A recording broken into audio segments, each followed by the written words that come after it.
If there were two words to describe Bede's mood at the moment, it would be confused. A second ago, he was still thinking about building a good relationship with the ants, the first generation and second generation, so that he could get the opportunity to borrow the quantum tunnel, and then enter that quantum space to find a way to go to the world of the Gwen spider. But in the next second, such a big quantum tunnel actually exploded. Gan? Pedro was bitter, but he didn't want to talk about it. Bede looked at the culprit. In fact, you don't need to look to know that it will come out of it at this time. It must be Ant-Man's father-in-law and mother-in-law Dr. Pym and his wife Janet Van Dyne. Janet Van Dyne was the original Wasp, who shrunk her body down to the subatomic level 30 years ago to stop a missile and ended up trapped in the quantum realm. The whole story of Ant-Man 2 is actually about the fact that when Ant-Man Scott entered the quantum realm for a short time, Janet happened to borrow his body, contacted Dr. Pym and the second-generation Wasp, and finally they worked together to defeat the villain, to save the wife, mother-in-law. And now, it's basically the end of this thing. Dr. Pym ventured into the quantum realm, found the original Wasp Janet, and took his wife out in a car. The car door opened, and an old woman with silver hair and an old man with the same gorgeous hair came out one after another. The old woman is naturally Janet, the first-generation Wasp girl. Although she has silver hair, she looks very young. Maybe the quantum realm also has the function of relieving aging? Dr. Pym looked much older by comparison. When Hope saw these two people, he immediately became excited. She walked forward tremblingly, her lips trembling, but she couldn't say a word. So did Janet. The mother and daughter embraced each other excitedly. But Bee walked over to Dr. Pym. Dr. Pym looked at his attire and was a little wary, the Avenger. Apparently he took Bee for a Dutch spider. Although the battle suits of the two are different, in this world, the only one who wears the spider suit is indeed the Dutch spider. Due to some problems left over from history, Dr. Pym has a bitter hatred for Stark, and he doesn't like it very much. Naturally, he doesn't like the Dutch spider who was taught by Stark. Bede reached out and took off his mask, and said, "Hello, Dr. Pym, I have known you for a long time. My name is Bede, and I am Spider-Man from another world. Not long ago, I was almost trapped in the quantum realm and sensed you. Only by opening the quantum tunnel can I get out of trouble. Thank you." Dr. Pym looked at the oriental face in front of him, breathed a sigh of relief, and held Bede's hand. "Hi, my name is Hank Pym. I'm very happy to be able to help you. You said you were almost trapped in the quantum realm." A voice came from the side. It turned out to be the first-generation Wasp who was attracted by Bede. "Yes," Peeta nodded. The expression on the face of the original Wasp suddenly became serious. She let go of her daughter's hand, walked up to Bede, and looked him over carefully. After a long time, he said, "You are lying." Bede wondered, "Why do you say that?" The first-generation Wasp said, "I admit that you do have the breath of quantum energy, but I have never seen you in the quantum realm." Bede shrugged, "I haven't seen you inside either, so it doesn't mean anything, does it?" "No." The first-generation Wasp seemed to have something unspeakable and suddenly stopped talking. After she took a deep breath, she said, "Well, let me ask you, what was around you before you came out?" "What?" Bede thought for a while, feeling that this was not something worth hiding, so he replied truthfully, "The violent particle flow, and several quantum channels leading to different worlds." The first Wasp frowned, but heaved a sigh of relief. She looked at Bede and apologized, "I'm sorry, I was too aggressive." Bede shook his head, saying it was nothing, but quickly searched his memory in his mind. But it seemed that there was no movie about the experience of the first Wasp in the quantum realm. But he can be sure that the overreaction of the first Wasp must be related to the encounter in the quantum realm. And, maybe some bad encounters. It's just that Bede thought carefully about the space before he came over. It seemed that there was nothing he could encounter, right? Is there more than one quantum realm? Etc. Quantum realm, quantum realm. A term suddenly appeared in Bede's mind. Quantum frenzy? To be precise, it's called Ant-Man 3, Quantum Tide. This is the third work in the Ant-Man series. But until Bede traveled through time, the completed movie was only up to Doctor Strange 2. Regarding the name, he saw it on the internet once. As for the content, he didn't even see the trailer. Bede didn't care about this before, but from the performance of the first Wasp, combined with the keyword quantum in the name of the Ant-Man 3 movie, Bede had a bold guess in his mind. Is it possible that the story of Ant-Man 3 is about Ant-Man and the others going to the quantum realm to face the fear of the original Wasp? According to the urine nature of Marvel movies, Bede feels that his guess is extremely likely. However, he did not delve into this issue. He was not familiar with the original Wasp, and he had only known Ant-Man for a few minutes. Since people don't want him to know, why Hey everyone, welcome to our channel, and thank you for your support. If there's a favorite novel on the channel and you want the next part, you're just one step away. Become a Patreon member and I can make it depending on your tier. Thank you for your attention. Should he ask? Besides, there is an imminent crisis that needs to be resolved urgently. Avengers 3, Thanos? Dr. Pym, Ant-Man, and the second-generation Wasp also noticed the unnatural behavior of the first-generation Wasp. They looked at each other a few times, with worried expressions in their eyes. These few are all high IQ talents, and obviously they all realized that the 30 years of the first Wasp in the quantum realm may not be as simple as being trapped. But even Dr. Pym, who has a fairly in-depth study of the quantum field, can't think of what is in that place that almost no one has ever set foot on. His eyes suddenly rested on Pete, who was in deep thought. He remembered that Bede had just said that he was also trapped in the quantum realm. Maybe this young Eastern Spider-Man knew something? Boom boom boom. At this time, a figure pushed open the glass door and ran in panting. It's a big deal. The police are here. It's so dark. I have to go, Ant-Man said immediately. He is actually still in the punishment period of home confinement. If he is caught at this time, he will be finished. If it is mild, it will be sued, and if it is serious, it will be imprisoned. He didn't want to go back to that sea prison. Today's results determine whether the book can continue to live. I hope you can support me. Thank you very much. We all have to go. We can't stay here, said Dr. Pym. The second generation wasp looked at Bee, Phantom, and Bill Foster, and said, what should they do? Bee put the mask on. I can leave as soon as I want. No one can stop me. The ghost girl glanced at Bee, and then at Bill Foster, her face full of confusion. Bill Foster nodded and gave her a determined look. The ghost woman took a deep breath, walked behind Peeta, and said, can I follow you? Peeta turned his head and asked, why? You can heal me, the ghost girl said without hesitation. After experiencing the state of good health, she never wanted to return to the situation where life was worse than death. Seeing that Bede didn't speak, the ghost woman quickly said, I have received training as an agent of SHIELD. Bede looked at the ghost woman, a little tangled. In all fairness, it's really nice to have such a follower. Although her invisibility disappeared after her molecular instability was cured, the things she knew could indeed help a lot. Moreover, since her life was tied to her, there was no doubt about her loyalty. But her past. This is the agent of S.H.I.E.L.D. who was infiltrated by Hydra. Maybe it is the second Winter Soldier? Ula's code was entered in a while, and it was the kind that the relatives did not recognize. Don't say it, this is really something Hydra can do. At this time, Bill Foster on the side said, if you are willing to help Ava, I will do my best to help you. I am a professor of quantum physics at the University of California, Berkeley. Hearing his words, Bede's eyes showed surprise visible to the naked eye. He was more excited than hearing the ghost girl say she wanted to follow him. He is worried that he doesn't know how to develop his own characteristic ability. Although he read a lot of books and researched a lot of information in order to write novels before time travel, how can there be a living professor of quantum physics for those books with poor professionalism? Moreover, this Bill Foster in front of him also remembered his other identities. He also has a code name called Goliath, which means giant. He used to be Hank Pym's colleague in SHIELD. He studied the quantum field with Dr. Pym and Egghead, and personally participated in the Goliath project of SHIELD. Zoom up to 6.4 meters and get around 10 tons of force. Of course, his strength is second to none. His greatest contribution to Bede is his knowledge of quantum physics. Okay, I can promise you, Bede decided to follow his heart. No matter what, he should study his own ability first. When Ghost Girl and Bill Foster heard this, they both had smiles on their faces. Okay, guys, I think we should get out of here first, Dr. Pym said.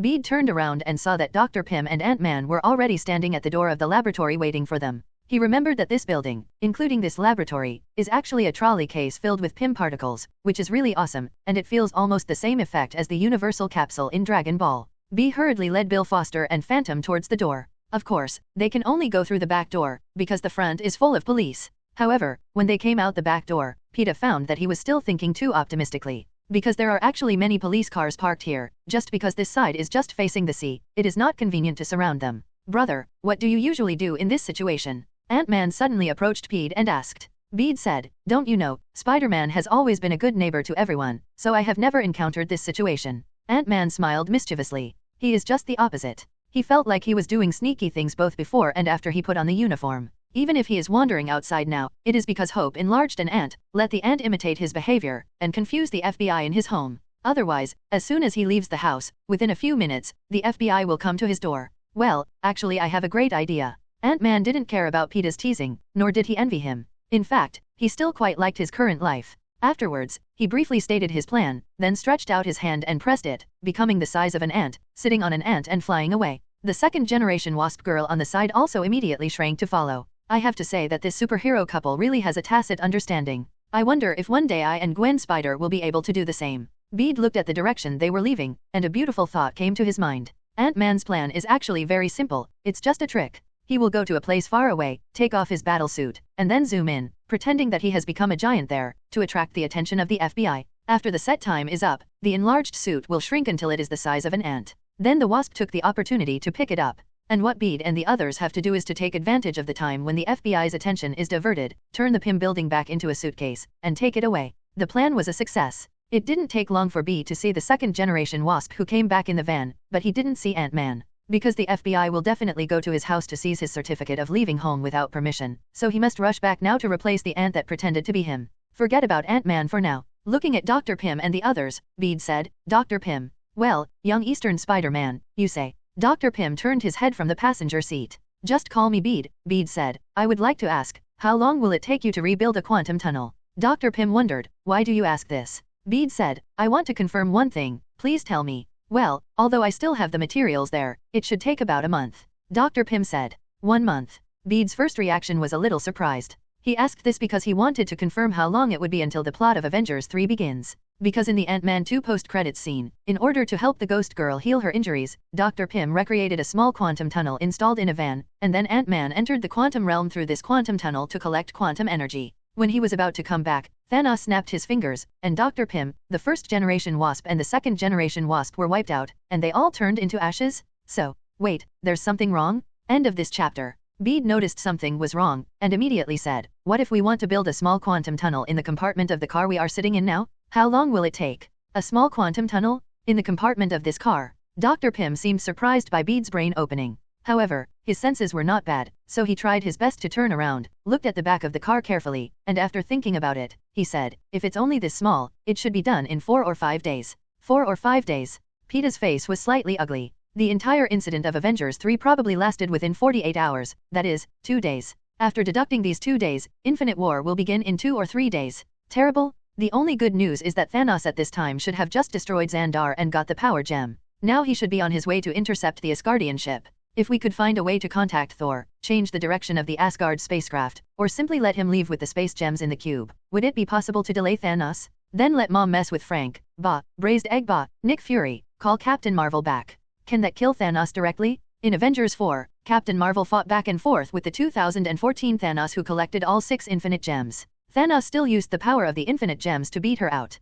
And now, he only has 1. Coupled with the help of a few superheroes. Bede's eyes brightened, and he felt that his plan was really feasible. What's the matter? B, are you in a hurry and need to use the quantum tunnel? Dr. Pym asked. The quantum tunnel had to be redone anyway, so he didn't mind helping the young man by the way. Moreover, he is actually quite curious about Bede's ability to possess quantum energy. If Bede allows it, he really wants to study it. Bede said solemnly, at this moment, there is a storm brewing across the entire known universe. If things reach the worst stage, then quantum tunneling will be our hope for a comeback. What he said was not nonsense. Although in the final Avengers 4, the machine they used to travel to the past timeline, or other parallel universes, was created by Iron Man and Dr. Banner, but in fact the inspiration came from the quantum tunnel. If there is no such template as the quantum tunnel, even if they want to create it, I am afraid it will not be how long it will be. After all, neither Iron Man nor Dr. Banner specializes in quantum physics. And there is actually Bede's selfishness in it. He considered again and again, but decided to participate in this infinite war. In fact, according to his original idea, he entered the quantum realm directly from Dr. Pym's quantum tunnel, and then tried to find a way to go to the world of Gwen Spider, away from this world where half of life was about to be wiped out. From a superhero's perspective, this idea is shameful, a complete act of cowardice. But he never thought of himself as a superhero. When I first obtained the spider ability, I accidentally entered the ultimate universe and saw the shadow spider. With an emotion of pilgrimage and chasing stars, he put on the spider suit and became a Spider-Man. And, because of this, he quickly integrated into the big spider family and spent the first 2 days when he acquired the ability. But later, in the particle flow, he saw the parallel universe that was about to be destroyed, and gradually realized the heavy responsibility he had brought with him after he acquired this ability and wore this title. The heaviness of this responsibility made him feel a little confused about his abilities for the first time, especially after leaving the spider family and suddenly becoming alone. This confusion enveloped his heart at a speed visible to the naked eye. If Shadow Spider were by his side at this time, he might have told him, every Spider-Man will go through his own period of confusion. Whether he turns into a cocoon and becomes a butterfly or sinks like this, the choice is up to him. This allows him to recognize his current state. If Gwen Spider was by his side at this time, she might comfort him, I have been in a state like yours before, and it was you who saved me from it. Now, it's my turn to save you. This may allow him to come out of it and re-examine himself. But now, there is no one around him who can be regarded as a real companion. Although Ghost Woman and Dr. Bill Foster barely form a team with him, they are just a mutual use relationship, a temporary team, and they haven't even been run in. As for others, even more so. Therefore, Bede can only follow his own heart. And in his heart, he knows his abilities. He has only gained the ability for 2 days, and he wants to participate in a battle of this intensity. To be honest, it is nothing like going to fight the boss in the Hell difficulty dungeon just after coming out of the novice village. Difference. Although the quantum energy was unlocked by chance, the application of quantum energy is still at the most primitive stage. Right now, he is not in the particle flow, and there is no replenishment. If it is consumed like before, the quantum energy in his body will not be able to withstand how many times he uses it. Therefore, he is actually a complete Street Fighter level. Spider-Man's basic abilities are like this. As for the 4 Obsidian generals sent to Earth in the early stages of Thanos, none of them were simple things. This is not a movie, except for the last snap of the fingers. From the beginning to the end of the fight, the names and surnames died a phantom. For Bede at this moment, this is a real world. If you die, you are really dead. Therefore, his first reaction was to flee, which is also normal. Human nature. But he suddenly realized that even if he entered the quantum realm, he didn't know how to find the world where the Gwen spider was from among countless parallel universes. According to his observation, the world he is in now is very subtle. The largest first-level concept should be called countless worlds, which is the sum of all universes. The second level is Sony Universe and Marvel Universe. The ultimate universe he was in before is actually far from the universe of the Marvel system he knows. Take the other universes he saw through those quantum channels in the quantum realm. The universes that appeared in Doctor Strange 2 did not have so many weird things. The Lego people, animal people, prehistoric times, and the one who turned into a spider demon are obviously the products of some kind of dark if root. The third level, he is not very clear about the specifics, but the only thing that can be confirmed is that under the Marvel Universe, there should be distinctions such as Marvel Cinematic Universe and Marvel Animation Universe. The basis is that in Doctor Strange 2, Miss America opened the door randomly, but Doctor Strange and her have not been to any of the strange universes that Bede has seen.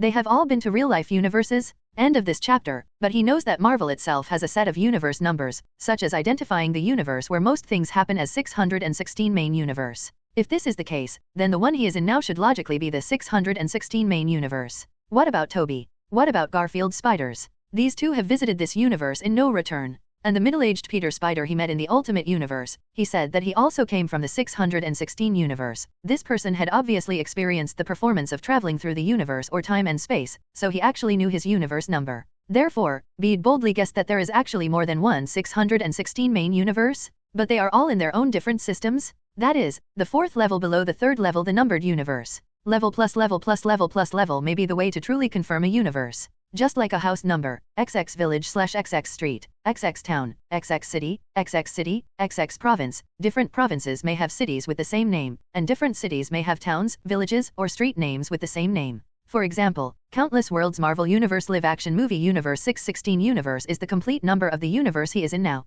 and this universe also has its derivative universe. For example, in Avengers 4, Iron Man and others use the time machine to go to different timelines and obtain infinite gems from each timeline. Although they all returned in the end, the traces of their existence could not be erased. Two identical individuals exist in a universe at the same time? No, that's obviously a spin-off parallel universe. That is, Countless Worlds Marvel Universe Live Action Movie Universe 616 Universe B, C, and so on. These universes are basically the same as the ontology, but they have split into branches for some reason. This can also be regarded as the fifth level. In terms of house numbers, there are n households in XX street or XX village. Just a fifth level in the fourth level can split many possibilities. In the fourth level of the third level, there are many possibilities. If he wanted to find the universe of the Gwen spider he had encountered in the vast universe, unless he found the precise house number, otherwise, it would be too difficult. He didn't know if he had the ability to find it, so someone had to assist him. And the person who assists, the best candidate, is right in front of him. Dr. Pym and Dr. Foster? Dr. Foster is easy to talk to and will help Ghost Girl as long as he stabilizes her body from time to time. But Dr. Pym, who is not related to him, why should he help him? Moreover, the most fatal point is, if Infinity War fails, Dr. Pym will die as soon as Thanos snaps his fingers a few days later. Even if he gives a warning then, Iron Man and others can directly activate the time travel mode to shorten the duration of the flicker as much as possible. But who can guarantee that this time the Infinite War will be won? If you want stability, then wait 5 years and let the plot develop normally, which may increase the chance of success. But that would have to wait 5 years, even ignoring the possible time difference between different universes. Why does he think that Gwen Spider will wait for him for 5 years? Moreover, there is another very crucial point. Pete is not sure whether he will be wiped out by that snap of his fingers. After all, annihilating half of all life in the universe is the power of the rules. Since he is in this universe, he is within the scope of the rules. It is not surprising that it was wiped out. The probability is 50%. Either live or die. Bede chose to take the opportunity into his own hands. In fact, he still has a way out, that is to drill into the quantum realm when Thanos snaps his fingers.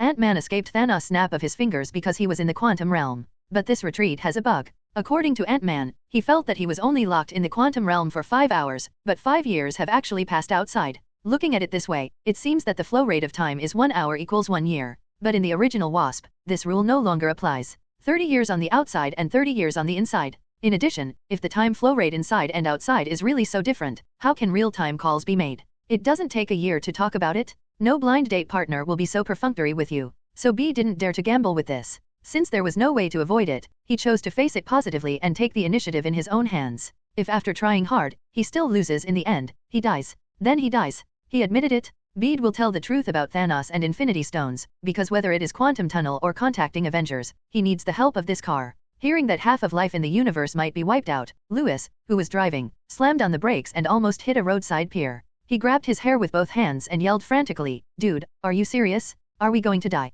Dr. Pym, the first Wasp, the second Wasp, the Phantom, and Dr. Foster all fixed their eyes on Pete, hoping that he was just making a joke. However, Bede confirmed to them with great regret, "I guarantee with my suit and Spider-Man's reputation that what I say is true, and it is truer than real gold." Huh. Dr. Pym took a deep breath and then spit it out. "So, you want me to build a quantum tunnel because you are not optimistic about this war, right?" Bede said with a heavy face, "The other party is one of the most powerful existences in the known universe, possessing unsurpassable power, almost invincible in body and spirit, and the Dark Army under him is so powerful that it can survive in a very short period of time. Capture any place on the Earth within time. Our chances of winning are not great, unless..." "Unless what?" demanded Dr. Pym. "Unless we can find Captain Marvel and gather all the power of the Avengers, there will be some chance of winning," Bede said. "The full power of the Avengers." Dr. Pym frowned. He is not familiar with Captain Marvel. Dr. Pym had already quit SHIELD when Captain Marvel appeared. But he naturally understood the meaning of full power. Although he is obsessed with research and saving his wife, he is not deaf to what is going on outside the window.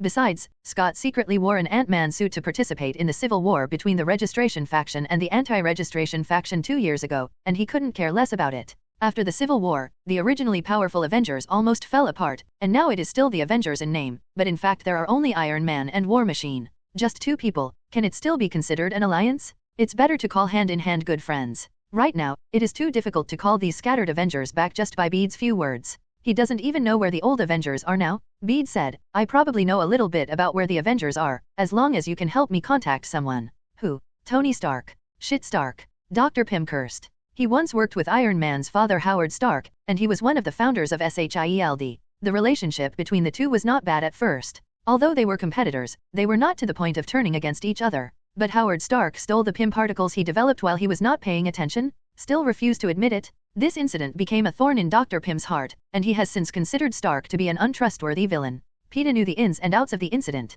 The disappearing Pym particles were actually taken away by the American team who traveled back to the past to steal the Infinite Gems at Avengers 4. B wanted to resolve this grievance, but he couldn't do it. He can't say that he has seen the plot, but the US team did it, right? Now even the plot of Avengers 3 hasn't been released yet, say Avengers 4? Does anyone believe it? In fact, he estimated that even now, Dr. Pym and others are still doubtful about what he said. It's just that he took his battlesuit and his reputation as a superhero as guarantees, so he reluctantly believed it. After all, they were going to do quantum tunneling again, which didn't conflict with Bede's request. As for the matter of contacting Iron Man, although Dr. Pym hated the Stark family and didn't want to contact him at all, he didn't say that he would contact him. He decided to leave this matter to Scott. This kid was flirting with his precious daughter all day long. Who would he send? As for himself, of course he is doing another important thing, making a quantum tunnel. So Bede and Dr. Pym parted ways at the door of Dr. Pym's house. In order to assist Dr. Pym to create a quantum tunnel as soon as possible, Dr. Foster was also left behind. Dr. Pym originally wanted to refuse, but considering the seriousness of this incident once it was confirmed, he gritted his teeth and agreed.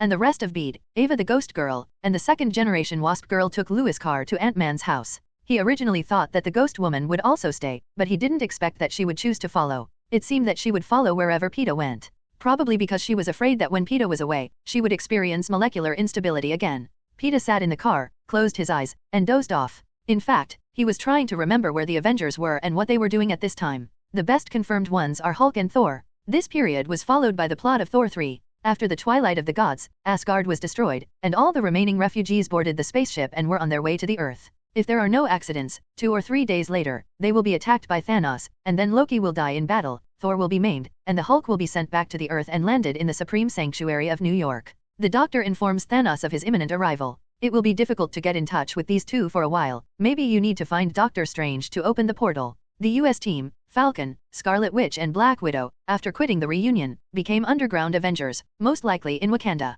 Even if they are not in Wakanda, as long as they are in Wakanda, they can be contacted through the Black Panther. Needless to say, Ant-Man is on his way to his house. For the Winter Soldier, he was frozen in Wakanda. In the Easter egg of US Team 3, the Winter Soldier chose to be frozen because he was afraid that he would be controlled again. Vision elopes with Scarlet Witch, so just finding Scarlet Witch will find him, no matter what. As for the Dutch Spider, it must have been in school. Hawkeye, like Ant-Man, should be under house arrest now. He is in Neon in Avengers 4, which is 5 years later. There is no doubt that the Black Panther must be in Wakanda. Therefore, in fact, if he can go directly to New York, find the Supreme Sanctuary, and ask Doctor Strange to help, it may be the best solution. Doctor Strange can see the future, and he knows the seriousness of the matter by taking a good look. He can open any door, or teleport people directly. It's a jingle bell in the world. However, he doesn't know the location of the Supreme Sanctuary, so this method is passed. There are only 2 final choices. Either Iron Man or Captain America. Anyway, as long as you can get in touch with one, you can get in touch with the other through this.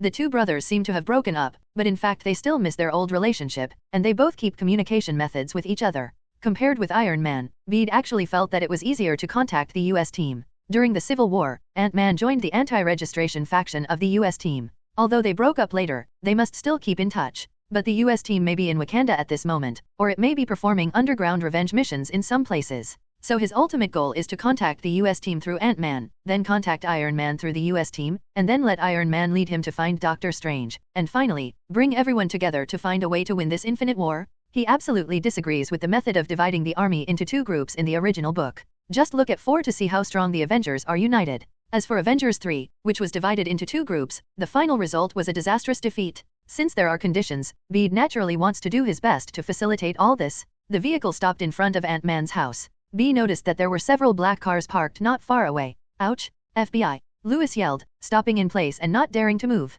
Why are you so afraid of the FBI? Bede had already made a rough plan in his mind at this time, and he didn't care about Lewis' surprise. Originally, he wanted to say whether he was often warned by the FBI, but considering that there were 2 women next to him, he still didn't say anything. Lewis covered his mouth, turned back and whispered, "These guys are everywhere, can you not be afraid?" Bede was puzzled at first, and then suddenly realized. He remembered that these little friends in Ant-Man's team all had criminal records. Even the name of their company is ex-con, which means ex-convicts, and Lewis is one of them. And in Ant-Man 1, he was the guy who, after being instigated by Dr. Pym, instigated Scott to steal Dr. Pym's house. No wonder you are so afraid of the police. Can ex-cons not be afraid of the police? Not everyone is thick-skinned enough to enter the game as if they were going home. Why don't you call Mr. Long? Bede turned to ask the second-generation Wasp girl. The second-generation Wasp shook her head. The FBI is here. He can't leave the house. It's not convenient for us to show up. Let's wait for them to leave. The second-generation Wasp and Dr. Pym are also on the list, similar to Lewis. Oh yes, and Ghost Woman. Thinking of this, Peter suddenly had a toothache. In the last world, he still stayed with a group of superheroes anyway, but how did he get mixed up with a group of wanted criminals in this world? Sure enough, there is a problem with the opening method. After waiting outside for more than 10 minutes, the FBI car finally left. With his keen spider sense, Peter could sense that the people in the car were looking at them and the car for a long time before leaving. Probably noticed something wrong with them. But in the end they left anyway, obviously not intending to embarrass Ant-Man. Soon, Bede saw Ant-Man again in Ant-Man's house. When I saw him, he was wearing earphones and was playing the drums vigorously by himself. Seeing this scene, Pete remembered that Gwen Spider seemed to have said that she was also a drummer in the band. It seems that you can't get too close to Ant-Man. After all, a band doesn't need 2 drummers. Bede thought nonsensically. For some reason, when he saw the happy Ant-Man, his heart, which was already weighed down by the upcoming Infinity War, actually lifted a little. Should it be said that it is a superhero that focuses on happy families? With its own comedy effect. Oh, Hope, Lewis, B, why are you here? Ant-Man took off his earphones. His face was full of joy. He tricked Officer Wu, who was in charge of monitoring him by the FBI, and there are only a few days left before the end of house arrest, so he can't help but be unhappy. However, the 3 of Bede didn't follow suit. Scott, let's sit down in the living room and talk. The second-generation Wasp said. Ant-Man nodded, and the smile on his face faded quite a bit. He was thinking, could it be that something went wrong? The 4 sat down on the sofa in the living room. Bede repeated what he had just said to Dr. Pym and others, but this time he also added the plan he had thought of on the way. After listening, Ant-Man opened his mouth wide, his expression was dull, and he was speechless for a while, as if he was seriously frightened. Dude, are you really not kidding me? I guess you were. You were kidding, right? You must be kidding me, Ant-Man murmured. His reaction was more exaggerated than that of Dr. Pym and others. In fact, most people probably have this expression when they hear half of the world is about to die, and there is a high probability that you are among them. Not going crazy directly, the psychological quality is pretty good. Although Ant-Man has also experienced some things, in fact, a careful comparison of his experience with other superheroes shows that this is actually a civilian hero. He doesn't have any big ambitions to save the world, and his few actions are basically like driving ducks to the shelves. Even the Ant-Man suit was coaxed into wearing by Dr. Pym. Therefore, in fact, his thinking has never changed. Probably about the same as Bede is now, but Peter knew he had no way out, so he could only move forward bravely. As for Ant-Man, in fact, all this should not have come to him. According to the original development, he would have stayed in the quantum realm for 5 hours, avoiding all this, until he entered the plot of Avengers 4. But now, Peter can only count on him. Snapped. Ant-Man lay on his back, threw himself on the sofa, his head was tilted, like a corpse, which can be said to be a vivid performance of the phrase life without love. Scott, everyone needs your help. The second-generation Wasp stood up and sat next to Scott, straightening his head. As Ant-Man's long-term partner, the second-generation Wasp knew him too well. This guy is sometimes reliable, but sometimes he's too salty. Now, she was trying to bring out his dependable side. Encouraged by the goddess, Ant-Man took a deep breath to calm himself down. Okay, I do have Captain's phone number, but I'm not sure if I can still contact him. We haven't been in contact since 2 years ago. Ant-Man stood up and picked up a book from the coffee table. Bede scanned the title of the book. It was called The Fault in Our Stars. The author was John Green, and the introduction was written on the book cover. This is a 16-year-old young girl who suffered from lung cancer. The story of a boy with cancer in love. Well, probably a love tragedy novel. Judging by the age of the cover, it's clear that Ant-Man reads it a lot. Unexpectedly, his emotions are quite delicate, and he actually likes this type of novel. However, what are you doing with novels at this time? When Peter was wondering, he saw Ant-Man picking up the book and flipping through it. For a moment, the whole room was filled with the sound of flipping books. After the sound of flipping the book stopped, Ant-Man had an extra piece of paper in his hand, and from Bede's perspective, he could vaguely see a string of numbers written on it.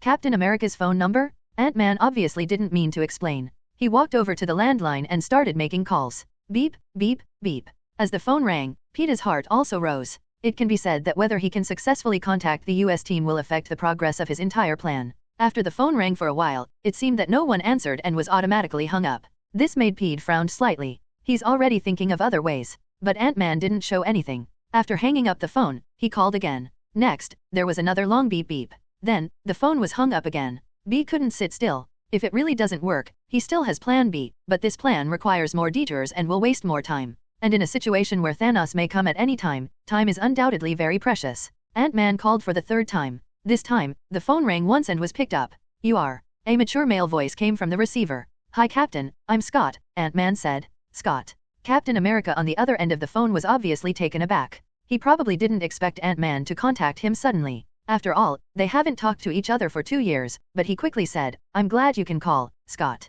Ant-Man looked at Bede and said, Captain, the reason for calling you suddenly is actually because we may be in big trouble. A big trouble. What's the matter, Scott? Captain America asked puzzled. Peter knew the meaning of Ant-Man's visit just now, and obviously he had to explain this matter. So, he walked up to Ant-Man, took the microphone, and said, Hello, Captain, my name is Bede, and I am a Spider-Man from a parallel universe. The identity of a superhero is obviously more trustworthy, so Bede decided to keep using this title. Spider-Man. The figure of the Dutch spider appeared in Captain America's mind. You mean parallel universes? Don't be kidding, do parallel universes really exist? I can't confirm this to you for the time being, B said. Okay, then, Mr. Spider-Man from the parallel universe, what can I do for you? Captain America asked. Obviously, if B couldn't convince them quickly, he was going to hang up. They are still wanted so far, but they don't have much time to chat with people. This matter is related to the safety of the universe. End of this chapter. In the next few minutes, Bede once again explains something about Thanos and Infinity War. He had spoken twice before, but this time his language was more concise. How can I be sure that what you say is true? Captain America said. Wanda can control other people's hearts, and I can let her control me, and you will know when the time comes, Bede said. This. Captain America's voice paused. Where are you? Scott's house? Let's talk face to face. Okay. Bede agreed without the slightest hesitation. If possible, please contact Mr. Stark. I will think about it. After speaking, the US team hung up the phone. B put the microphone back on the landline, walked back to the sofa and sat down. He wasn't too worried about being manipulated or something. His move is called attack as defense. He offered it. On the one hand, it increased the persuasiveness of his words. I'm even willing to be manipulated by you. You should trust me a little more, right? On the other hand, he is sure that it is impossible for the US team to let Wanda do this. At this time, she did not experience a series of things such as the death of the Phantom, the death of the fictional child, etc., and she was still a positive superhero. And superheroes with positive attributes will not manipulate others casually. Taking a step back, if Bede didn't take the initiative to propose this, then he would not only have to spend a lot of time to convince the US team, but he might not be able to convince the US team at all. What if Wanda catches him and manipulates him forcibly? Even if it was proved afterwards that they had indeed wronged Peter, but at that time, everything that should be done had already been done, so what's the point? Of course, it doesn't rule out the possibility that they just want to do it regardless. If that's the case, then don't blame him for not talking about martial arts. Although Wanda's abilities can read and change people's minds, they cannot fully read memories. If he gets to that point, then he will not participate in the reunion, and when the calculation time is almost the same, he will directly drill into the quantum realm, regardless of the flood outside him. Meanwhile, on a small island in a small country in Utah, here is a secret base of the underground Avengers. Cap, Black Widow, and Falcon are either sitting or standing. There was silence in the base, and none of the three people spoke. Do you believe what he said? In the end, it was the Black Widow who broke the silence. He should have no reason to lie to us, right? And he used such a wild lie, for what? To cheat money? Then he should go to Stark. The US team said. He said he is Spider-Man from the parallel universe. Is that the kid Stark brought before? Falcon asked. Captain America shook his head. The voice sounds much older. If it's the same person, it should come from the future of the parallel universe. The parallel universe is actually real, that's true. Falcon shrugged. Even there are villains who want to collect those stones and destroy half of the universe. It's not surprising that there are parallel universes. Black Widow said. Then what shall we do now, Captain? Falcon looked at Captain America. You go and get Wanda back. This matter needs her participation anyway, said the US team, and Vision, according to Bede, one of the enemy's targets is the spot on his forehead. A mind gem. Captain, do you really want Wanda to control him? Falcon frowned. Captain America shook his head and said, of course it's impossible. There are many ways to prove all this. There is no need to focus on this. If all this is true, he will be our companion, and we all have to thank him. Well, Wanda should still be in that house in Scotland now. Shall we go there now? Black Widow said. You go ahead, I still need to contact you. Although the US team didn't say the man's name, both Black Widow and Falcon knew that he was talking about Iron Man. The love and hatred between these two brothers cannot be explained clearly in one or two sentences. After the Sokovia Agreement incident, the two parted ways. They thought they would never see each other again, but they didn't expect to contact him now. If you think about it, you can see how entangled the US team is now. B woke up in a daze several hours later. It was night when he was in the Ultimate Universe, and it was time to sleep in a few hours, but it became daytime when he came here, and then he was busy fighting Infinity War, and his spirit was highly tense. So, after contacting the US team, Bede fell asleep unknowingly during the waiting period. Fortunately, this is Ant-Man's home, which is quite safe. Bede looked up and found several people standing outside the door, walking towards this side.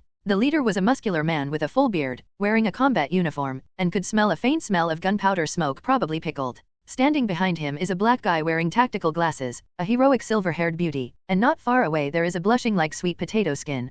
It should be considered a man. Beside him stood a brown-haired woman. Seems like an odd combination. Although the appearance of these people was slightly different from what he saw in the movie, B quickly recognized their identities. Cap, Falcon, Black Widow, Vision, and Wanda? That is, the underground Avengers now, except Vision. Bede also looked back, but didn't see Iron Man's figure. What moved Bede a little was that at this moment, there was a figure with his back turned to him, standing in front of the door, blocking these people from the door. Thank you, Ava, let the captain and the others come in, Bede said. The ghost woman turned her head to look at him, nodded, and silently stepped aside, leaning against the wall to be her little transparent again. Bede stood up and met Captain America's eyes in the air. Hello, Captain, it's the first time we meet, please give me your advice. Bede offered to extend his hand. Hello, Spider-Man from the parallel universe. Captain America walked up and shook his hand. Just call me Bede, said Bede. Mr. Wilson, Ms. Romanoff, Mr. Vision, Ms. Maximov, hello. Falcon greeted him. Hi, P. Vision looked at B and said, it seems that you know us well. Bede nodded and said, in my world, there are your stories, so I know almost every one of you.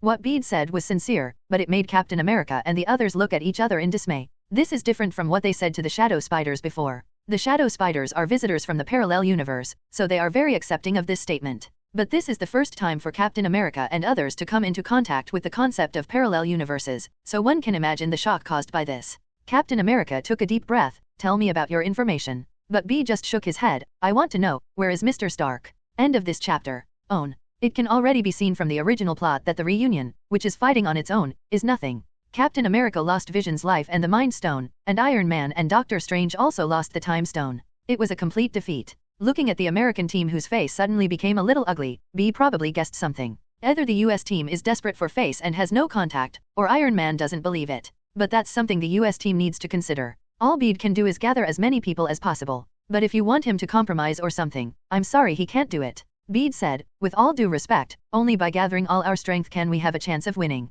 Otherwise, we might as well surrender early. Let me tell you about the original result of this battle, Bede said with a sneer, looking at the expressions of these people. First of all, you, Vision, will have the Mind Stone removed from your forehead by Thanos himself. Bede was the first to point at Vision. This one is really dead. Even though the Skysword Bureau made a White Vision in the drama version, the issue of the ship of Theseus paradox and whether White Vision is very doubtful. Vision's complexion made it impossible to see his emotional changes. But Wanda beside him turned pale. The mind gem is an important core of Vision. Once it is taken off, it means death. Winter Soldier, Falcon, Wanda, Doctor Strange, Black Panther, Spider-Man, Hill, Nick Fury, Dr. Pym, the Wasp, Star-Lord, the Destroyer, Groot, Mantis Girl. One name after another, spit out from Bede's mouth. Every time there is a name, the faces of the US team and the others turn pale. Ant-Man and the second-generation Wasp, who were watching the situation in the house not far away, were also pale. At this moment, this is a death list. Among everyone present, except Bede himself, Captain America, Ghost Girl and Ant-Man, several others are on this death list.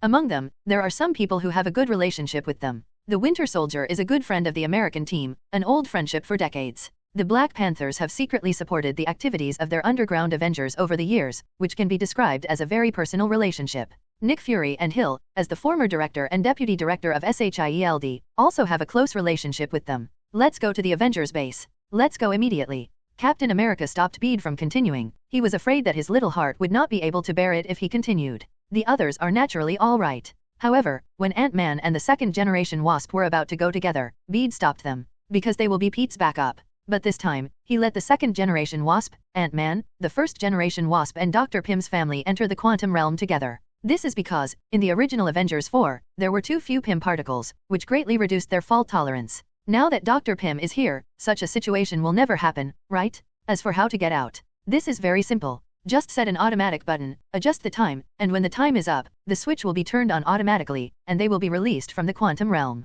Of course, in order to prevent them from coming out too early and just in time to snap their fingers to erase, the automatic switching time must be at least 2 days. Because from all aspects, the total time of Avengers 3 is only about 2 days. Bede directly suggested that they set it to a month. Because of his participation this time, the forces on Earth will gather as many forces as possible. What if the fighting time is prolonged? But no matter how much it was extended, it would definitely be over in a month. If we win then, everyone will naturally be happy. If you lose, then wait for Ant-Man and the others to cast resurrection coins to restart. Knowing his heavy responsibility, Ant-Man didn't smile this time, and solemnly nodded and agreed with the second-generation Wasp.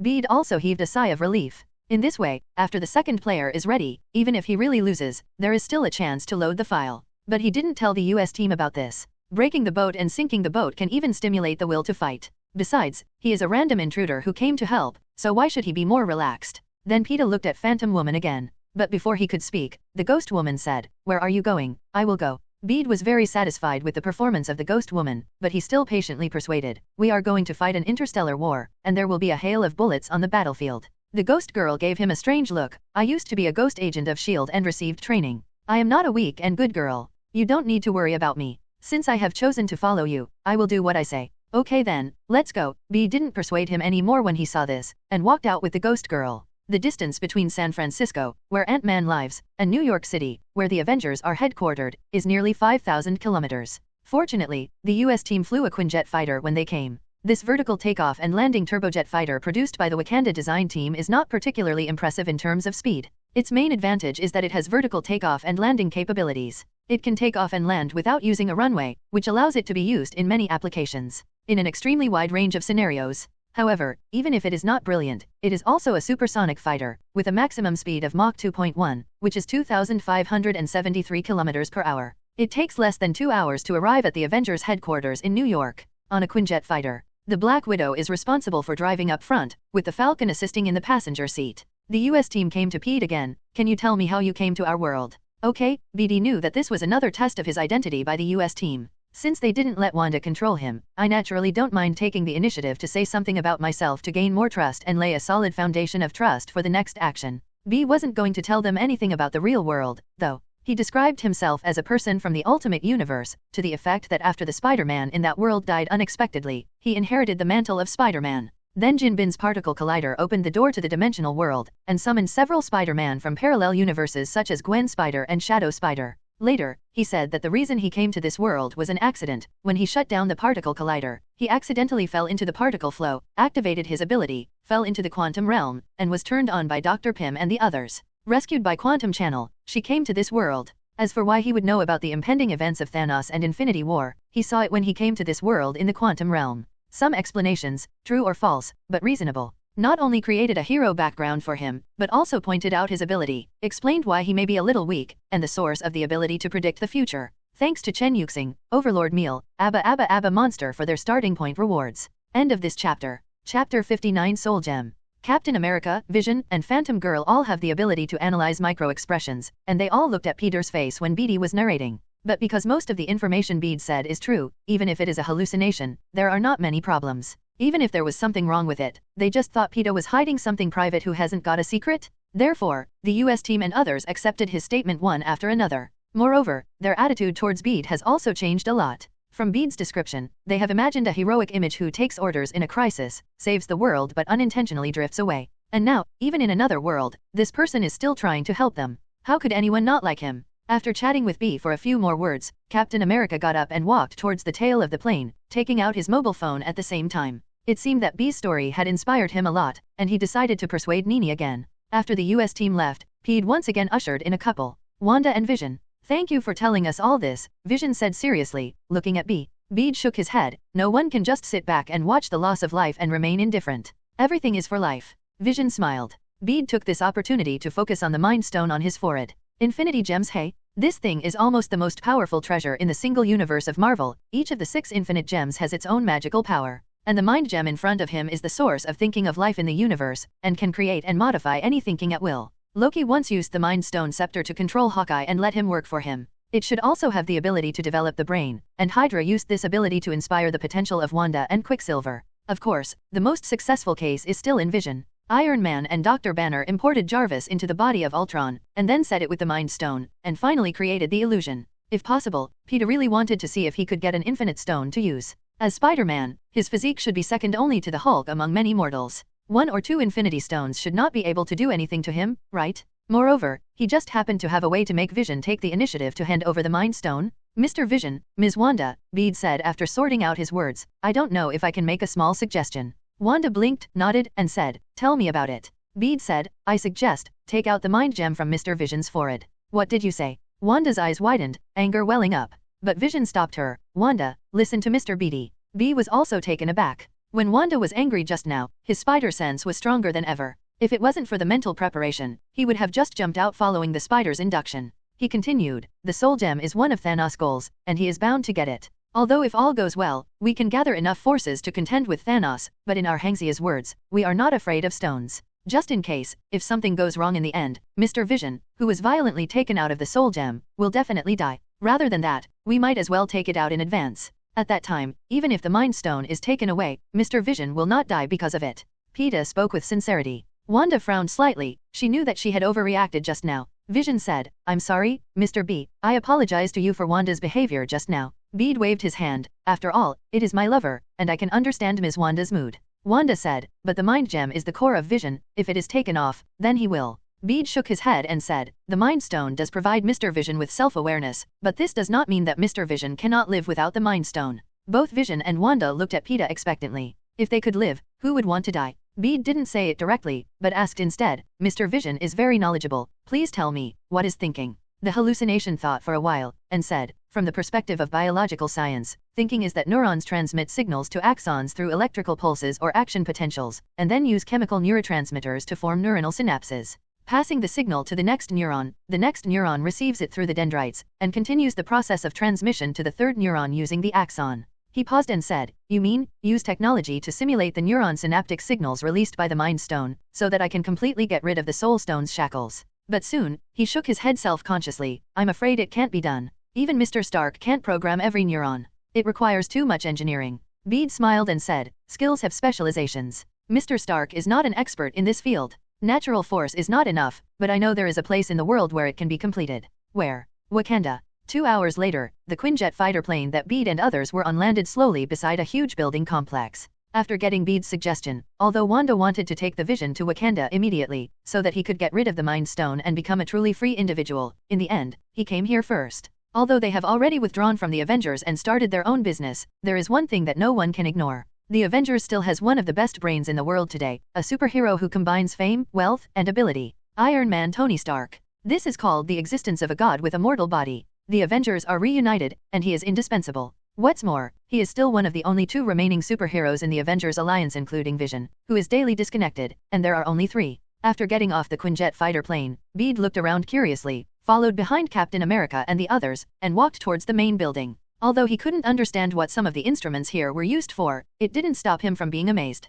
The Avengers are really rich and powerful, and it is not so easy to occupy such a large territory in New York, where every inch of land is expensive, even if they have an official background. The main thing is to have money. Who allowed you to invite them here? However, when Bede, Captain America and others entered the building, the first thing they heard was not a warm invitation, but an angry question. End of this chapter. Chapter 60 Iron Man. Afterwards, Bede saw the scene in the hall. The 2 middle-aged people, one black and one white, faced each other, chatting to themselves. Beside the 2 of them, a well-dressed old man was losing his temper to them. But judging from the old man's appearance, he should be just a virtual projection. On a stolen Quinjet fighter plane, 4 of the world's most wanted criminals were found, the old man demanded. And now, tell me, you invited these people? Do you want to rebel, Tony Stark? Hi, Tony Rhodes. Captain America raised his hand in greeting. The sound in the hall stopped abruptly. Iron Man Tony Stark, War Machine Colonel Rhodes and the old man turned their heads at the same time. Before the Iron Man could speak, the old man walked up to the US team and said, "You are really brave enough to even dare."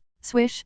Before he finished speaking, the virtual projection disappeared. Iron Man behind him shrugged. He really has enough nonsense. I've long wanted to be quiet for a while. Colonel Rhodes said helplessly, "You should at least think about it for me. Just hang up the Secretary of State's communication like this. I will go to a military court." Iron Man pointed to the US team and the others and said, "Just say you were threatened by him. Anyway, he is already the most wanted criminal, and he has a lot of debts." Peter looked at the man in front of him curiously. Iron Man. Live? Watching him, Bede's mind gradually emerged his final scene. Iron Man put the Infinity Gauntlet on his hand, and snapped his fingers at the cost of his life. "I'm Iron Man." The unpretentious words carry the weight of being a superhero, a husband, and a father. Became a mountain in the Avengers. For a moment, he felt quite like a pilgrimage. But he soon came to his senses, and now he was actually doing the same thing as Iron Man. Maybe he doesn't have the greatness of Iron Man's self-sacrifice, but he can do better as much as possible? Are you the Spider-Man from the parallel universe? Iron Man walked up to Pete at some point and looked at him with scrutiny. Peter nodded, and now he wasn't wearing a mask, so Iron Man couldn't possibly recognize him as a parallel universe counterpart of the Dutch Spider or something.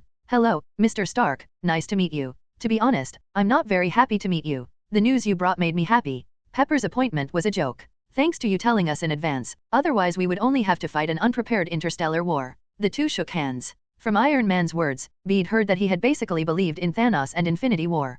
Probably the US team used some method to convince him. That was good, and saved Peter a lot of tongue-in-cheek. "Then I'll cut to the chase," Bede said. Everyone looked at him. Bede said, "Mr. Stark, do you know the address of the Supreme Sanctuary? Or, can you contact Doctor Strange?" Doctor Strange. Iron Man shook his head in a daze. "I've never heard of it." Bede frowned slightly, and then patted his head. "Gan?" There was an oolong. He just thought about Doctor Strange coming to find Iron Man in Avengers 3, subconsciously thinking that they knew each other before. But after thinking about it carefully, it seems that the reason why Doctor Strange went to Iron Man was because Dr. Banner happened to smash into the Supreme Sanctuary in New York after being teleported to the Earth. In other words, before that, they didn't know each other. Bede quickly looked at Vision and said, "Mr. Vision, please look up 117A Blake Street." Vision nodded, the eyes released light, and an image was projected in front of everyone. However, in terms of influence, it is just an ordinary street, with people coming and going, without any abnormalities. "Is this the residence of the Doctor Strange you mentioned?" Iron Man asked. Peter nodded, feeling a bit of a headache. He remembered that the Supreme Sanctuary had a setting that would not be seen unless the mages allowed it, so although he remembered the address of the Supreme Sanctuary, he didn't intend to find it directly from the beginning. But now Iron Man doesn't know Doctor Strange, so he can only be a dead horse as a living horse doctor. However, it is a pity that the dead horse is still a dead horse, and it was not rescued. So in this time period, who else could find Doctor Strange directly? By the way, Thor? Bede suddenly remembered that in the Easter egg at the end of Doctor Strange 1, there was a dialogue between Doctor Strange and Thor. In it, Thor also opened an unlimited refill mode, which made many alcoholics call experts. "So, is there a way for you to contact Thor?" Bede glanced at everyone. Captain America shook his head. "Actually, I lost contact with you several years ago. He has always been in contact with us unilaterally." Iron Man nodded in the same way. "Soul knows this Doctor Strange? May I ask, what does this doctor do?" Bede explained, "On Earth, there is a very special existence called magic. They can use dimensional magic to do many magical things. Doctor Strange is the strongest mage appointed by the Supreme Mage of the previous generation, and he is also the current one. The Supreme Mage. Mage." Everyone's eyes turned to Wanda involuntarily. The chaos magic used by Wanda is also magical and extremely powerful. After listening to Bede's description, they unconsciously substituted Doctor Strange into the image of a mage like Wanda. Iron Man said thoughtfully, "If you say that, it is indeed a good help." Bede said, "The most important thing is that Doctor Strange has an artifact called the Eye of Agamotto, and the core inside is the Time Stone." Captain America frowned. "In this case, we have to find him." Bede nodded and said, "If Doctor Strange is allowed to fight alone, the Time Gem is likely to be lost, and he lives in the Supreme Sanctuary in New York City. Once the opponent launches an attack on him, New York City will also be attacked. Cause great havoc." Captain America and others realized the seriousness of the problem. At this time, Wanda said, "Maybe I can try. Since you said that the Supreme Sanctuary is covered with magic and therefore cannot be touched by ordinary people, then maybe I can use magic to break its magic." Bede's eyes lit up slightly. Yes, although Wanda is not the Scarlet Witch yet, her magical attainments are actually no worse than Doctor Strange. Even in terms of expressiveness, she who can destroy the Mind Stone with one hand and suppress Thanos with the other is much better than Doctor Strange. At this moment, Bede's spider sense suddenly started to warn. He stood up abruptly. "There are enemies approaching." End of this chapter. Chapter 61. Doctor Strange. Enemy. Captain America and others were confused. This is the Avengers headquarters. Who is hungry enough to attack this place? Could it be that Thanos was dispatched in advance? However, when they went out, they found that it was not what they thought. The enemy is a group of Eagle soldiers. At this time, 5 helicopters were hovering over the lawn outside the Avengers headquarters building, and heavily armed Eagle State soldiers descended from the helicopters one by one, and surrounded the headquarters building where they were located. A look of astonishment appeared on Iron Man's face. "No, is that idiot politician serious?" The US team said helplessly, "It seems that we have to talk in another place. The premise is that they are willing to let us go," Peter said with a growing sense of weirdness. Not long ago, he hung out with the wanted criminals of Ant-Man's family, but was blocked in the building by the FBI. Now staying with the US team and Iron Man, and being blocked in the building by a group of soldiers. He now seriously suspects that there must be something wrong with the way he opened up this universe. He is a law-abiding and friendly citizen. Why is he either being arrested by Phobali or the army all day long? Okay, let's make it fast. Iron Man began to arrange the task. Vision, cut off the network in this area. Wanda, hand over their guns. Everyone else, get on the Quinn-style fighter. So next, Bede finally saw part of the fighting power of the couple, Vision and Wanda. I saw Vision's eyes light up slightly, and the communication near the base instantly fell silent. This is to prevent the adult Secretary of State, who is so stunned, from issuing some radical instructions. At the same time, the weapons in the hands of these soldiers were all entwined by the crimson magic light. They flew up at once, turned into dust in the air, and disappeared in ashes. There was only a group of unarmed soldiers standing there blankly, not knowing whether to advance or retreat. Iron Man and others have no intention of making things difficult for these people. They gathered to deal with the crisis and save the world, not to fight against the Eagle Nation Congress. If so many soldiers are killed, the nature will completely change. The Quinjet fighter quickly took off and flew towards Black Street in New York City. I don't know whether it was the stealth ability of the Quinjet fighter that prevented the Secretary of State from finding their location, or whether the actions of Vision and Wanda played a certain deterrent effect. In short, there was no interception on the road ahead. In order to avoid causing panic, after arriving at Black Street, the US team chose to hover the fighter plane in the sky. The task of finding Doctor Strange was given to Bede, Wanda, Vision, and Iron Man, who had to follow and see, driven by curiosity. Bede was a little embarrassed to find that he couldn't fly. "Want to help?" Iron Man walked up to Bede and asked. Peter was a little flattered by his offer, but politely declined. It was only more than 70 meters away. Even if he fell face down on the ground, nothing would happen to him. What's more, who said Spider-Man can't fly? The door of the rear part of the Quinjet fighter was opened, and Vision and Wanda flew out of the hatch one after another. Bede followed suit. In midair, he opened his hands slightly and gave an instruction to the auxiliary system in the suit. Wingsuit mode. Wingsuit mode has been activated. With a mechanical sound from the suit's auxiliary system, a spiderweb-like membrane opened between Bede's arms and ribs. This is indeed made of a spiderweb material. They are usually stored in the armpits of the suit, but when needed, they can be ejected, turning the spider suit into a spider wingsuit temporarily, giving Bede the ability to glide. However, the amount of spider silk solution inside is quite small, and the amount of film to be made is large, so this function can only be used twice at a time. After 2 uses, the solution inside must be filled in time. This made Bede a little envious of Dutch Spider's nano-metal suit, which can be retracted and retracted freely, and can be reinstalled and used repeatedly as long as it is not extensively damaged. I don't know if I have a chance to get one from Iron Man. Woohoo! The sound of the wind blew by my ears. More than 10 seconds later, his figure had fallen into the building.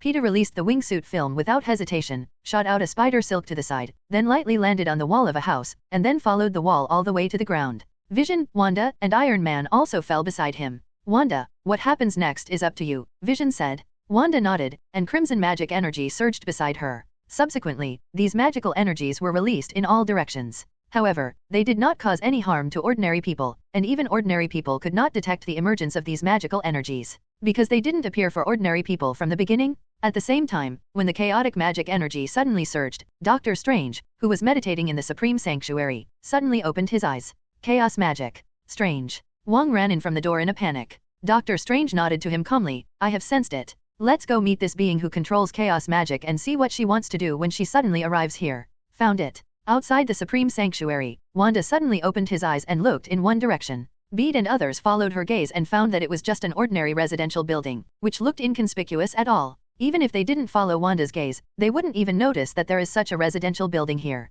Wait until PETA understands. It weakens the sense of existence and makes ordinary people selectively ignore it. This is one of the characteristics of the Supreme Sanctuary. Therefore, what he saw in front of him was not real. Here is the Supreme Sanctuary. Wanda walked there first, and PETA and the others naturally followed behind. However, before they could get closer, a circle of light suddenly appeared in front of their eyes. Hello, Master of Chaos Magic, Mr. Stark, Mr. Vision, and visitors from the parallel universe. I am Master Stephen Strange. You can also call me Dr. Strange. I like others like this call me. A handsome man in a big red cloak appeared at the other end of the circle of light. Hello, Dr. Strange. We came here specially to find you, Bede said as he stepped out from among several people. Dr. Strange's gaze stayed on B. You know, your appearance has violated the laws of the multiverse, and it is very likely to bring unimaginable consequences to this world. I don't want to come here either, but if it comes here so inexplicably, maybe it's because of the so-called multiverse law. Bede shrugged and said helplessly. At the same time, he also complained silently in his heart, the focus of the Supreme Mage is just different. End of this chapter. Chapter 62. Dr. Strange frowned, not knowing what attitude he took to what Bede said. But PETA had no psychological burden on that. With Dr. Strange as a person, he would not be killed for this reason. And Wanda, Vision, and Iron Man behind him are not vegetarians either. He told Vision how to get the Mind Stone, and Wanda and Vision still have a high degree of affection for him at the moment. In the worst case, Dr. Strange sent him away. But is this situation really bad? To be honest, he still wished that Dr. Strange would open the multiverse channel and send him away. If it weren't for having no choice, ghosts would want to stay in this world where there is a half chance of being wiped out. The only thing he hopes is if Dr. Strange can let him choose the opposite universe when he sends him away. Tell me why you are here, Dr. Strange said. The Supreme Mage's prediction of the future is actually a calculation of the future based on existing conditions. Therefore, before Thanos is coming, even he cannot calculate this result. This is the same as when the Ancient One in the past couldn't figure out Dr. Strange, the strongest Supreme Mage she had appointed, so she would shoot directly in the face of Thanos. Thanos is here, PETA said. Thanos. Dr. Strange was stunned for a moment, then asked in surprise, the ruler of Titan? Why is he? As Dr. Strange spoke, his eyes suddenly closed. Within a few seconds, he opened his eyes and looked at Bede in shock. So that's it? Collect all 6 infinity gems and wipe out half of the life in the universe. Thankfully he can do it. PETA breathed a sigh of relief. However, the successive changes in Dr. Strange's emotions made him a little puzzled. What did he mean by the way he looked at him just now? Come in, please, and tell us about your plan. Dr. Strange moved away and gestured. Only then did the 4 of Bede walk into the teleportation circle and enter this mysterious Supreme Sanctuary. The decoration in the Supreme Sanctuary is actually not as tall as imagined, and it is not even as interesting as Hogwarts in Bede's impression. The first reaction when entering here is solemnity, and a little darkness. This may have something to do with mages who like to study spells and are not keen on enjoying life. Tell me about your plan carefully, Dr. Strange said after watching Bede and the others sit down on the chairs. Bede didn't know why he was asking that question when he'd seen the future, but he repeated his plan.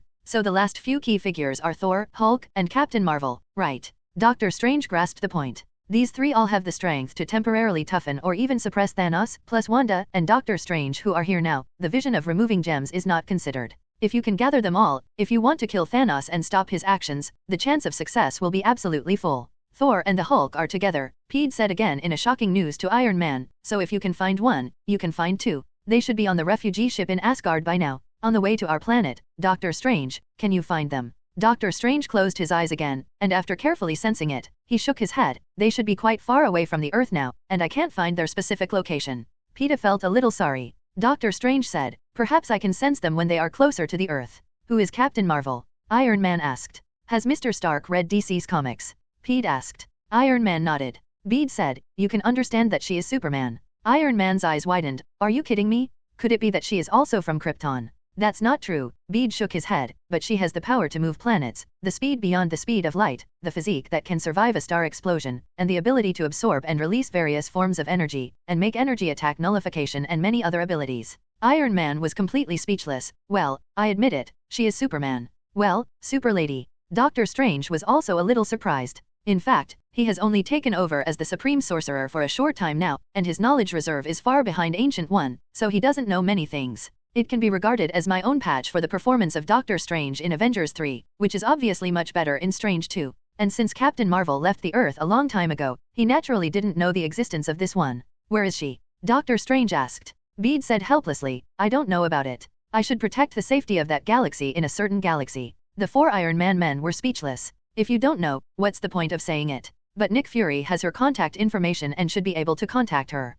Bede said. At the end of Avengers 3, Nick Fury took out his mobile phone to contact Captain Marvel, but at that time Thanos had already collected 6 infinite gems and snapped his fingers. When Captain Marvel arrived, everything was a foregone conclusion. But it's different now. Nick Fury, the former director of S.H.I.E.L.D. Doctor Strange nodded and drew a circle in front of him. As the light flashed by, a pitch-black marinated egg appeared in front of several people. Still a marinated egg wearing a blindfold. The braised egg is wrong. Nick Fury is holding a burger in his hand and stuffing it into his mouth. The sudden change of scene around him startled him a lot. Fortunately, he was relieved when he saw Iron Man's figure. Molly Falk, why are you looking for me? I'm retired now, just an ordinary old man. Nick Fury took a bite of the hamburger and said vaguely while eating. Bede admired his mental quality a little bit. Fury, we need your help to contact Captain Marvel. Captain Marvel. Nick Fury paused. That's right, Ms. Carol Danvers. Bede added. How do you know her? Bede received the scrutiny for the nth time in just one day, but fortunately he is used to it. Don't care how I know, but now the Earth and the entire universe are at stake, and we need the help of Captain Marvel. Bede said. I do know her, but she has been away from Earth for many years, and I can't contact her. Nick Fury shook his head again and again. Nick Fury is still trying to hide Captain Marvel. You're not a Skrull, are you? Bede said abruptly. Huh. Nick Fury looked at Bede in shock. Skrulls, what's that? Iron Man's head began to hurt, and it sounded like an alien species, especially in this sensitive period. End of this chapter. Chapter 63 Captain Marvel's news. Of course, the person in front of him cannot be a Skrull. Although the shape-shifting ability of a Skrull is difficult for ordinary people to distinguish, people like Captain Marvel and Doctor Strange can still find him. And it's impossible for Captain Marvel's contact information to appear in the hands of the Skrulls. Although they have reconciled, the grievances between them still remain. At most, just don't make trouble. If Captain Marvel comes back and finds that the Skrulls stole the communicator he left for Fury, you can see if they will die. This is not a soft-hearted person. On the contrary, he is very cruel. Are you afraid that he will kill a space battleship for you with his backhand? Bede took a deep look at Nick Fury and said meaningfully, the Skrulls have the ability to change their appearance at will, and can even obtain the memory of the changed object to a certain extent. Unless they die or take the initiative themselves, otherwise basically, no flaws can be found. And this race is lurking on the Earth. If they have any evil thoughts about the Earth, tisk tisk. Nick Fury frowned more and more, and the eyes he looked at Bede became more and more dangerous. Among the people present, he was the only one who had come into contact with the Skrulls, so it was self-evident to whom Bede's words were mainly addressed. Bede is not an alarmist. From the original plot of Spider-Man, Far From Home, it seems that the 2 Skrulls disguised as Nick Fury and Hill are helping Dutch Spider, but if you look at it as a whole, it makes people a little suspicious. Are they deliberately causing trouble? For example, he deliberately stood up for Mysterio, causing Holland Spider to trust Mysterio. The other party was recognized by Nick Fury and Hill, and these 2 identities were the former director and deputy director of SHIELD. As a member of the Avengers, Dutch Spider, who has little experience, will definitely have a foundation of trust in this. Then, they deliberately let Mysterio push forward the development of the matter, deepening the trust of the Dutch Spider in Mysterio, and finally let Mysterio get Iron Man's legacy, the unmanned man who can control a whole satellite and is worth billions. Fleet of Edith Glasses. In this way, even if Iron Man's former comrades in arms are silently paying attention to the growth of the Dutch Spider, they can't find any faults. Because they were also deceived by the mysterious guest. It looks like they did nothing, but in fact they did everything. In addition, there is another biggest doubt. Shortly after the occurrence of Far From Home, the mysterious guest Quentin Baker died under his own drone, but the video of his before death was released. Edited? So, who gets access to these videos? An old subordinate of Mysterio? Those rabble-rousers who were only entangled with him because of their interests would naturally disperse as soon as Mysterio died. Who would deliver justice to him? The most suspicious ones are the Skrulls. Because after the Heroes Expedition incident, the Stark Group was investigated, and those drones were also taken away, and the data in the drones naturally fell into the hands of the FBI. With a little disguise, the Skrulls could obtain this data, edit it, and put it online. On the one hand, it destroys the Dutch Spider, the successor of Iron Man's will, and on the other hand, it takes Iron Man's huge legacy into its pocket. Even when necessary, they can directly change into the appearance of Tony Stark, and stage a scene of hero resurrection. This may be the prelude to the secret invasion of this universe? Of course, Bede didn't want to be a part of a possible secret intrusion. All he wants now is to finish Infinity War and get Bill Foster to help him figure out his powers and use of the quantum realm to travel across parallel universes. This world is too dangerous? Clicking on the scrolls is just to give them a little kind reminder, and by the way, a wave of goodwill. If this were the game, it would look something like this now. Nick Fury's favorability plus 10, currently 5, cold. Tony Stark favorability plus 20, currently 30, knowledge. Stephen Strange favorability plus 20, currently 50, friendliness. Wanda and Vision favorability plus 10, currently 40, friendly. Those who can achieve cognition, 1030, basically have obtained initial recognition and can speak. When you reach the level of friendliness, 3050, you will take the initiative to do something for you. Further up is the beloved relatives and friends who need to add money. It seems that you really know a lot. Nick Fury took a deep breath and turned to look at Iron Man, who was the only one he was familiar with among the people present. Stark, tell me, what are you doing? What? I have a right to know this. Iron Man said, the thing is, there is a terrible opponent on the way to Earth, and his purpose is to destroy half of the life in the entire universe. So, if you can call your super lady friend to fight with us, then our confidence in winning this battle will be much higher. A long silence followed. The weight of what Bede said was obviously completely different from what Iron Man said. This is normal, after all, they have fought side by side for a long time. After a while, Bede couldn't help but said, Mr. Fury, do you still remember the war that happened in New York a few years ago? A space wormhole appeared there, and the Avengers were locked in a bitter battle. In the end, it was still Mr. Stark risked his life and entered the wormhole with a nuclear bomb, only to eliminate one of the spaceships behind it. The Chitauri are just a part of Thanos' Dark Army, and now, the one who came to Earth is the entire Dark Army led by Thanos himself. If you just talk about how powerful the Dark Legion is, then there is no concept at all. But when a more intuitive concept appears, people have to associate it. Just a part of the Chitauri Legion can destroy more than half of New York City, making them almost invincible. The complete Chitauri Legion is only a part of the Dark Legion. The Dark Legion is another force under Thanos. A glimpse of the leopard in the tube can be seen. This is enough to make Nick Fury aware of the power of Thanos. After listening to Bede's words, Nick Fury stood up. Doctor Strange pointed to the door. There are empty rooms on the left and right after you exit the door. You can use them as you wish. Nick Fury didn't reply and walked out directly. Bede and the others began to wait anxiously. Bede's last sentence just now not only brought pressure to Nick Fury, but also brought a lot of pressure to Iron Man and others. In the past, they just hoped to find Captain Marvel as a precaution, but now, they really hope that she can come back. A few minutes later, the door was pushed open again. In the expectant eyes of Bede and others, Nick Fury showed 2 rows of big white teeth.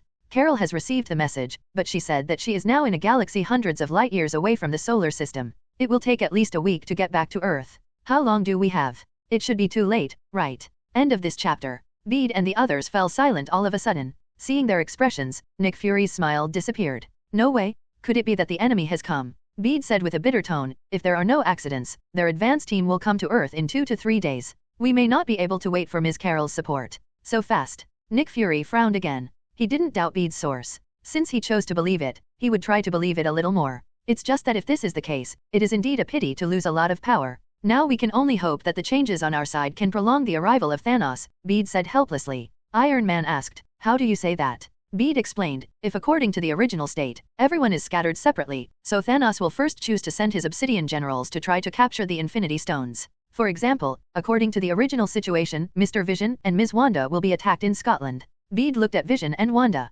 Vision nodded and said, if it wasn't for Mr. Bede's early warning, Wanda and I would still be in Scotland 2 days later. If the other party sends someone at this time, it will be difficult for us who have not made any preparations to resist. When he spoke, Wanda on the side cast a grateful look at Bede. If there is no Bede, even if she and Vision can repel Thanos' men, they will definitely pay a heavy price for rushing to the battle. If Vision is injured or dies, she will not be able to bear it.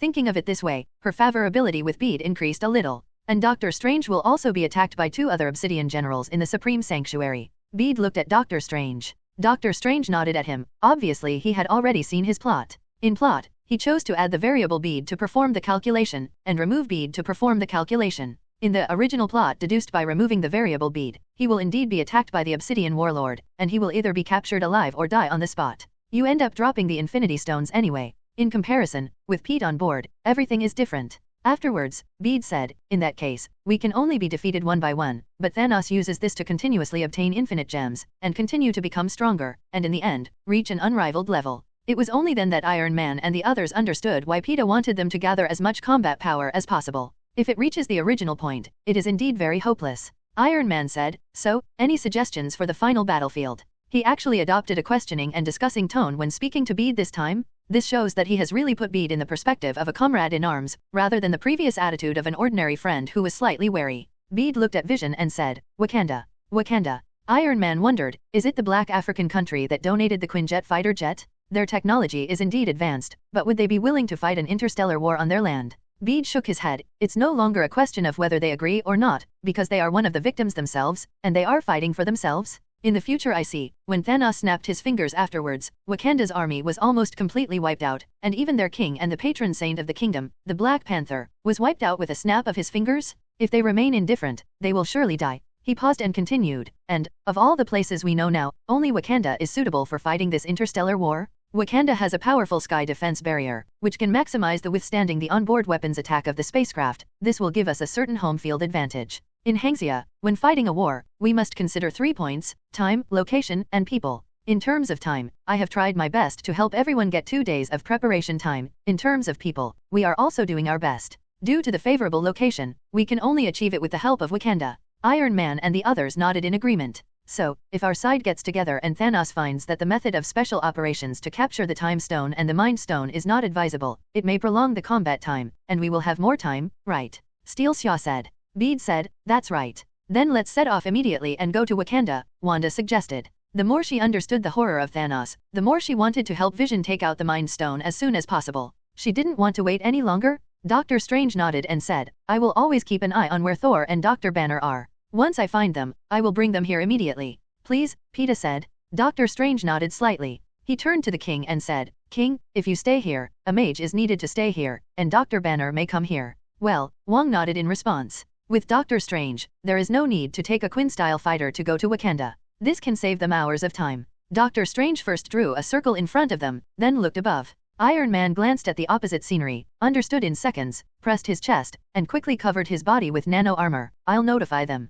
After that, he flew out from the gate. At the same time, a huge halo appeared above the Supreme Sanctuary. Just when Captain America, Black Widow, and the others looked at each other, not knowing what to do, Iron Man appeared outside the cockpit of the Quinjet fighter at the right time, knocked on the glass, pointed to the aperture, and flew in first. Captain. Falcon turned around and asked. Captain America nodded. Follow Tony. The Kun-style fighter started slightly and rushed through the aperture. The lively city of New York disappeared, and what appeared in front of Captain America and others was a vast virgin forest. What's going on here? Falcon asked in surprise.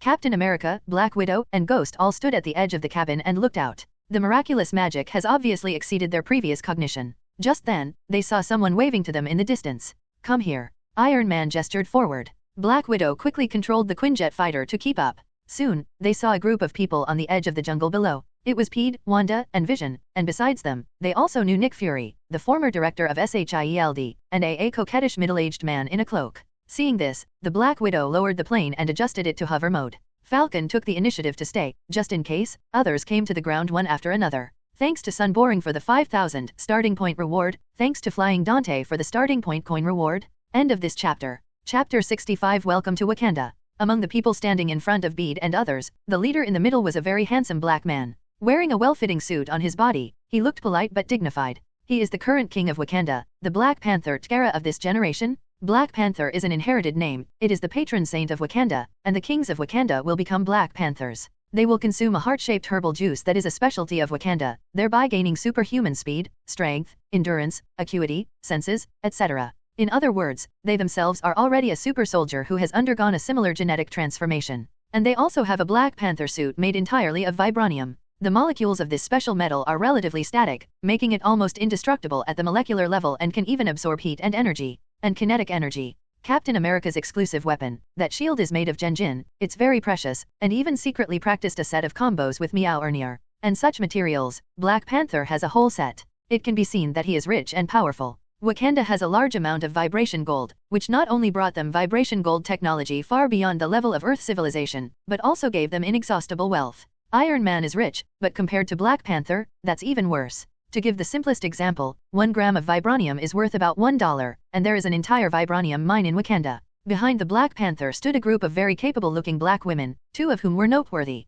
The one with long hair is named Nakia. She has a hot figure and beautiful appearance. She is Black Panther's lover and bodyguard. She will most likely become the future princess of Wakanda. After all, there are no X-Men in this world, naturally. No Storm either. On the other side of him, the bald woman holding a metal spear in her hand was Okoye, the captain of the women's guards of the Royal Guards of Wakanda. Bede looked at her familiar face and felt a strange illusion. She looked very similar to the knife girl in The Walking Dead, same actor, just as fierce and capable, but without hair. Wakanda's women's guards are actually the Black Panther's harem group, which are all elite women sent from various tribes. They have both force and wisdom, and they are only loyal to the king. On the one hand, they are also to consolidate the politics of their respective tribes. Therefore, after T'Challa was defeated by the leopard in Black Panther, they chose to surrender, because strictly speaking, who is the king means little to them. First of all, they are the marriage tools of their respective tribes, and secondly, they are the king's personal guard and harem group. However, Okoye was able to stand out from so many elites and become the captain. Her methods and abilities are obviously extraordinary.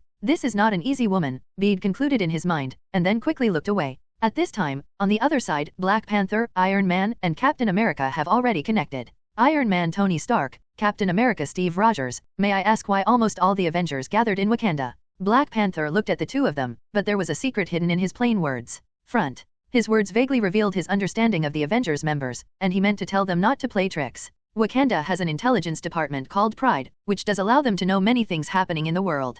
T'Challa, we are here to ask for your help. The US team took the initiative to step forward. The cooperation over the past 2 years has kept his relationship with the Black Panthers at a good level. Ask for help? Then why bring them? Black Panther said bluntly. 2 years ago, he fought the Civil War in order to capture the Winter Soldier, and secretly helped the Underground Avengers many times in the past 2 years. Now he pretended to be indifferent on the surface, but in fact he just distanced himself from the relationship. After all, judging by their current posture, it is not the same as before. As the king of Wakanda, he is responsible for his country. Here's what happened.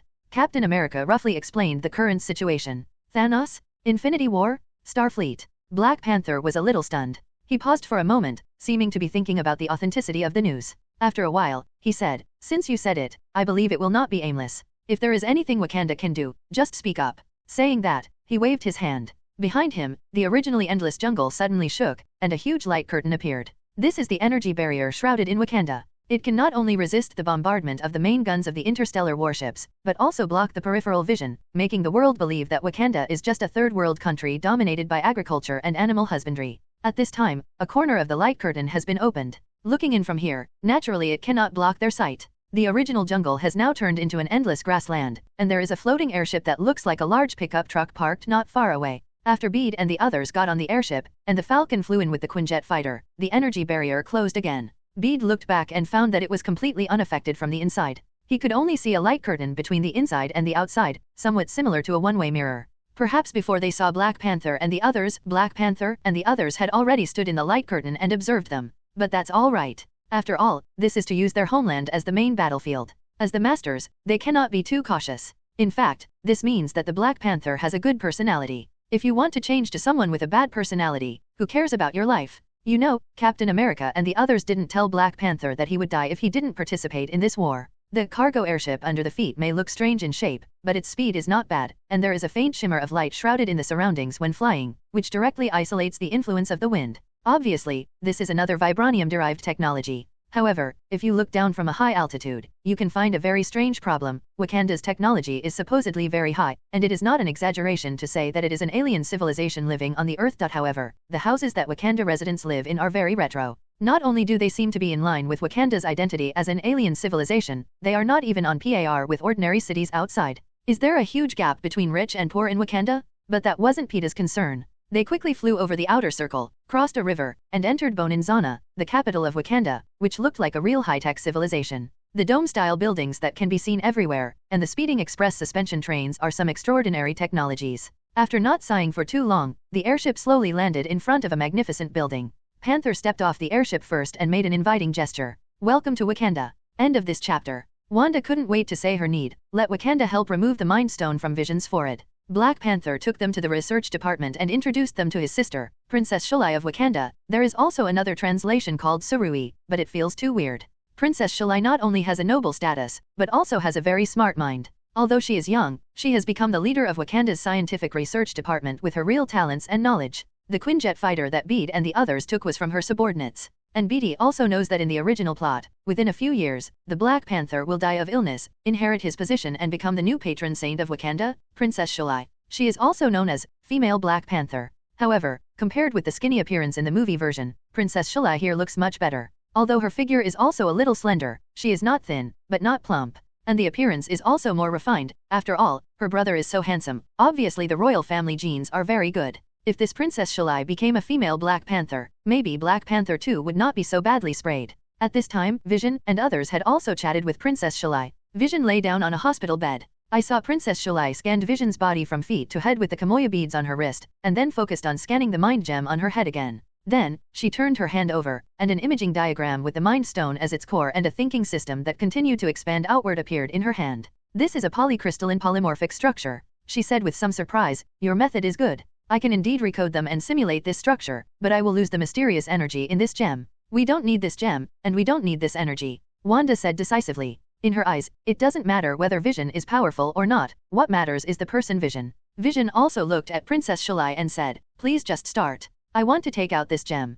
Princess Shalai nodded and said, yes, but this requires me to simulate and reprogram all 2 trillion neuron contacts, which will take a long time. How long? Wanda asked eagerly. Captain America patted her shoulder, signaling her to pay attention to her reaction. Wanda took a breath. After the mountain bumped a few times, she calmed down and said, sorry, I reacted too violently. It's okay, Princess Shalai shook her head, I can't say exactly how long it will take. In short, this operation requires a high degree of precision. Once you make a mistake in one of them, the entire thinking system may be disrupted. Wanda nodded and looked at Vision. Vision cast her a reassuring look. Then he looked at Princess Shalai again. His Royal Highness, please forgive me. Princess Shalai said, then I'm going to prepare. Let's start right away. After setting up the Vision, everyone left the medical room of the research center. They had some discussions about what to do next. First of all, Black Panther has issued a summons to all tribes in Wakanda. In this way, Wakanda's own army, the Royal Guard, and the warriors of those tribes can form a total of nearly 10,000 troops.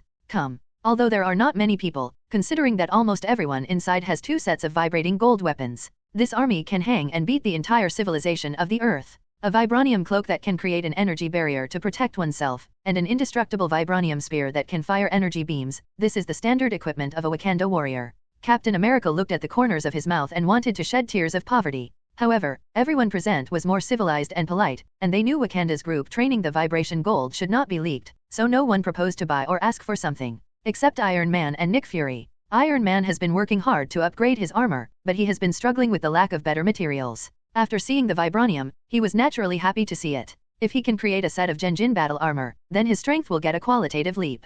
And Nick Fury is a veteran agent. When he sees such a good thing, his first reaction is how to get it. However, the current situation was critical, and he did not dare to think wrongly. The second item was proposed by the US team. He put forward an idea. Since Thanos will send his Obsidian 4 to seize the infinite gems on them in the future, is there a possibility that they can use the infinite gems to set up a game? Vision cannot move, of course, and there are so many experts here in Wakanda, and there is powerful technology that can block the outside. Thanos must think twice before entering here. Therefore, one or several people need to go outside Wakanda with the time stone as bait. When the enemy comes, reinforcements will be sent over quickly. Using more and less, he first killed several of Thanos' generals and injured their fingers. In this way, no matter how strong Thanos' fist is, after losing a few capable men, it is like losing fingers on the fist, and his strength will be greatly weakened. The ups and downs of one another may increase some chances of winning. This method has been well received by everyone. After all, the Earth is their home field, and now with the assistance of Wakanda technology and the gathering of a lot of forces, it is completely possible to complete this operation.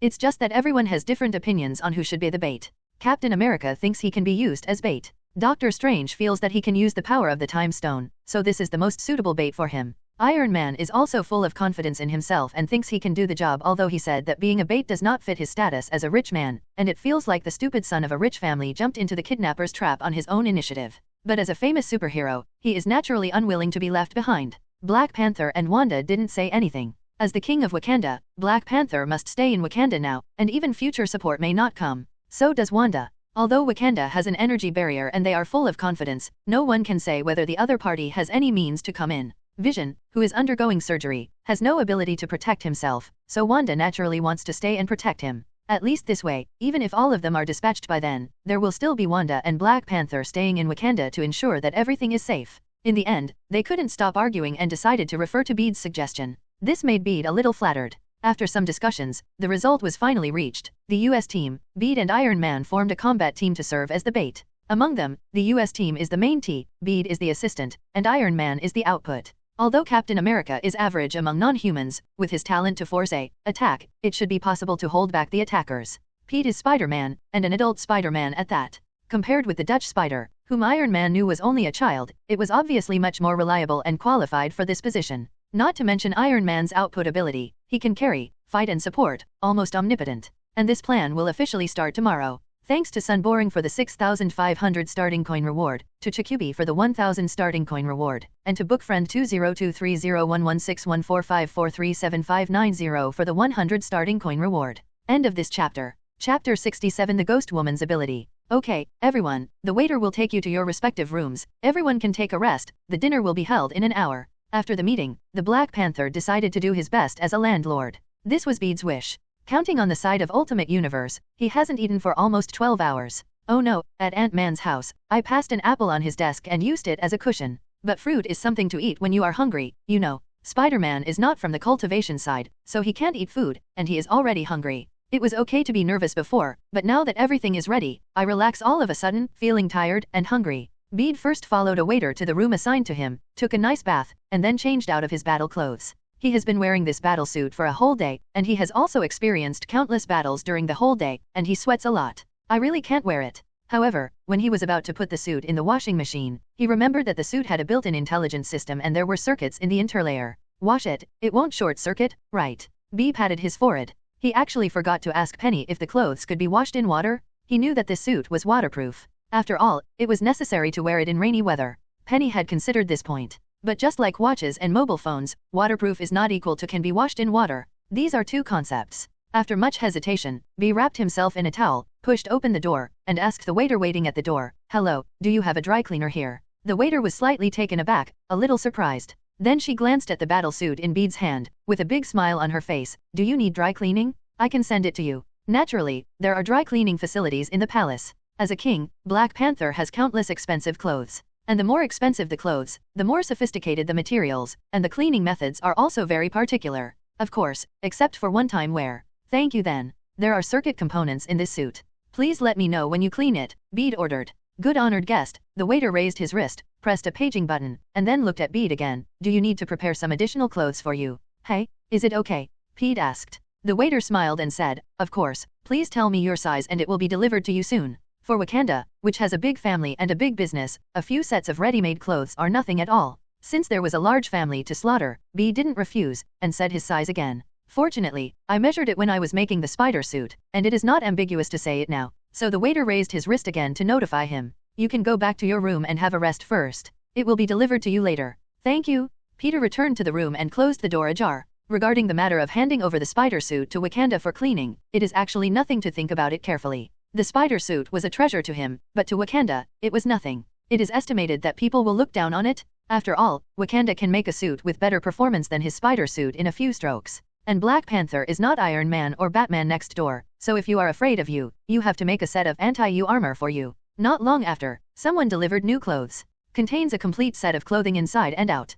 Peter put it on and tried it on. Sure enough, it fits well and is comfortable. The fabric is fine and expensive. He didn't even think about changing this set of clothes before time travel. Now it was given to him by the Black Panther. "Gan, big dog, I'm really envious." Bede's idea of making money became more determined. "I just don't have any ideas yet." After another half an hour, the dry-cleaned spider suit was also sent back. The cleaned spider suit not only lost the sweat smell before, but also became clean and new again, as if it was just made in the underground spider cave of the Ultimate Universe. But Bede didn't mean to put on the suit. Anyone who has tried it knows what it feels like to wear tights all day. Now in Wakanda, belonging to the safe zone, there is no need to wear this. He just put on the spider silk launcher, because this also has a communication function, and it is connected with the intelligent assistance system in his battle suit. Although he brought his own mobile phone with him when he traveled, he knew everything about the security system of the mobile phone. And because of the deviation of the signals in different worlds, it is difficult for the mobile phone to connect to the internet. However, the spider silk launcher is different from the intelligent assistance system on the battle suit.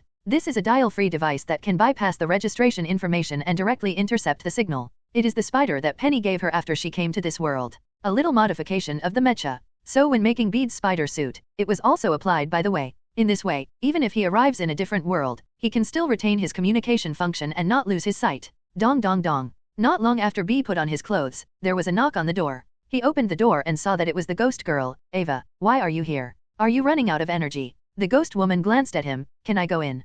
Peter moved away. After closing the door, the two came to the living room table and sat down. "Tell me, what's the matter?" Bede took a closer look at her physical condition just now, and there was nothing abnormal. Obviously the quantum energy was still enough. The ghost girl said, "Are you really going to participate in that dangerous operation tomorrow?" "Yeah," Peeta subconsciously replied. "Wait, how do you know?" Because of the identity of the ghost woman, she was not included in the previous meeting. Black Panther had a bellboy take her to her room before the meeting began. As for the ghost woman, apart from Bede, theoretically speaking, she has no trusted acquaintances. Nick Fury is familiar, but she has already judged Shield, so there is no communication between the two. As for Iron Man, Captain America, and others, it is even more impossible to talk to her about this. Who told her that? The ghost woman stretched out her hand and placed it in front of Bede. Then, hers suddenly disappeared. Bai Datang stood up suddenly, and said in surprise, "Your ability has not disappeared." The ghost woman was also a little dazed. "I don't really know what's going on. I thought my ability had disappeared, but I was in the room just now and accidentally discovered that it's still there." "What about your body?" Peeta frowned. This kind of ghost woman who is not suffering from illness still looks normal, but no one knows if this is an appearance. He didn't want to be around someone who could go crazy at any time. End of this chapter. Chapter 68 Black Panther's Concern. The ghost girl said, "There is no tearing feeling like before, and it is easier to control." Bede hesitated for a moment, and said, "Why don't you go back and let Dr. Foster check your current physical condition for you?" But the ghost girl shook her head. "I'm here to tell you this, not because I want you to send me back. I want you to take me with you in tomorrow's operation." "Why? You also said that this action is very dangerous. They are real aliens, each of them is strong like a monster, and they may die if they are not careful," Bede persuaded. In fact, he was more puzzled. Why did this ghost girl suddenly have such a high loyalty? Could it be that his spider characteristic ability still has aura of domineering, and when the tiger's body shakes, the enemy bows when he takes his head? The ghost girl looked into Bede's eyes and said in an extremely serious tone, "You don't understand the feeling of being tortured by illness for more than 20 years. Every moment at that time was hell for me. But now, everything is over and I have a new life. And it was you who gave me new life. My life is yours. In the past, I was a ghost agent of Shield. From now on, I will be your ghost guard."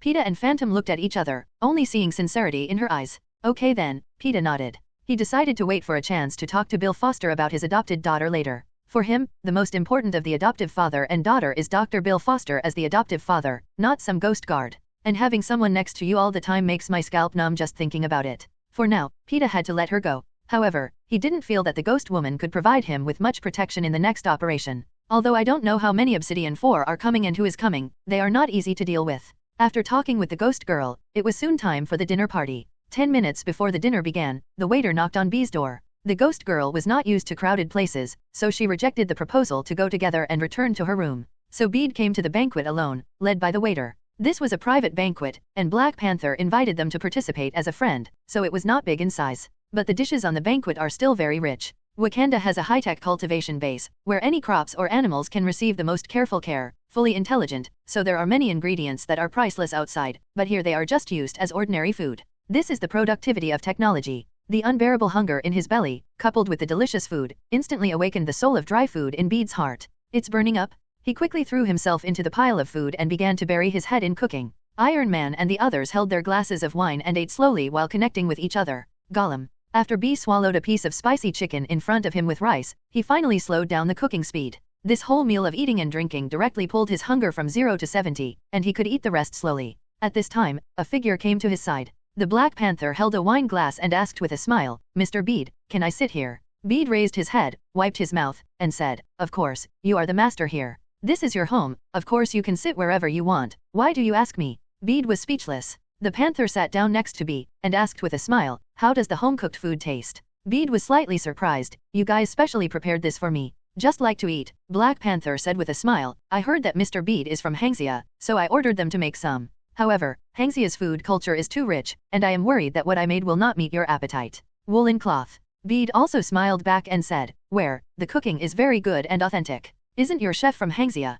Black Panther shook his head and said, "That's not true, but he went to a school called New Oriental in Hangzhou for a few years, and stayed in Hangzhou for a few more years, and learned a lot of Hangzhou delicacies." A few simple words quickly narrowed the distance between the two, but B knew that the panther's sudden visit to him should have some purpose. Sure enough, after chatting nonsense for a while, the Black Panther suddenly asked, "Mr. B, they say, you are a prophet, you can predict the future." Bede frowned and said righteously, "This is a rumor. But they said that you were the first to discover this crisis and facilitated it, didn't you?" Black Panther was slightly surprised. "That's true," Bede nodded, "but I can know the future because I accidentally saw these fragments of the future when I came to this world through the quantum channel. It is not a prophetic ability. Bede didn't want to lie and sell some prophetic persona, so what was the point? From the time he appeared in this world, the future has changed, and this identity is not reliable at all. Quantum Channel. Black Panther paused slightly, obviously a little surprised. No one had told him before that Bede came from other universes, and no one told him that Bede came from the Quantum Channel. But he didn't stop at this question, but asked another question. Mr. Nabed, have you seen the future of Wakanda? Peter's hand paused. He put the wine glass in his hand aside, turned half around, and looked at the Black Panther. Your Majesty, I do see some of Wakanda's future. Please be blunt. Black Panther also noticed the change in Bede's attitude, but didn't think much about it. Wakanda has been in a self-enclosed state since a long time ago, trying its best not to contact the outside world. So much so that even the once powerful SHIELD and Hydra spent a lot of effort to find out about it. It was through the Crow who defected from Wakanda and stole a lot of vibration gold. I got it by mouth. T'Cholla's policy is to establish communication with the outside world before changing it, and declare to the world the power of Wakanda. Although he looked very confident on the surface, he was actually very nervous in his heart. He worries that his actions will lead Wakanda to a place of no return. Your Majesty, have you ever paid attention to your physical condition? But Bede said something nonsensical. The Black Panther nodded and raised his hand. He wore something like a sports bracelet on his hand. This is the standard Kimoya bracelet for Wakanda citizens. It can analyze the health status of the holder at any time and give health advice. As he spoke, Black Panther's expression changed. You mean, my body is really good. How much time do I have? End of this chapter. Peter nodded. Immediately, he looked in astonishment at the gentle and restrained king in front of him, and said in surprise, so, you already know about your illness. In his original world, Black Panther was killed from the plot in Black Panther 2 because the actor who participated in the film died suddenly, which caused the filming plan to be suspended and a new plan had to be launched, which was to promote Black Panther's sister Shuli. The princess ascends to the throne and becomes the female Black Panther. That is an impossible solution based on reality. In fact, there are many flaws. For example, this Kimoya bracelet allows even ordinary citizens to enjoy the benefits brought by high technology and enjoy good health and longevity. And the Black Panther, as the king, actually died of illness? Is this reasonable? But now, he is in this world. Naturally, Black Panther will not be killed due to actor issues. In other words, the Black Panther really has some kind of hidden disease that even the Kimoya bracelet can't detect. However, the Kimoya bracelet is simple after all. If you can use the high-tech equipment at the Wakanda Research Center to do a full-body examination, you might be able to find the pathogen of the Black Panther.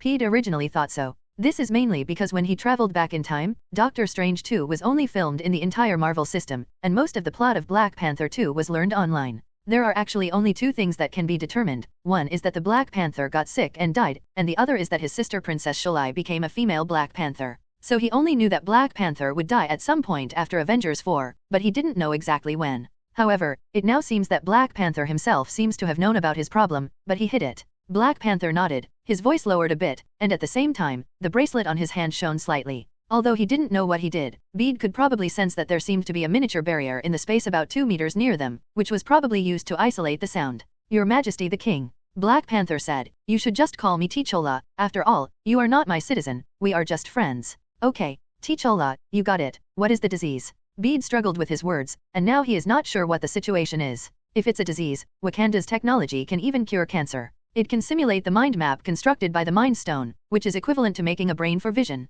With such advanced medical technology, it is really hard to imagine what kind of disease makes Black Panther, the king of Wakanda, powerless and can only hide it. Black Panther said, since you already know, I won't hide it from you, but don't tell anyone. Peter nodded, I swear. Black Panther nodded, my disease, I call it, Quantum Blood Source Failure Syndrome. Quantum Blood Source Failure Syndrome. Bede was confused. Not even him, even a professional doctor of medicine probably didn't know this term, right? Panther said, you should know about organ failure, right?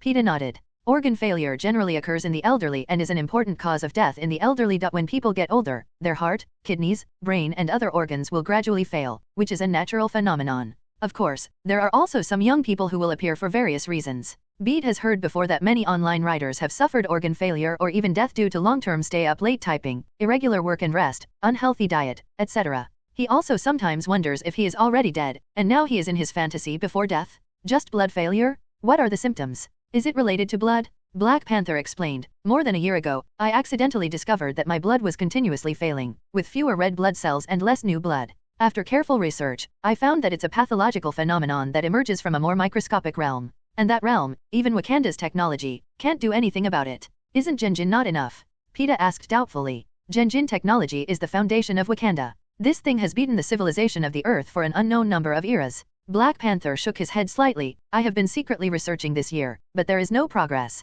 I hope you can tell me how long I have left. At this moment, Pedro stretched out his finger. A faint shimmer lit up his fingers. To be honest, I control quantum energy. If your illness is related to this, maybe I can help. The panther was a little surprised, completely forgetting the demeanor he had been maintaining all along, and leaned in front of Bede, staring intently at his fingertips. Is this really quantum energy? Bede nodded. I'm sure, this is the quantum energy I absorbed from the quantum realm. Can you give me some for research? I'm willing to pay a high price. Black Panther said. Bede smiled and said, Tek Allah, this is too foreign. You have already said that we are friends, so we should help each other, and there is no talk about money. This thing, as long as I enter the quantum realm, you can have as much as you want. Black Panther showed a smile, and held Bede's hand together. You are my friend forever. Pedro smiled back. Although he is short of money, perhaps with these quantum powers, he can make a fortune from the Black Panther who needs them to save his life. But money is enough. Compared to money, what he wants more is the friendship of Black Panther and the friendship of Wakanda. And now, it's clear he was right. Regardless, he's already gained Black Panther's friendship. However, quantum energy is not a panacea. This phenomenon of the Black Panther is quite different from that of the Ghost Woman. The so-called quantum blood source failure is only because the cause of his blood source failure is an extremely subtle existence. It's just a concept, not really quantum. The real quantum is a physical quantity that cannot be further reduced in physics. But B's quantum energy can provide Black Panther with a brand new way of thinking. This will be a passage that touches the microscopic realm. It may also be the cure for his terminal illness. This is actually like before the microscope, people didn't know that there were microorganisms. But one day, suddenly someone comes up with evidence and tells you, hey, microbes do exist. After having a real basis, it is much better to conduct research on this basis than to bump around like headless chickens. At least with the correct answer, it is enough to rule out many things. The following is not included in the text count. In the original play, Black Panther did not find Ant-Man or Dr. Pym, firstly because they were not familiar with each other, and secondly because of the situation at the time. News that the King of Wakanda was critically ill must not be leaked in advance. This is a patch for the plot design in the book.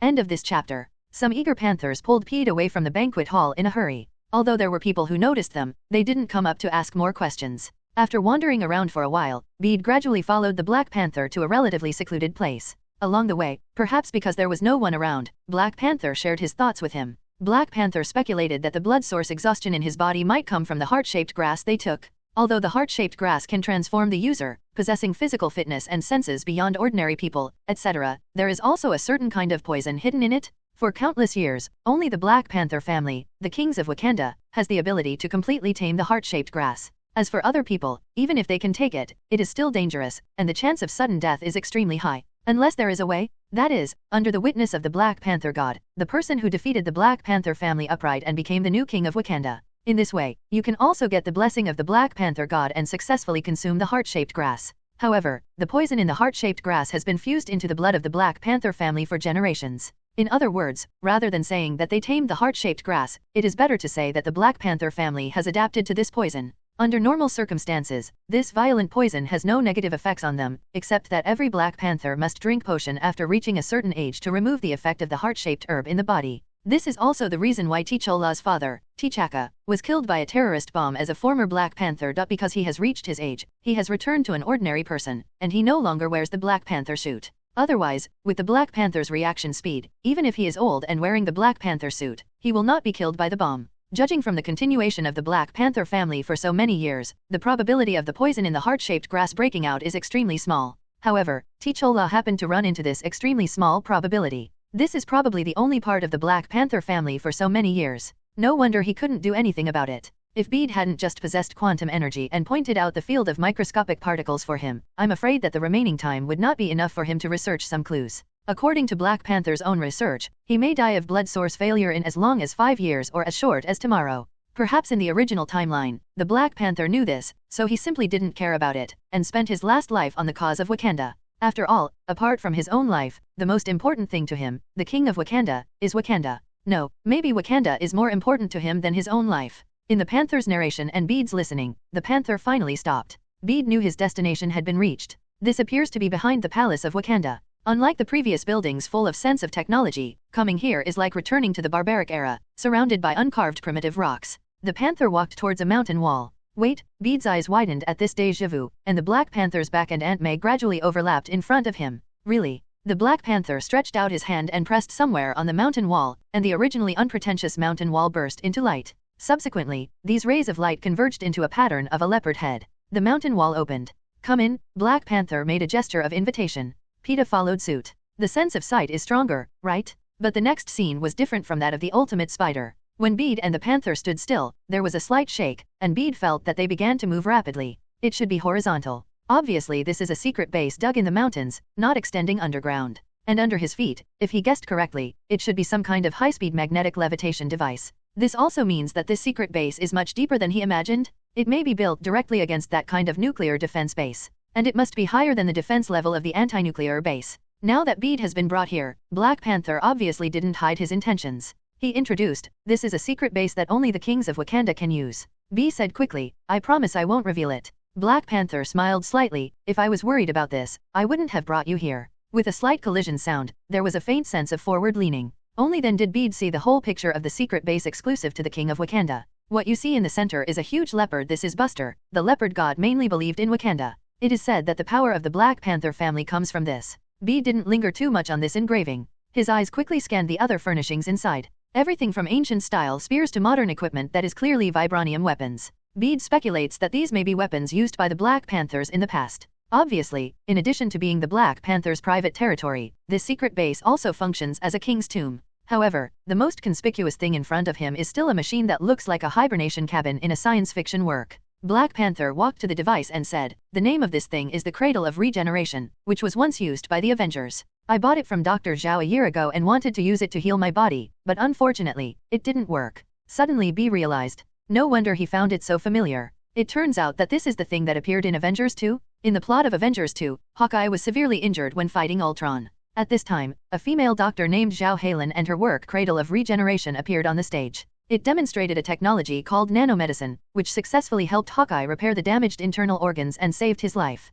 Black Panther obviously made some modifications to the regeneration cradle, making it somewhat different from the original one, so Bede couldn't recognize it at first. But it's a pity that the principle of using this thing is still only at the molecular level, and it can't go deep into a deeper level. No matter how modified it is, unless its working range can be expanded to the atomic, subatomic, or even lower levels, it will still be of no use against blood source failure. Because from a molecular point of view, the body of the panther is very healthy, even stronger than 99.999% of the people in the world. What is it going to fix? While B was looking at the contents of the room, the panther opened one side of the regeneration cradle. "If possible, please put some quantum energy in here." End of this chapter. This was what he came here to do, so Bede naturally stretched out his hand without any hesitation, mobilized the quantum energy in his body, and poured it into the container of the regeneration cradle. This container was originally used to store the nano-restoration for treatment, but the nano-restoration was taken out by the Black Panther, and now it is naturally used to store quantum energy. Black Panther didn't say how much to inject, and Bede didn't ask. Black Panther believes that quantum energy is very precious. After all, the quantum realm is a very mysterious existence even for Wakanda. And because Bede could easily obtain quantum energy and had the ability to enter and exit the collection, he naturally didn't care too much about this. So Peter used too much force. Boom! The container hummed, as if it was about to explode. The panther was taken aback when he saw this, and then quickly grabbed Bede. "Stop, stop, enough is enough, there are too many." Bede quickly stopped the energy injection. Fortunately, they all responded quickly enough. Although the container looked a little overwhelmed just now, it is high-tech that has been strengthened by Wakanda, so it is not like this will cause problems. A tube of something with dreamy colors appeared in the container. It looks like light, but also like fog. Even if ordinary people can see it, they can't touch it. The Black Panther's face was filled with uncontrollable joy. When he saw this quantum energy so intuitively, he became more confident in curing his illness. Griot, analyze this energy, and reprogram the repair container subroutine of Cradle of Regeneration.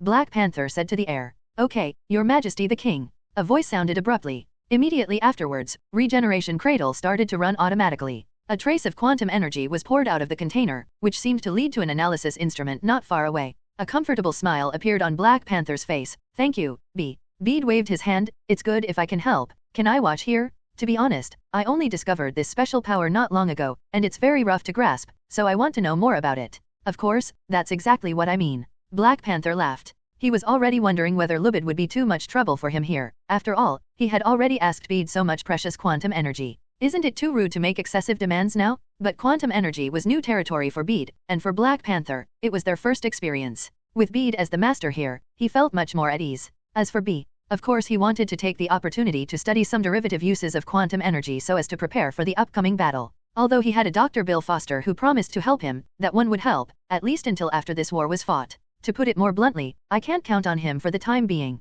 Now that he has the opportunity to learn, he will naturally not miss it. In the following period of time, Bede was greatly surprised by what he saw and heard in this secret base. Including Bede, most people's impression of the Black Panther is a majestic king and a powerful warrior. But they all overlooked one point. That's the wisdom of Black Panther. Through this short period of contact, Bede discovered that the Black Panther's technological capabilities were not inferior to his leadership and combat effectiveness. Black Panther can skillfully use various scientific research devices in the laboratory that Bede cannot understand. On this side, he first projected a 3D model of himself using 3D virtual imaging technology, and then stripped out all the blood vessels and spinal cord of the whole body and other parts related to blood. Then he went to the other side, looked at the preliminary analysis of quantum energy listed by Griot, and conducted further planning and research. In the huge laboratory, there are busy figures of Black Panthers, and it can be clearly seen that he is very organized in doing things. There is a rhythm that is busy but not chaotic. Seeing that he was so involved, Bede didn't bother him, he just watched from a distance to avoid affecting him. But this didn't stop him from observing. As Spider-Man, his eyesight has been greatly enhanced along with his physical fitness. There is not much difference between standing on the side and watching here. Oh, by the way, I forgot to introduce the other person who is now in this secret base. Through this period of observation, Bede was surprised to find that this should be an artificial intelligence not inferior to Iron Man's Jarvis and Friday. Black Panther named it Glio. This is actually a very poetic name. In the Aboriginal language of He Is Who, it is a general term used to refer to the occupations of poets, writers, artists, and luthiers handed down from generation to generation. In ancient times, Griot would enter the court and serve as the historian, advisor, messenger, etc. of the king or chiefs. The same is true for the artificial intelligence Glio's status in Wakanda. With the help of Griot, Panther processed information extremely quickly. Countless formulas jumped out of his fingertips and jumped into the program as if he didn't need to think about it. About 2 hours later, when it was probably late at night outside, the Black Panther suddenly woke up from his research. B noticed that a machine that had been running at high speed for a long time just stopped. Black Panther walked to the machine, and the machine opened a hole, and a small petri dish popped out.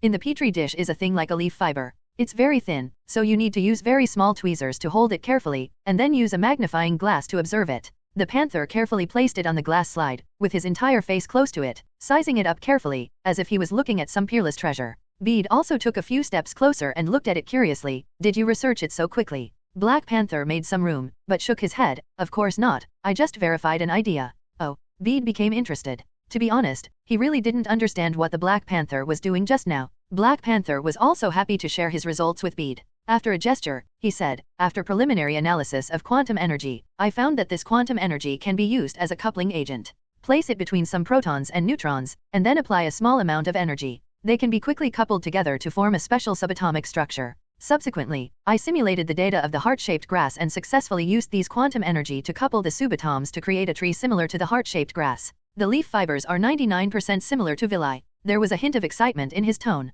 No one can understand better than him what this means. This means that he can use these quantum energies to make something like medicine, enter his body, and then couple all the poisons hidden in the blood source in this way, and completely excrete them from the body? And this is the cure? There is hope for the Black Panther? End of this chapter. Black Panther's cure plan was better than he originally imagined, because he never thought that quantum energy could be used as a coupling agent. In the past, he couldn't do anything about the blood-derived poison in his body because the blood-derived poison was hidden too deeply. The Panther just knew that there was such a thing that would kill him, but he couldn't observe it at all. And when it is difficult to even observe it, let alone a targeted cure. But now, thanks to quantum energy, new solutions are emerging. There is no need to spend a lot of time observing the blood source poison. He only needs to target the two main directions where the blood-borne poison is located, the spinal cord and the blood. Using quantum energy, we first remove the substances that exist in the blood to ensure that they will not be coupled. Otherwise, the blood will coagulate and the Black Panther will die on the spot. Afterwards, he comprehensively analyzed the data on the heart-shaped grass and found several things that might be related to blood-borne poisons, and listed them as the main directions of action of quantum energy medicines. Finally, the two quantum energy medicines for the spinal cord and blood are successfully synthesized and used. You're done? He originally thought that if he just wanted to use quantum energy, he could directly output it and get it into the Black Panther's body to heal him all at once. But knowing that there are still so many ways in it, Peter dismissed the idea. Obviously, the disease of the Black Panther is completely different from that of the Ghost Woman. At the same time, Black Panther's explanation also made Bede realize, quantum energy is a double-edged sword. It can not only be used to strengthen oneself and even save people, but it can also harm people and even kill enemies. It seems that quantum energy cannot be used casually for people in the future, at least not directly for the body. Bede thought to himself. He was secretly glad that the ghost girl's symptoms were within the healing range of quantum energy. If not, then the ghost girl might have died suddenly at that time. At the same time, he also had two new ideas about his abilities. The first thought comes up when Black Panther explains that quantum energy creates fluff by coupling matter. Remember what I said earlier, how is spider silk formed? See the end of 27 and the beginning of 28 for details. Since quantum energy has the ability to directly couple matter to form a substance after being separated from the body in a certain way, can he also use this principle to create his own quantum spider silk? Imagine not needing anything, not even silk that's purposely launched from your hand. This is not much different from him being able to produce spider silk himself. From a scientific point of view, the self-producing silk types such as the Toby spider and the shadow spider have some mutated organs in the body that can produce spider silk mucus. But Bede uses every cell in his body as a storage container. Theoretically speaking, the storage capacity is at least dozens of times that of theirs. The only downside is probably the need to replenish energy. However, he has already made preparations for energy replenishment, and normally speaking, it is not a big problem. The second idea is also based on the coupling ability of quantum energy, but it comes from the treatment plan Black Panther said. If he pours this unprocessed quantum energy into someone else's body and blood in an instant, can he use the quantum energy to directly cause the other person's blood to clot, their skin and flesh to become stiff, or even to die on the spot? However, the practicality of this method has yet to be verified. It is useless against ordinary people. To deal with masters, he is not sure whether it will work or not. When the thought came up, it seemed to be a blessing to the heart, and a feeling appeared naturally in Bede's mind. He had heard a saying before. Every Spider-Man, when he becomes a Spider-Man, will automatically comprehend a formula of his own spider silk. Quantum energy plus matter generate quantum spider silk under the coupling effect, which is his spider silk formula. He stretched out his hand and pointed it at the ground. Call out. Quantum energy is ejected linearly, quickly combined with many substances in the air, and becomes solid in a very short time. A thin thread fell to the ground. But it doesn't come from the web shooter, it's Peter's wrist. The reason for choosing this place is naturally a matter of habit. He reached out and pinched this spider silk, and found the difference between his own spider silk and ordinary spider silk. First of all, his quantum spider silk should be thinner and lighter, but its toughness is not low. Even the most basic version can support 1 or 2 people doing pendulum movements without any problem. Moreover, he can also feel that as long as he adds the amount of output quantum energy, he can make the spider silk longer, thicker, and so on. Moreover, probably because quantum energy is too subtle in the current material world, it is almost impossible for air to create resistance against it. Therefore, it also has an extended feature. That is fast. Almost as soon as Bede had a thought, the end of the quantum energy had already reached the position he wanted, and then took shape at an extremely fast speed. What if instead of choosing the long-term method, it becomes something like spider web bomb? Didn't that become an instant hit? Thinner, lighter, faster, and adjustable, these are the characteristics of his exclusive quantum spider silk. It can be said that these characteristics alone have defeated a large number of Spider-Man's synthetic spider silk. Spider silk is one of the important means of Spider-Man, and its importance to Spider-Man is self-evident. The next thing has nothing to do with Bede. The prerequisites are basically unlocked, and all that remains is to conduct model reasoning, turn theory into practice, and produce finished products. In fact, these things can be handed over to Griot. However, in order to see the finished product earlier, the Panther stayed. Peter went back to his room. He wants to experiment with quantum spider silk first. At least you have to be proficient in using it first. SHHHHH. Balls of white viscous liquid spurted out from Bede's hand and landed on the ground, walls, and ceiling. Not long after, the room was filled with a bunch of spider webs. Peter wove a web out of spider silk, climbed up and lay down. It's not that he doesn't like sleeping in bed, or that he has awakened some strange attributes. Simply because he had mastered the use of quantum spider silk, he naturally liked it. Just then, there was a knock on the door. Boom! Bede just thought it was the ghost woman coming again. He landed on the floor and opened the door, only to see an unexpected figure. Doctor Strange, why are you here? Please come in. Peter stepped aside. Doctor Strange walked into the room and stared blankly at the spider webs all over the room. Afterwards, he ignored these things as if nothing had happened, walked directly to the sofa and sat down. End of this chapter. I'm here to talk to you, Doctor Strange said. Talk. With an awkward smile on his face, Bede took off a few spider threads from the table, crumpled them up and threw them into the trash can. Doctor Strange held out his hand and said, I'm here to deliver this. This is the time stone.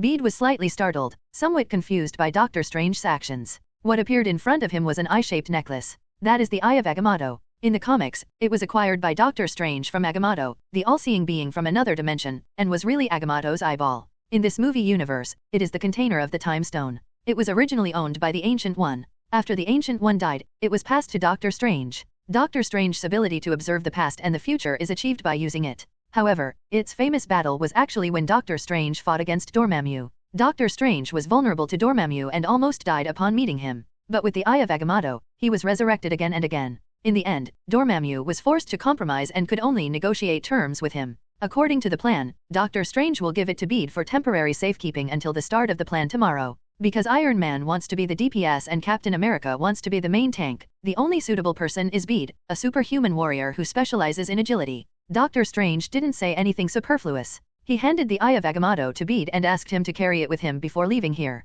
Only the uneasy Bede was left, fidgeting in the room. He held the Eye of Agamotto in his hand and played with it repeatedly. In fact, if you just look at it this way, it is an antique piece of art, a bit like Ero's style. But when he thought that what he was holding was the Time Stone, which was almost one of the highest level treasures in the single universe, Bede's heart began to beat violently. At a certain moment, he even had the greed to take it for himself. But soon he suppressed this greed. Let's not talk about how low the chance of him getting this thing from Doctor Strange is, infinitely close to 0. This is a number Bede thinks is very accurate. Even if he gets it, he doesn't know magic, let alone the unsealing spell of the Eye of Agamotto. After thinking about this clearly, the temptation of this thing for him plummeted. Then, another idea naturally came to his mind. Why would Doctor Strange give it to himself now? No, in fact, he felt weird even when Doctor Strange agreed to take out the Time Stone as bait in the first place. Because the Eye of Agamotto is precious not only because it is a time stone and has the power to control time, but also because it is a symbol of the Supreme Mage. Having it is almost equivalent to being the Supreme Mage. How could he take out such an important thing with confidence?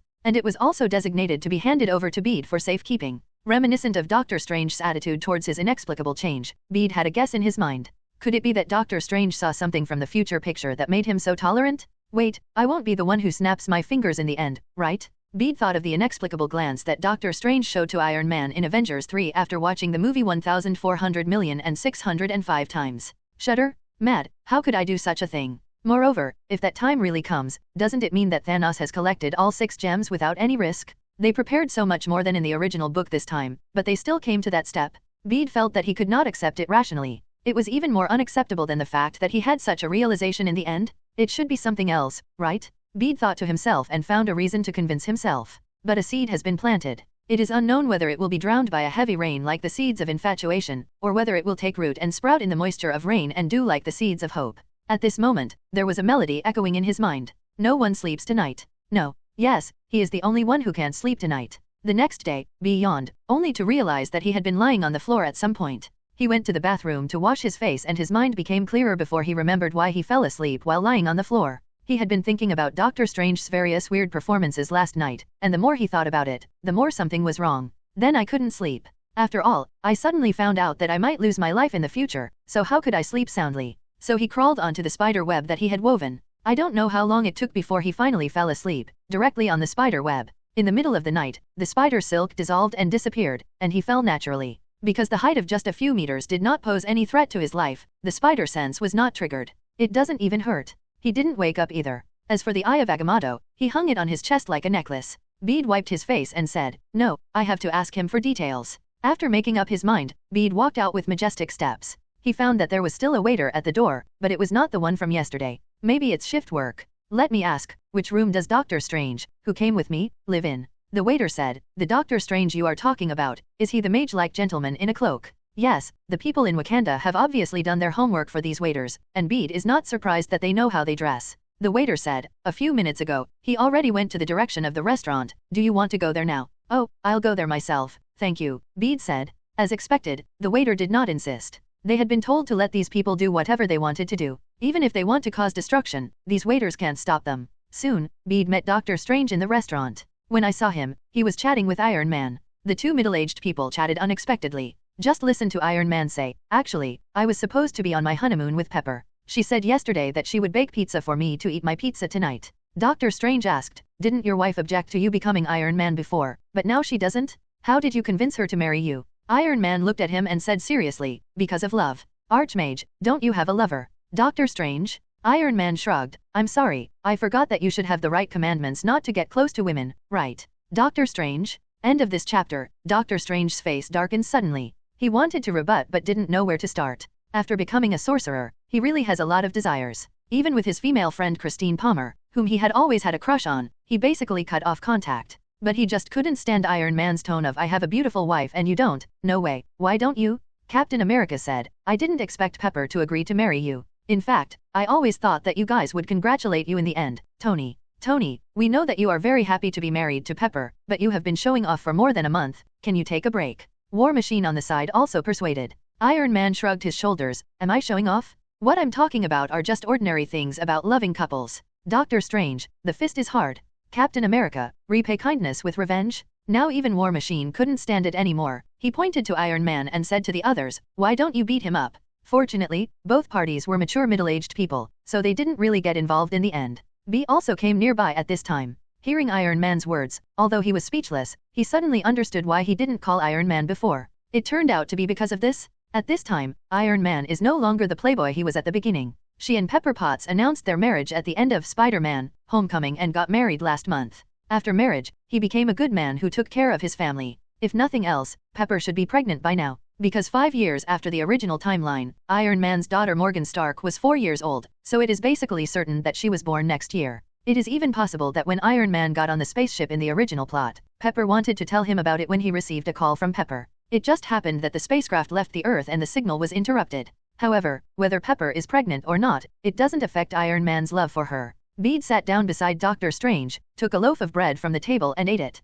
There are so many people out there right now, so it's naturally not the right time to ask questions. Everyone chatted while eating, and the atmosphere was surprisingly good. Obviously, many of them are meeting for the first time. This is probably the same as before. After breakfast, while everyone was leaving, Bede finally found a chance to be alone with Doctor Strange, and asked the question he had been holding back all night. What the hell did my future self do? I know you saw something, right? Did I snap my fingers with the Infinity Gauntlet? However, Doctor Strange was only slightly taken aback, but he didn't answer Bede directly, but just smiled lightly. Some things are really hard to think of without personal experience. After saying that, he left alone. Bede, can the Riddler get out of Wakanda? But Doctor Strange's words made him taste something. It seemed as though he might or almost should have actually done that. Even if he didn't do it, he must have done something similar. Bede patted his head, becoming more and more curious about what the future would be like, that he would actually reach that point. After breakfast, Bede, Iron Man, and Captain America set off. The location they chose to fight was the Avengers' new headquarters in New York. This is where Bede and others first met Iron Man and War Machine.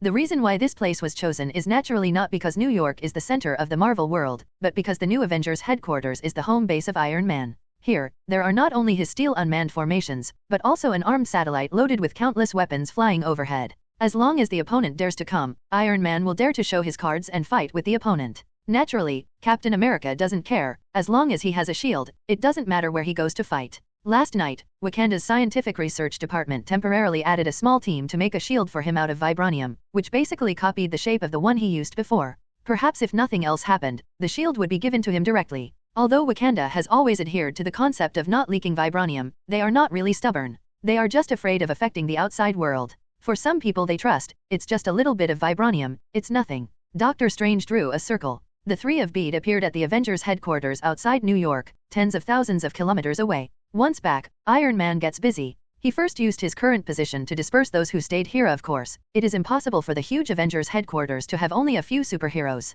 In fact, there are hundreds of logistics teams behind them, including scientific research, medical treatment, etc., intelligence, support, etc. But for the next battle against the generals, their staying here is of little significance, and they may be accidentally injured instead. Subsequently, Iron Man asked his assistant to take over the defense of the entire base on Friday, and was directly connected to the armed satellites in the sky. The armed satellite has directly entered the state of combat readiness, and all launch ports are on standby to ensure that things can be delivered in the shortest time after the order is issued. It is worth mentioning that in the afternoon, the old Secretary of State came again. He asked Iron Man to hand over Captain America. But not long after he came, he was chased away by Iron Man. Iron Man is not a war machine. After all, War Machine is a member of the system, so it's not easy to confront him. But Iron Man doesn't have so many scruples. After all, apart from his Avengers identity, he is also a rich man himself. Given the national conditions here, as long as Iron Man doesn't go too far, no one dares to do anything to him. So he was thrown out by Iron Man again. And Iron Man simply ignored his threat. A frame of icy steel mechas was sent out by him, and deployed around the base of the Avengers. This made the soldiers dispatched to capture Captain America look at each other in blank dismay. Everyone knows the reputation of Iron Man, and he is trying to fight them. Who dares to go up and die again? As for Iron Man, Captain America, and Bede in the base, they didn't bother to care about what happened outside the base. The US team is doing physical training, which is his daily routine. Bede continued to work on his newfound quantum abilities. In addition to Quantum Spider Silk, he named another ability Quantum Sting. In his opinion, the method of injecting quantum energy into other people's bodies to attack is actually similar to a poisonous thorn. The only difference is that his stinger can theoretically come out from anywhere and can control its direction freely. In this way, the day passed. It's the scheduled time for Obsidian 4 to come. End of this chapter. One day ago, somewhere in space at the edge of the heliosphere within the solar system, ripples suddenly appeared in the void. Immediately afterwards, a circular spaceship tore through the void and landed here. Then, it flew quickly towards the Earth. In just one day, it crossed 45 billion kilometers and came outside the Earth's atmosphere. At the same time, several forces on the Earth that are closely watching the changes in the space around the Earth cheered up. Wakanda. The huge combat hall was full of people. There are not only former Avengers members such as Black Widow, Falcon, and Hawkeye who was brought here yesterday, but also members of several tribes to which Wakanda belongs.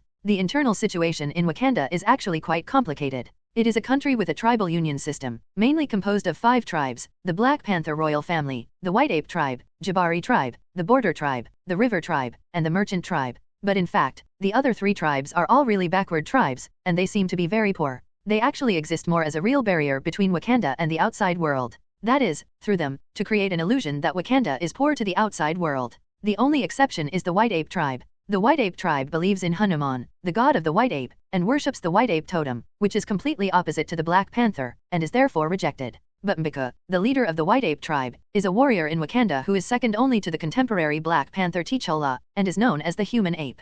M'Baku challenged T'Challa at the ceremony where T'Challa inherited the throne of Wakanda a few years ago, but he did not win. Afterwards, T'Challa was challenged by his cousin Leopard, and was finally defeated and knocked off a cliff. It was M'Baku who found and brought him back. In the end, it was also with the help of M'Baku that T'Challa was able to regain the throne and succeed the Black Panther. It is precisely because of this that the White Ape tribe has gained the friendship of the Black Panther and has the right to equip Genjin equipment. This aspect was not shown in the original drama, but if you look carefully at Avengers 3, you will find that the people of the other 3 tribes it basically didn't come, only the 2-piece vibrating gold set of the White Ape tribe, together with the Wakanda Kingdom Guard. This is obviously a power deal reached in Black Panther 1. The Black Panther royal family recognizes the independence of the White Ape tribe, including the Genjin armed forces and the army. The White Ape tribe surrendered to the Black Panther royal family and needed to be dispatched by the Black Panther royal family. The people who were transferred this time were actually mainly people from the White Ape tribe. Together with Wakanda's own army, a total of 1 fighters were assembled. In comparison, even if people from several other tribes have acquired vibranium equipment, their military literacy and other aspects cannot be developed in a day or 2.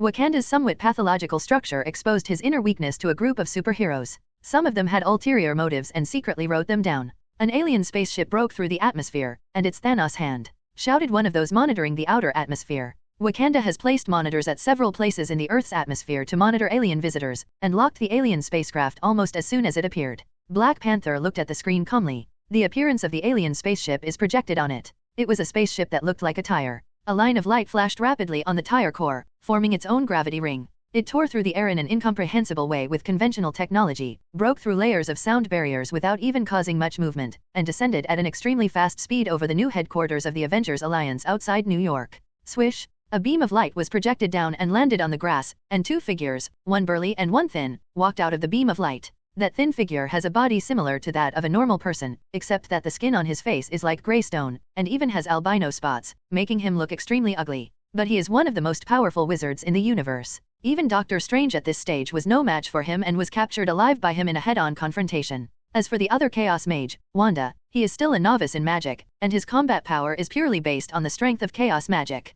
Compared with the 2 of them, Ebony Maw, who has lived for who knows how many years, is much more accomplished in magic. In the original plot, he was the only son of Thanos who almost successfully brought back the infinite gems for Thanos. It was only because of the father and son combination of Iron Man and Dutch Spider that they were tricked, which led to the failure in the end. The burly figure beside him was named Black Dwarf. He was 3 meters tall, with muscles all over his body. He was also wearing a suit of well-fitting armor, and he was holding a giant scythe in his hand that looked heavy at first glance. However, compared to Ebony Throat, this one's performance was much hotter, all kinds of embarrassing. Not to mention, the 2 stood on one left and one on the right. Ebony Throat folded his hands and palms in front of him, like an old-school gentleman, showing his elegance. Black Dwarf crossed his feet, and slammed the giant sickle on the ground, smashing a big hole in the soft grass. On this side, Bede, Iron Man, and Captain America had already come out, standing opposite the 2 of them 7 or 8 meters apart, confronting them. Seeing Black Dwarf's actions, Iron Man said, "Big guy, it's very rude of you to come here uninvited, and you also casually destroy other people's turf. Don't all interstellar citizens have any sense of shame?" Ebony Throat glanced at Iron Man indifferently, and then set his eyes on Bede. More precisely, on Peeta's chest. At this time, B was naturally already dressed in his combat uniform. Because he was afraid that the eye of Agamotto would be affected by its dangling movements, he simply stuffed it into his suit so that it would bulge just above his chest. Well, it looks a bit like salted egg Superman. As far as I know, the time stone should be in the hands of an earth mage named Stephen Strange or Ancient One. Who are you? Ebony Maw asked. Oh, I'm the Strange you're talking about, Bede replied. Then without waiting for Ebony Maw to speak, he asked back, I answered a question for you, I wonder if you can also answer a question for me. I think as a noble son of Thanos, I would not even give up this simple courtesy no. Ebony Throat said, although I know you are lying, as a thank you gift for bringing me the time stone, I can answer you a question. Just tell me, where are Proxima Centauri and General Deathblade? Bede asked, the son of Thanos must not learn from us lowly earth humans and have bad habits of lying. End of this chapter. Of course they're where they should be. Perhaps caught by Peeta's words, Ebony Throat did not lie, but what he said was just nonsense. Obviously he didn't want to reveal the actions of the other two Obsidian generals. On the other side of the Atlantic Ocean, in Wakanda in the north-central part of the Black Continent. When the Black Panther heard this, he said, open the energy barrier at full power and put all parts into combat mode to prevent all possible enemies. Although this was not the plan that was agreed at the beginning, smart people knew Bede's intention to test these two positions. The couple who were originally sent to attack Wanda and Vision to seize the Soul Gem, now that they have been transferred to Wakanda, they have lost their predictability of their location. They may have appeared near Wakanda. It could also be on Bede's side. So the Panther immediately raised Wakanda's defense level. With his order, some mountains near the Wakanda energy barrier began to tremble, and forts full of sci-fi colors appeared. The styles of these forts are very strange, in fact, they are giant vibrating gold spheres one by one. The huge size increases the energy beams they emit proportionally, turning them into energy cannons. And just when Wakanda turned on the energy shield to the maximum power, on the other side, the alien battleship that was originally suspended in the air disappeared. Outside New York City, the new headquarters of the Avengers, on the lawn, Iron Man looked up at the disappearing battleship, and already had the answer in his heart. He looked at the two Obsidian generals in front of him and said, it seems that we are in big trouble. Captain America silently put the shield in front of him, and said, have we seen less trouble? Bede said, I don't have a problem, I've seen ones crazier than this one. Then, let's go. The two teammates were extremely powerful, making Iron Man feel the solidity of his back. Especially Pete, the Spider-Man. Due to the unreliability of the Dutch spider, although there was a little improvement in the end, but not much, he cared more about the Dutch spider than he trusted it. Because of this, he always subconsciously has a feeling of distrust for B, who is also Spider-Man, mainly due to distrust in strength. But now, he has a little more confidence. In the event of a change in the plan, he can still be calm and composed. This mentality alone is much better than the child he cared for. Iron Man stepped forward, and a bunch of particles scattered from the back of the iron armor. They floated behind him and turned into 4 energy-gathering arcs. Call out? Together with Iron Man's outstretched hands, a total of 6 high-energy beams shot towards Ebony Maw and Black Dwarf. The Black Dwarf roared and rushed over without thinking, but was pushed back by the kinetic energy contained in the gathered high-energy beams. Behind him, Ebony Throat stretched out his hand speechlessly, and waved it lightly. Boom! The tall body of the Black Dwarf flew out sideways, plowing out a large piece of soil on the grass. Captain America looked at Ebony Throat, who was standing still and didn't even move, and swallowed. The mage didn't come. How can we fight this thing? Before that, Bede had told them about the characteristics and possible abilities of the 4 generals of Obsidian, so they all knew that the guy who had mastered the mysterious magic in front of them was not something they could deal with. I'm coming. Iron Man changed the direction of the muzzle, ready to repeat the trick. However, boom! The ground under his feet was torn apart, and Iron Man flew into the sky, and disappeared in the blink of an eye. Immediately afterwards, with Ebony Throat's 2 fingers together, the road not far away was shattered into pieces suspended in the air, and then turned into sharp stone thorns one after another, shooting towards Bede and Captain America. Captain America raised his shield, took a blocking stance, and shouted at the same time, "Get behind me." Bede didn't listen to him. Although the speed of these stone thorns is comparable to bullets, the spider senses that it can even dodge real bullets, so it is naturally not afraid of them. Quantum Spider Silk Bomb. Raising his hand, Bede used the mutant ability of the newly developed skill. The Spider Silk Bomb took shape instantly, and directly stuck to Ebony Throat's face. Ebony Throat didn't react at all. After all, he just had a strong mind, but it didn't mean that his reaction ability was also very sensitive. Bede took the opportunity to shoot out a thread of spider silk, quickly stepped forward, clenched his fist and struck it. Dealing with aliens is not like dealing with punks. This situation is either your death or my death, so naturally he will not hold back. This punch has a power of 20 tons. Even Ebony Maw felt the threat of death at this moment. He didn't even bother to pull the spider silk on his face, but hastily shook it with his hand. Boom! I saw that the ground around Ebony Throat suddenly rose and turned into a cover made of earth, wrapping Ebony Throat. But how could a mere piece of dirt stop Spider-Man? Peeta's fist hit the dirt, directly smashing the dirt cover open.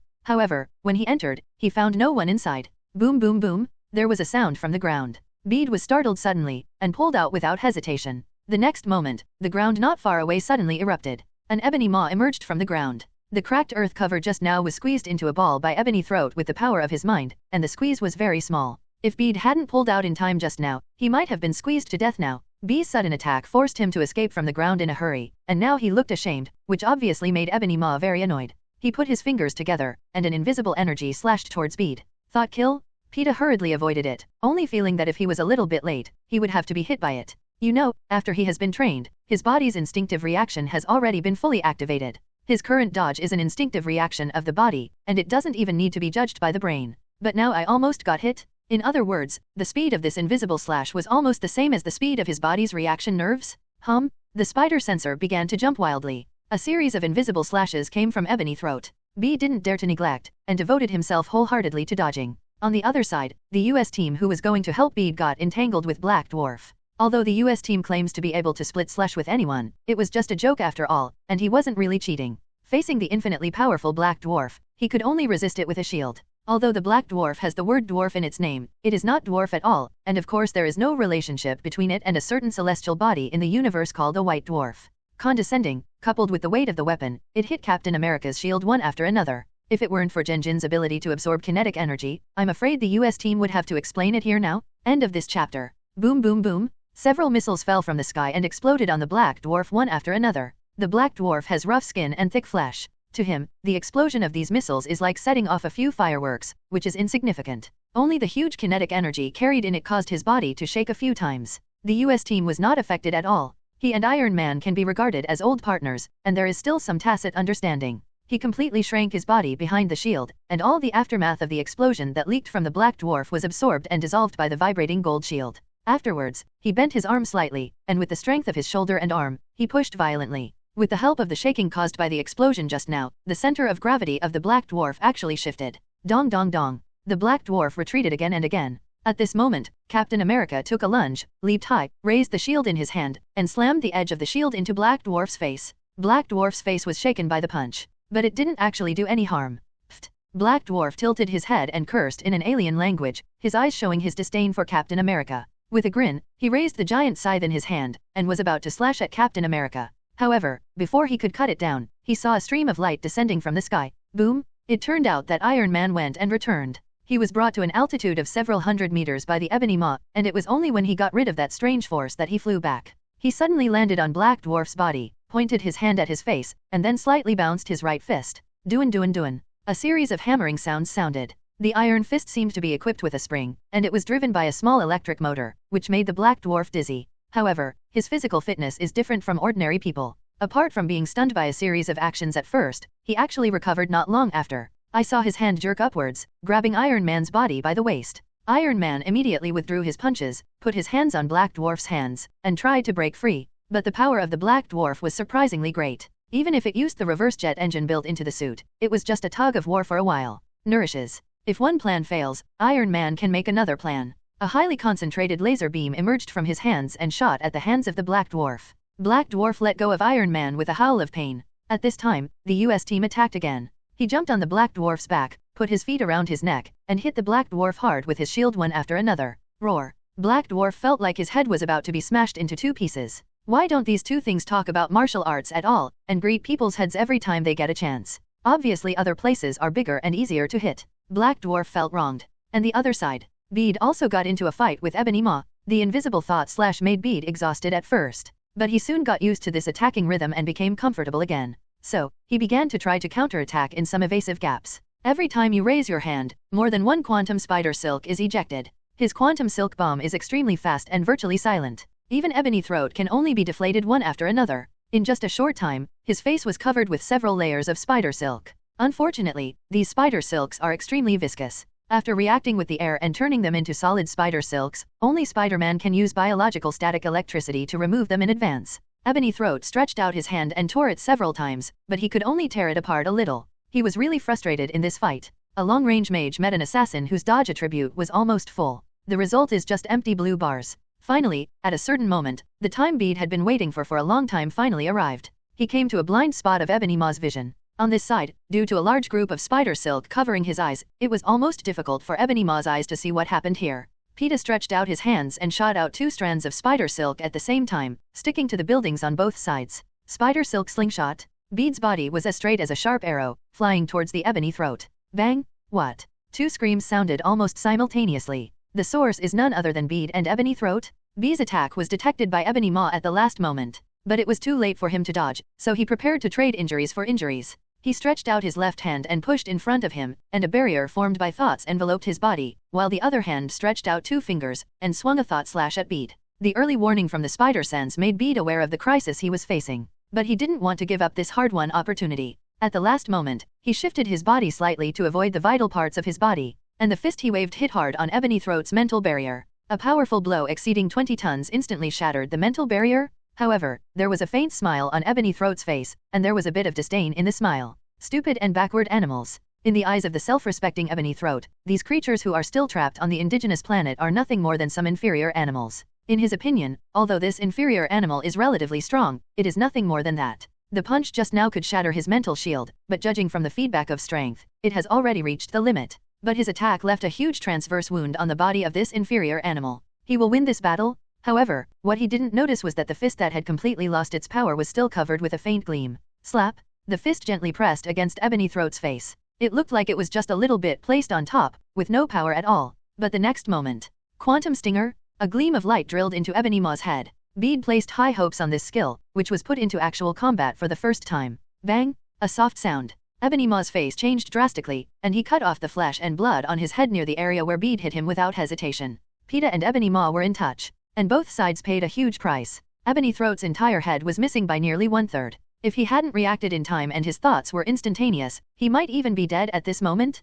Bede, on the other hand, suffered a huge wound on his waist and abdomen. His entire side was cut open, and a large piece of flesh was wrapped together with the spider suit, hanging dripping with blood. The unspeakable pain made Bede grit his teeth, unable to speak a word. Blood spurted from his side ribs, soaking half of his body in an instant. Ebony Throat trembled and slowly raised his hand. You despicable and inferior animal, how dare you hurt me, go to hell. End of this chapter. Bede didn't just stand there all the time. Countless rays of light emanated from his wound, and immediately after that, strands of spider silk appeared, wrapping the entire wound, flesh, and clothes. The blood stopped quickly. Apart from half of his body that was stained red and a large pool of blood at his feet, there was no sign of this serious injury. As soon as he finished dealing with it, he heard Ebony Throat's voice turning into anger from embarrassment. To this, Pedro responded with a sneer. Although Ebony Maw reacted, he barely avoided death. But with 1/3 of his head missing, anyone can see how bad his current state is. The idea that was originally used freely requires a certain amount of energy to be used, not the instant one before. I said you noseless alien, wouldn't you?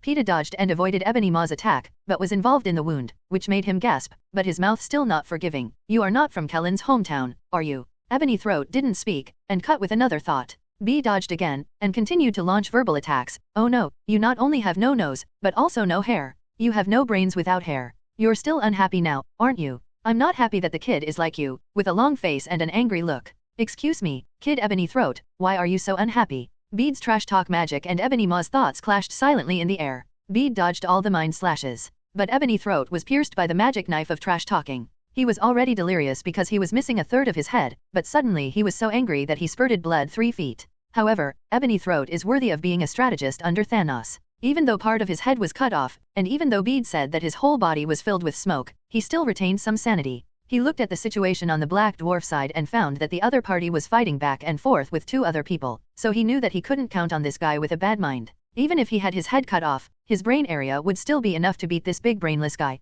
He changed his mind and had already made the decision to retreat. Ebony Throat raised its hand. All the thoughts were gone. B also stopped, looking at Ebony Maw, eager to try. The reason why he didn't go forward just now was because he was observing the state of Ebony Throat, and secondly, he was waiting for his body to recover. Perhaps it is because the quantum energy belongs to his own power. He mobilized the quantum energy just now to temporarily seal the wound with a netting method, but unexpectedly found that the place where the quantum energy fit was healing at a faster speed with. For him, this quantum energy is actually a good medicine for healing. Although he didn't know why this happened, since it was a good thing, Pedro naturally accepted it. The resilience given to him by the spider gene is already very strong, and it is even more astonishing when he actively consumes quantum energy to recover. But in just a few minutes, his body has recovered a lot. At least he doesn't have to worry about the piece of meat on the side falling off when he moves violently. Furthermore, through continuous testing of language, he also discovered that Ebony Maw is really weak now. Take advantage of his illness and kill him? B didn't hesitate at all, and directly rushed towards Ebony Maw. Ebony Maw was obviously well prepared.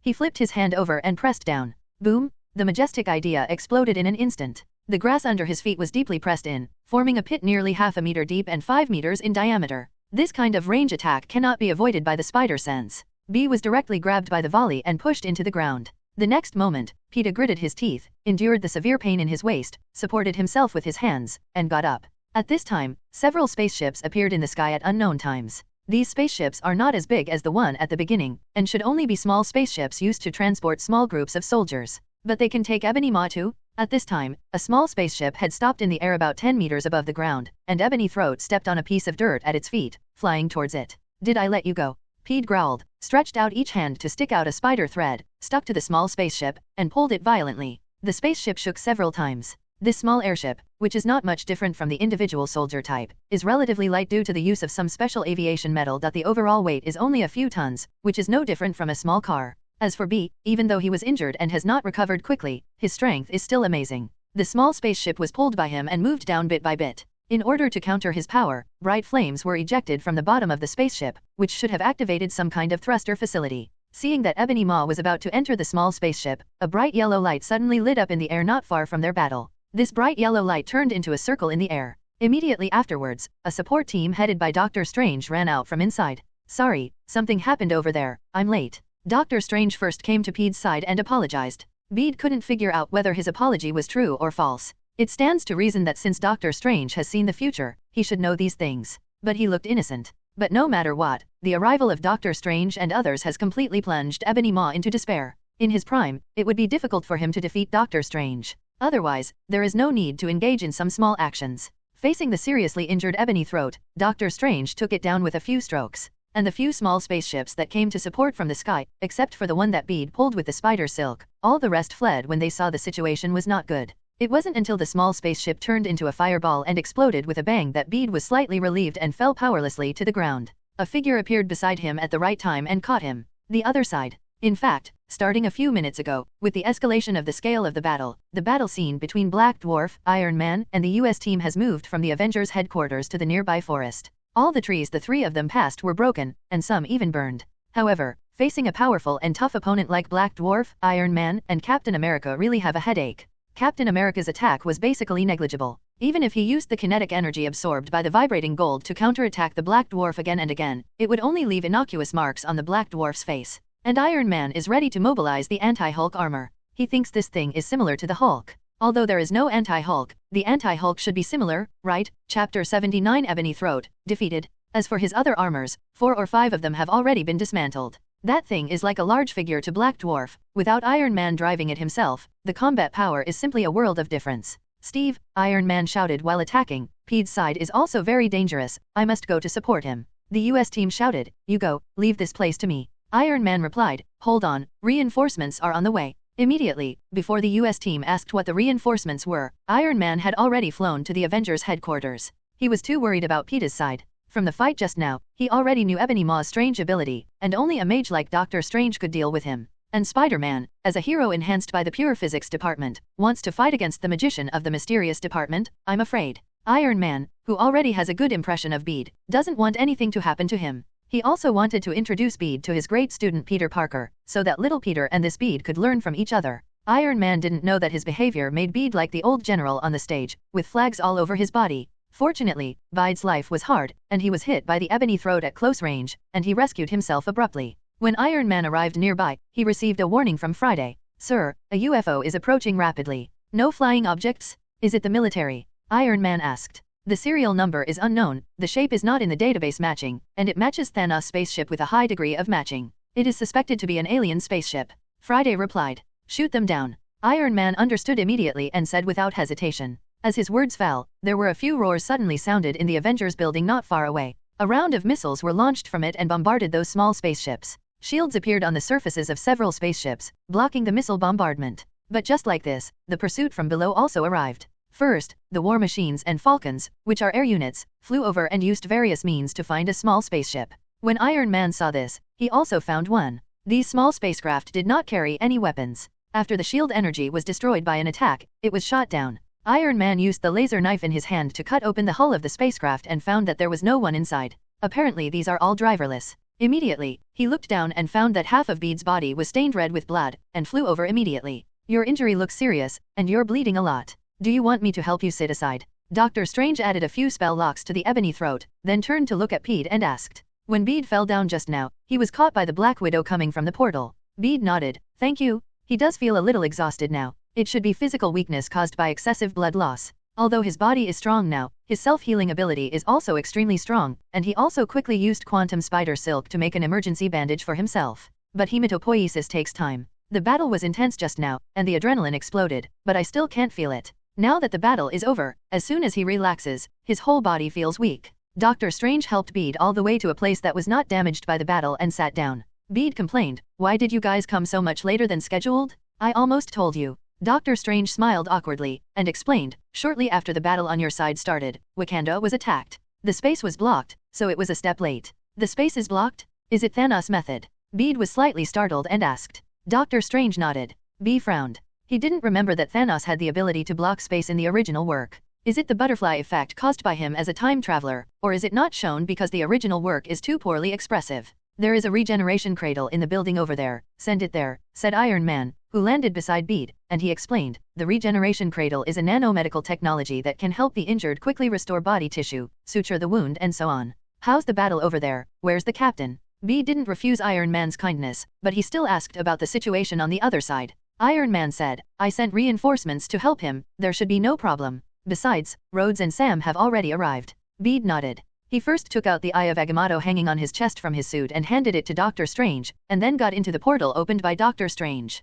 Iron Man followed suit. But instead of doing it himself, he ordered Friday. During Friday's operation, the hibernation pod-style regeneration cradle opened. Bede's wound was mainly on the left side. From the armpit to the waist, a whole piece of flesh about centimeters long, centimeters wide, and about centimeters thick was cut off, and the white flesh could be seen inside. Bones. Even some of the bones that were closer to the meat were also cut away. Because his suit was trapped with his flesh and blood with quantum spider silk, he naturally couldn't take it off, so he had to lie in it with the suit. Friday, first help Mr. Bede clean up the blood on his body and take care of his clothes. Iron Man's nanosuit was restrained. Looking at Bede's injuries, his brows frowned all of a sudden. Judging from the scanned images of the regenerated cradle, at least 3 ribs on Bede's body had been shaved off, with a thickness of about half a centimeter. He couldn't imagine how Bede could bear the pain of having a part of his body cut off, and even used spider silk to make a temporary bandage for himself and continue fighting. This fighting will made him awe-inspiring. At this time, Bede was actually not that emotional. He was indeed seriously injured, but perhaps due to the filling of quantum energy, it was not as painful as Iron Man imagined.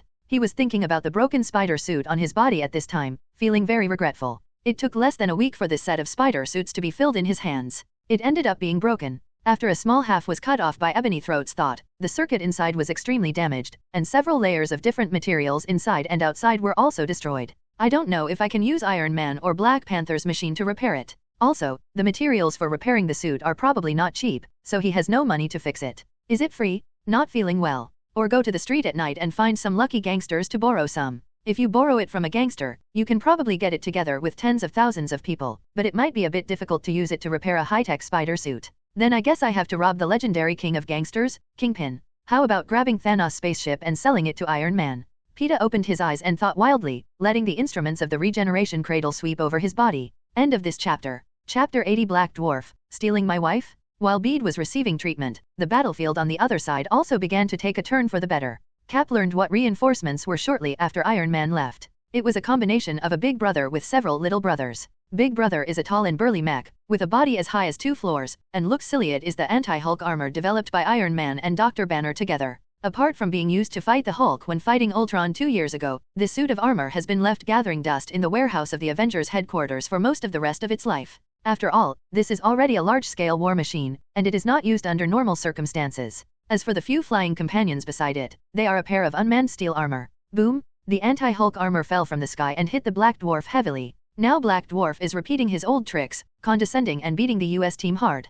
Captain America is also recreating the classic right now, kneeling on one knee and being beaten painfully. Black Dwarf suddenly turned around and hit the Hulkbuster armor with the giant scythe in his hand. The Hulk armor is now intelligently controlled by Friday. It raised its right arm and popped out an arm shield, blocking the Black Dwarf's counterattack. At the same time, a cannon muzzle extended from the left arm, aiming at the Black Dwarf's head with a short-range cannon. The Black Dwarf's head buzzed for a while. Unparalleled defense does not mean immunity from shock. In game terms, the Black Dwarf is in a stupor. And this time, under the huge size of the Hulkbuster armor, the Black Dwarf was overturned at once. Captain America immediately turned over and sang, jumping up, taking back all the anger he had just received. Several large and small steel armors also focused their fire on the Black Dwarf star. After several seconds, the Black Dwarf was finally broken by an unknown attack. Strange colored blood flowed from under the skin. Hey, Ewan at Ewan, Ewan asterisk Ewan % and. Black Dwarf let out a roar, as if he had entered a state of rage, grabbed a pair of steel armor beside him, held it in his hand, slapped it hard on the ground, and then twisted it violently, as if he wanted to tear it into 2 pieces. However, these steel armors are all made of titanium alloy as the main material, and their toughness and hardness are extremely high. How can they be torn apart at once? Black Dwarf tried hard several times and was able to break it. Afterwards, he casually threw the scrapped steel armor aside, and went to get his giant scythe. Unexpectedly, the giant scythe was gone. He looked around in a little confusion, and found a figure running towards the distance not far away, carrying his giant scythe. A question mark slowly appeared on Black Dwarf's forehead. Then he flew into a rage. For him whose IQ is not enough, this weapon is like his partner, the love of his life. For the rest of my life, it's all about you. But now the love of my life has been taken away by someone? Black Dwarf felt as if he had been hit hard on the head by a word called NTR. IQ -1. Sanity -100. Black Dwarf gets buff, berserk. The huge body rushed forward quickly, and combined with the armor on his body, it looked like a heavily armored tank. Captain America, who was holding a giant scythe, was taken aback and moved a few steps faster. Stealing Black Dwarf's wife, giant scythe, was actually his last-minute idea. The Black Dwarf itself belongs to the type of anti-high blood thickness. In fact, the output ability is not strong. But the existence of this giant sickle made up for his shortcomings. This giant scythe is not only powerful, but it can also be extended and shortened, like a weapon called a flail. The US team felt that taking it away might be the key to changing the situation of the battle. It's just that this giant scythe is really too heavy. Boom! Black Dwarf didn't rush far before he was hit by the Hulkbuster armor and hit the ground. The 2 big men just wrestled on the ground. All of a sudden, nearby trees suffered.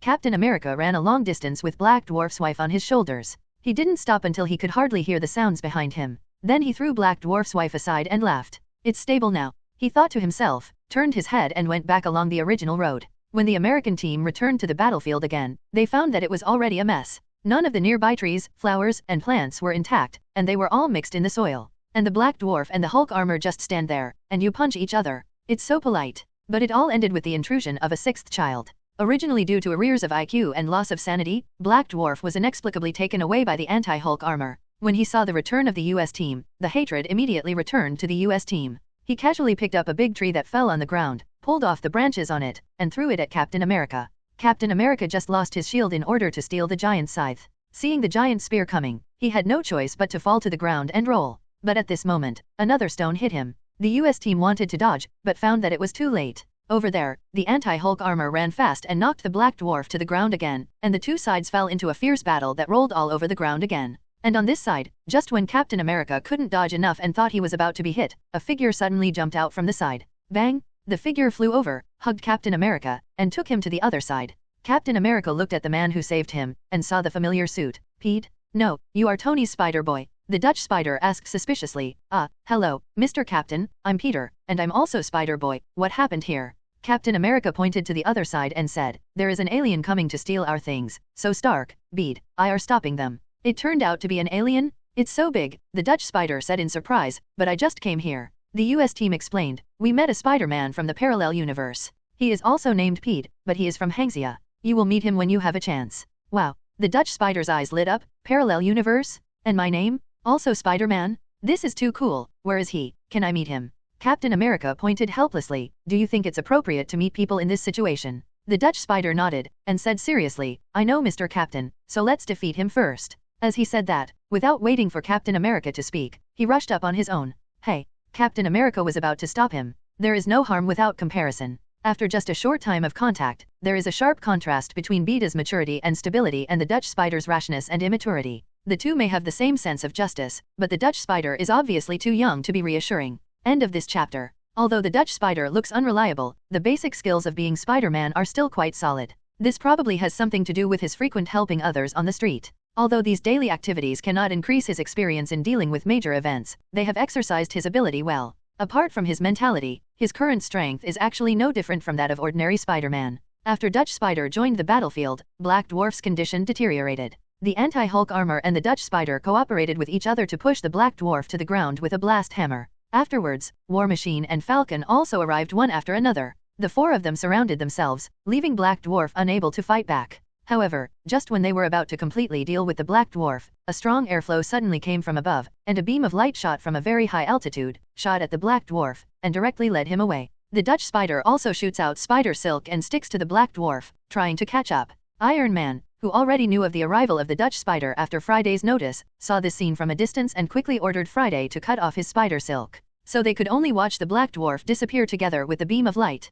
The Dutch Spider landed on the ground and was scolded by Iron Man. Iron Man was almost furious. If he hadn't arrived in time, would this little guy be planning to follow Black Dwarf into the enemy's base camp?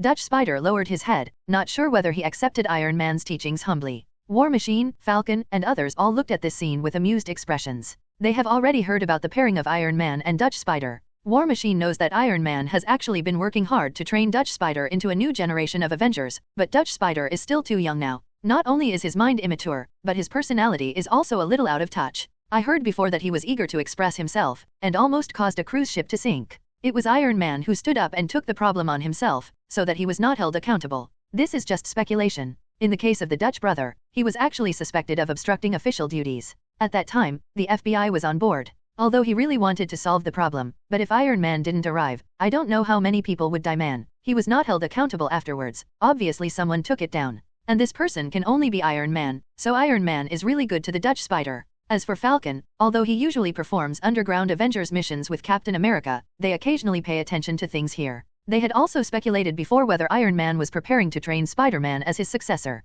After Iron Man reprimanded the Dutch Spider, they returned to the Avengers headquarters together and met Pete. Not far from Beatty, Doctor Strange was holding a handle to his ebony throat, and was considering whether to kill him directly or to drop it. B at this time has actually completed the initial treatment. While in therapy, he inquired about Friday who operated the machine. After a scan using a regenerative cradle on Friday, it was discovered that the injuries on his body had indeed undergone some degree of treatment. Cradle of Regeneration doesn't have a readout of quantum energy though, so it's not known where the healing came from. Naturally, Bede would not explain too much. But this also proves Bede's idea from the side. His quantum energy can indeed be turned into a healing technique to treat his injuries to a certain extent. But, it's not complete enough. Maybe it's because I don't have enough control over quantum energy. It may also be that there are gaps in your understanding of body parts. Thinking about it, Bede looked at the Cradle of Regeneration, and a thought came to his mind. If he had enough medical knowledge, could he use quantum energy to repair his own or even other people's bodies in real time? After all, the technology for regenerating the cradle is actually pretty much the same.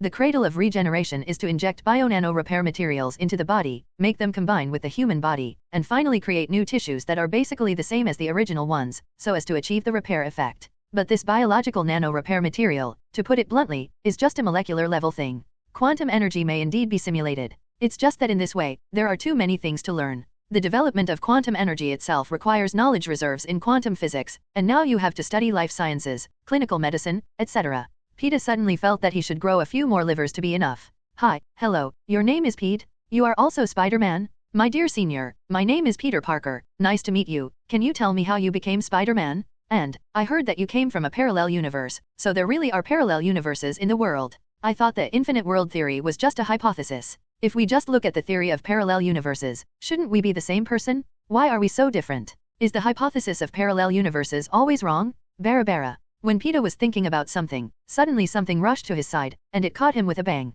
Bede only felt a magical energy that was more powerful than Ebony Maw's mind magic coming towards him, making him dizzy. When he looked up, he saw a figure wearing a spider suit standing in front of him, looking at him while talking non-stop. In this world, who is wearing a spider suit, and who else can be so good at it? Obviously this is the Dutch Spider. Iron Man came from behind, and grabbed the Dutch Spider. You give me peace of mind. Mr. Bede is still recovering from his injuries. B stood up and said, the ability to regenerate the cradle is very strong, and I'm basically fine. Iron Man nodded, then looked at Bede's suit again, and said, Mr. Bede. Call me Bede, we have fought side by side anyway, there is no need for such a relationship, Bede said with a smile. Iron Man said, then just call me Tony. Bede, go to my laboratory and make a new suit for you. I think it's not very convenient for you to do it now. Peter spread his hands, let me tell you in advance, I don't have any money. War Machine on the side said, don't worry, B, the man standing in front of you is a very rich man. Iron Man said, it's just a battle suit. Can you leave now? If we can, we will go immediately. Yeah, not bad. Bede moved around.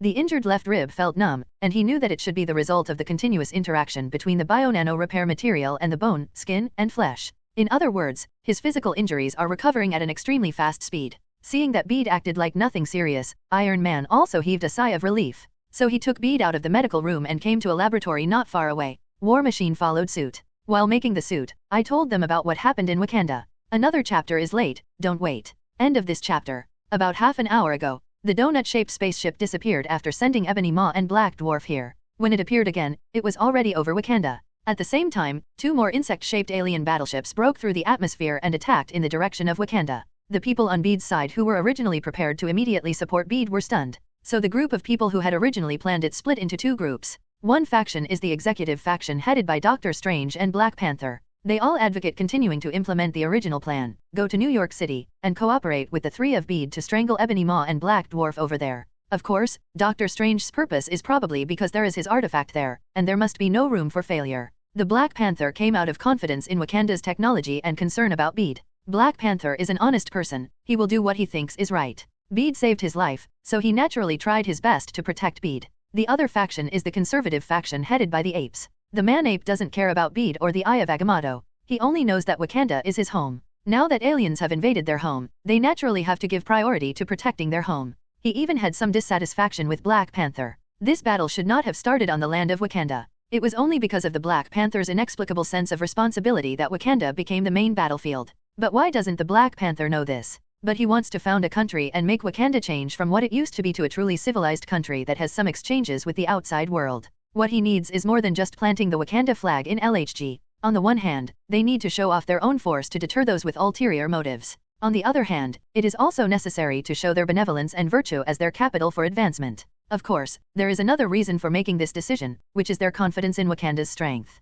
If Wakanda can't win this war, then even if they tie the others together, they can't win it. At this moment, a portal was opened. Opposite the portal is the Supreme Sanctuary in New York City. This door was opened by the king. But standing in front of the door was Bruce Banner. From Dr. Banner's mouth, they learned a lot of new information. For example, he and Thor were attacked by Thanos and his Dark Legion on an Asgardian refugee ship. Loki died, one eye of Thor was crippled, and even he was beaten back to his original form. Before Heimdall died, he sent Dr. Banner back to Earth to inform them of the incident, and chose the Supreme Sanctuary, which has the strongest magical atmosphere on Earth, as the transmission location. As a result, the New York Supreme Sanctuary staged a drama of a fat green man falling from the sky. After roughly understanding the situation, Wong did not dare to neglect, and immediately sent Dr. Banner to Wakanda. Afterwards, the king returned to the Supreme Sanctuary. After confirming the crisis of the situation from Dr. Banner's mouth and understanding the seriousness of the matter, Doctor Strange and others did not intend to continue watching. They planned to go to the Avengers headquarters first, and regardless of whether the plan succeeded or not, they would bring the 3 Bede back first.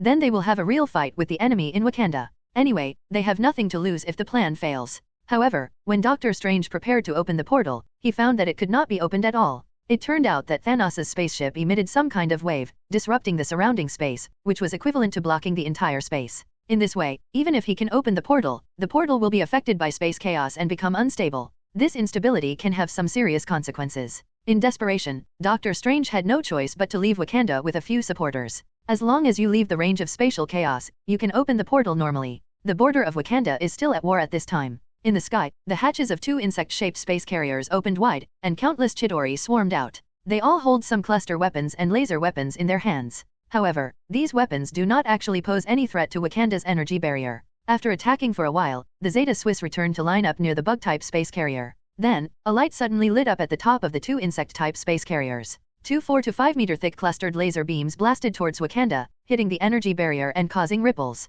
This was obviously fired by the main guns of the 2 insect-type space carriers. It was not only powerful, but also very durable. Black Panther frowned and looked at the 3D image in front of him. The image is a perfect simulation of the scene outside Wakanda. He stretched out his hand and slid it on the edge, and several values appeared on the edge of the 3D image barrier. We can't let them continue to attack, as it will weaken the overall strength of the energy barrier. Black Panther said, let the nearest leopard tooth cannon focus its fire and knock them down. Yes. Near the Wakanda energy barrier, several giant vibranium spears protruded from a hillside, pointing towards the sky. Then, dazzling white lights shot out from their heads and converged on one of the insect-type space carriers. An energy barrier also appeared on the surface of the Chitauri insect-type space carrier. But this energy barrier is obviously not as strong as Wakanda's, and it cannot withstand the turret made of giant vibranium spears. But a few seconds later, the worm-shaped space carrier was penetrated and fell from the sky. Many Chitauri soldiers who had stayed outside fled the area where the mothership crashed. Later, they received the death order to attack and attacked the barrier. In the hall, the Black Panther issued an order, the first squadron of the guards, let's go, long live Wakanda. Long live Wakanda. The voices of Wakandan warriors echoed near the barrier. Then, these warriors came to the barrier, formed a tight formation, and fired lasers upwards. The giant web of lasers instantly tore the Chitauri soldiers in front into pieces. High in the sky above, on a hovering ring-shaped spaceship, General Deathblade and Proxima Centauri stand side by side. Darkia Proxima stared down, and said coldly, we must detect the strength of this barrier, collect sample data, and prepare for the general attack of Lord Thanos. Let the Chitauri increase their attack power. Whoa! Another Chitauri spaceship on the edge OB also began to move forward, releasing Chitauri soldiers at the same time. As soon as these soldiers appeared, they rushed towards Wakanda's energy barrier as if they were desperate for their lives. This order also had a certain impact on Doctor Strange, who were preparing to leave the space chaos range from here. Thanks to Wandeo Ziobe Wen for the Kidian coin reward. End of this chapter. The Chitauri army is so crazy, and anyone with a discerning eye can tell what they are planning. But this is a conspiracy. There is no other way than to kill these Zeta Swiss soldiers as much as possible and destroy their spaceships. In response, one Wakanda general had an idea. Why didn't they do the opposite? Since the Chitauri army wants to get their barrier readings, they take down the energy barrier in that area? Fight with the Chitauri army with real swords and guns? Wakanda's military says it has no fear. Although this proposal is somewhat risky, it does have its practicality. First of all, after careful scanning by Wakanda technology, we can see the Thanos Legion currently near the Earth, and now the main force has gathered near Wakanda. The circular one is obviously the main ship, and the other two Chitauri-type motherships are proper tools. Therefore, they concluded that as long as the two Chitauri motherships were destroyed, this wave of tentative attacks by the Thanos Legion would be over. Secondly, through the short firefight just now, Wakanda has completed the achievement of 1 kill. Now there is only a Chitauri insect mothership and a few hundred Chitauri soldiers in the sky. There is a guard stationed there, and with the temporary addition of some reinforcements, it can even turn from defense to offense. In this way, you can protect the energy barrier readings from being obtained as much as possible, repel incoming enemies, and even gain information about the opponent's weapons and equipment by attacking the enemy. It is simply killing 2 birds with 1 stone. This plan was passed after the Panthers considered it a little bit. A royal escort was then dispatched. At the same time, the 2 guards near there were both drawn to half their strength. A total of 300 troops, assisted by 2 giant vibranium spear turrets. Doctor Strange and others followed the royal guard, boarded a few airships, and arrived at the first-line battlefield on the edge of the barrier in a few minutes. At this time, the battle here has begun. The originally integrated energy barrier was withdrawn with a big hole. Teams of Wakandan soldiers formed a fighting team of 10 people. They held up their cloaks with their left hands, activating individual energy barriers, and kept shooting into the sky with vibranium spears in their right hands. Every attack fired by the vibranium spear is no less powerful than a rocket. Even if the Zeta Swiss soldiers are wearing thick armor, once they are hit, they can only be thrown off the aircraft. However, Chitauri soldiers also have their own advantages, that is, they have extremely high air superiority. Wakanda's air force was abolished by the Leopard in the battle between the Leopard and the Black Panther a few years ago, and it has not been fully formed since then. This resulted in their air force being basically zero. Most of the ones that can be dispatched now are unmanned intelligent aircraft and the like. Qualified pilots are too expensive, and the Black Panther will not be released before effective combat power is re-established. Relying on air superiority, the Chitauri soldiers roared across the battlefield, firing strings of bullets from time to time. Doctor Strange and others also quickly joined the battlefield. However, they did not love to fight. Instead, with the assistance of a higher quality royal guard, they highlighted the front line and escorted them all the way to a place 1 kilometer away from the Wakanda energy barrier. After arriving here, Doctor Strange noticed the changes in the surrounding space. Then, he opened the portal and came to Bede and the others. After Doctor Strange and the others left, they received the news that Ebony Maw and Black Dwarf had failed, that Ebony Maw was captured by the enemy, and that Black Dwarf was also slightly injured. Thanos sent the message of retreat. At this time, the Zeta Swiss soldiers have basically been sent out. No one knows how much data they collect except themselves. The defense level of the ring-shaped main ship is also not comparable to that of the Chitauri-type mothership. Even the concentrated energy emitted by the giant vibrating spear fort was blocked by the opponent. In the end, they could only watch helplessly as the ring-shaped main ship disappeared into the Earth's atmosphere. After listening to the whole narration, B also had a little understanding of the current situation. At this time, he has returned to Wakanda again. On the whole, this operation was quite fruitful. According to statistics, they killed more than Chitauri soldiers in this battle, plus 2 Chitauri insect motherships. This has almost caught up with the record of the US team and Iron Man in New York City. Of course, except for the last nuclear bomb. Excluding the big nuclear bomb that Iron Man risked his life to reward, the total number of real kills in the block is almost this value. It can be seen that Thanos is by no means ignorant of them. On the contrary, he should already have a lot of understanding of the forces on the Earth. The space disorder method against Doctor Strange's portal, the Zeta Swiss soldiers' suicide attack on the barrier, and so on. And what Wakanda has shown is richer than BD's cognition. At least, not like the street fights in the movies. It seems that reality is reality and movies are movies, and they must not be confused.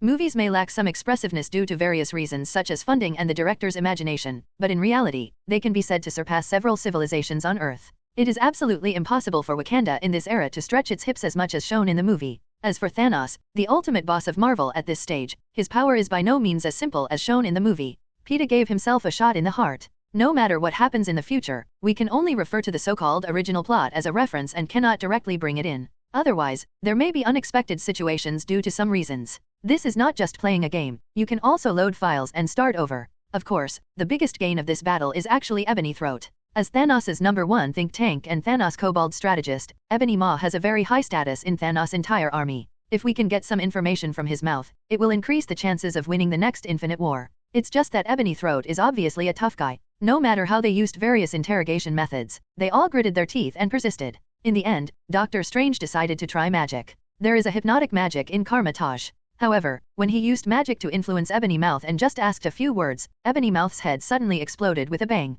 The strong Ebony Throat actually committed suicide? Chapter 84 The beginning of Infinite War. Ebony Maw's death made Bede and others regretful. If Ebony Maw, who was the 4th general of Obsidian, died, then they must be happy. After all, they are in a hostile relationship, and the other party is rushing to kill them. But with Ebony Maw captured, it was even more valuable. They could have squeezed that value out. For example, Thanos troop distribution map, battle plan, etc. As the chief think tank, Ebony Maw must know something. But now, I only got a few pieces of news. First, Thanos now has 2 Infinity Stones on hand. They are the Power Stone obtained after destroying a civilization called Xandar a week ago, and the stone he snatched from Thor after capturing the Asgard spaceship not long ago. Space Gem. The second news is that Thanos did not come to the Earth now, but went to a place called the Land of Nothingness. It is said that the Collector there has a gem of reality. These 2 points are exactly the same as Bede's previous prophecy. This made Bede slightly relieved. At least in the general direction, reality is not much different from the movie. So if nothing else happens, after getting the reality gem in the void, Thanos will also use Nebula to blackmail Gamora and get the soul gem on the planet Vormir.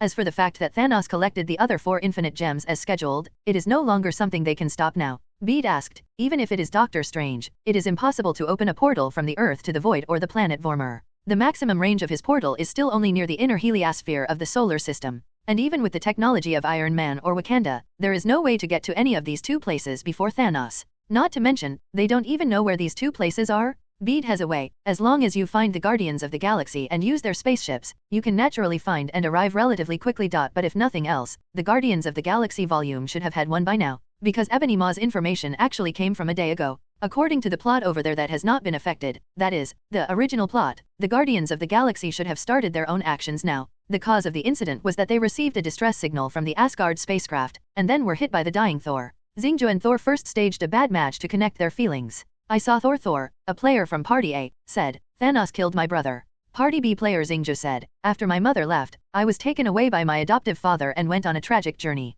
Then my father killed my adoptive father, and I killed my father. The rest, referee well, Star-Lord is a little bit worse. Party B player Xingju plus 1 point, leading temporarily. Seeing that the situation is not good, Lei Shen, a player from Party A, has a desire to win. He said, my younger brother was adopted, and my mother was killed. My younger brother exiled my father, tried to usurp the throne, and established himself as king. My father died during the exile, and my sister also killed many people in her hometown, and let the whole of Asgard go to ruin. Not long ago, my brother was also killed by Thanos, and now I am the only one left. Others, referee I didn't expect there to be such miserable people in the world. Star-Lord, Abba. Party A player Raytheon won unconditionally. Then, moved by Thor's tragic story, they decide to help him. At the same time, because Gamora is the adopted daughter of Thanos, she knows Thanos' behavior, so she persuades Xingju and others to help Thor deal with Thanos. As a result, the Guardians of the Galaxy were temporarily split into 2 parts. Part of it is Rocket Raccoon and Groot, who take Thor to find the space dwarfs. It is said that they are dwarves, but they are actually taller than anyone else. Thor wants to use the space dwarf's forge to upgrade his equipment, from Hammer God to Axe God, and seek revenge from Thanos.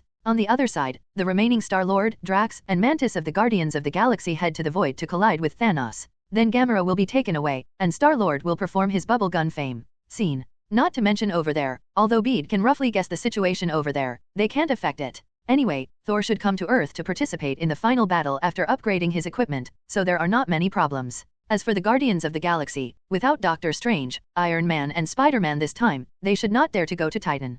Perhaps they will also come directly to Earth. From Ebony Throat's mouth, in addition to the 2 recent news above, they also unexpectedly learned a long ago news about Thanos. This happened even before his alliance with the Chidori. At that time, the only people who acted with Thanos were the 5 generals of Obsidian. At that time, Thanos, although aware of the existence of infinite gems, did not pay attention to them, but was content to launch a devastating attack on life planets like Gamera's hometown. But gradually, he realized that it was too slow to use this method to bring balance to the universe. Later, they met a man named Lorespeaker, who was the previous generation owner of the Mind Stone. Lorespeaker collected many myths and legends from across the universe and showed Thanos the authenticity of the Infinity Stones. But when he did this, he certainly wasn't just showing off. Because Lorespeaker held the Mind Stone for a long time in the past, and was abandoned in an abandoned dimension by the power of the Mind Stone. But he was naturally unwilling to do so. So he got greedy for Thanos' body, and wanted to transfer his consciousness into Thanos' body. Fortunately, Nebula and Gamera saved him. Afterwards, Thanos killed Lorespeaker and realized from Lorespeaker's memory and knowledge that collecting all the Infinity Stones is the only way to achieve his goal. This is the reason why Thanos launched Infinite War. Thanos made the Mind Stone obtained after killing Lorespeaker into a Mind Scepter and gave it to Loki, asking Loki to get him the Space Stone. But not only did Loki fail to get the Space Stone, he also took Thanos' mind. The gem was also stolen, no wonder Thanos wanted to kill him. Loki absconded with the money, which led to Thanos personally taking action, and then there was the current Infinity War. Through the news revealed by Ebony Throat, everyone finally figured out the whole story. Although this seems to have no practical effect on the current situation, it prevents them from fighting another inexplicable war. Taking a step back, even if there were no infinite gems, this war would be unavoidable. Because Thanos' purpose is to destroy life. Sooner or later, he will come to Earth. End of this chapter. At the celebration banquet that night, there were 4 more newcomers. 2 of them are Vision and Wanda, who have just finished removing the Soul Stone. After 2.5 days and nearly 60 hours of hard work, Princess Shulai finally successfully performed a brain replacement surgery on Vision. Now, he has completely gotten rid of the Mind Stone and has become an independent individual. But what is surprising is that his ability has not been weakened too much, and he is still extremely powerful.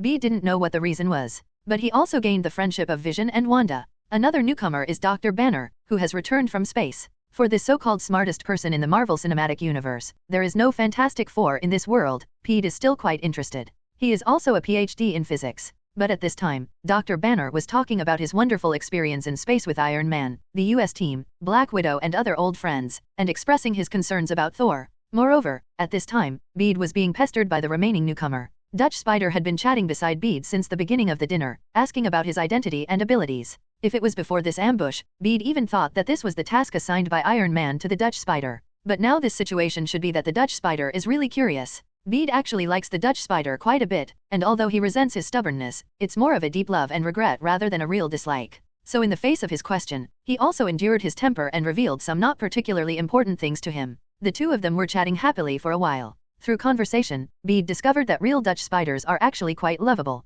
lively and active, and not like a boy of this age. In fact, compared to his peers, he is already very good. It's just that everyone regards him as a superhero, and he has added a lot of burdens to himself, so he seems a little eager for success. In fact, the way Iron Man handles it is the best. Before the Dutch Spider has the ability to stand alone, let him study well in school. If he likes to be a good neighbor, be a good neighbor to him. When he matures mentally, that is, when he goes to college, or even after graduating from college, maybe that's when Iron Man really starts to train him. It's just that no one expected that Iron Man died before the Dutch Spider really grew up. The big tree that protected the small tree from the wind and rain suddenly collapsed before the small tree could grow up. This forced the small tree to withstand the violent wind and rain in advance. Those who are malicious towards him, those who are malicious towards Iron Man, and those who covet Iron Man's inheritance all find Dutch Spider after Iron Man's death, making him hard to guard against. But now, such a thing should not happen. After all, in Doctor Strange's prophecy, it seemed that he was the one who did it in the end. Bede was speechless about this. The Dutch Spider also admired Bede.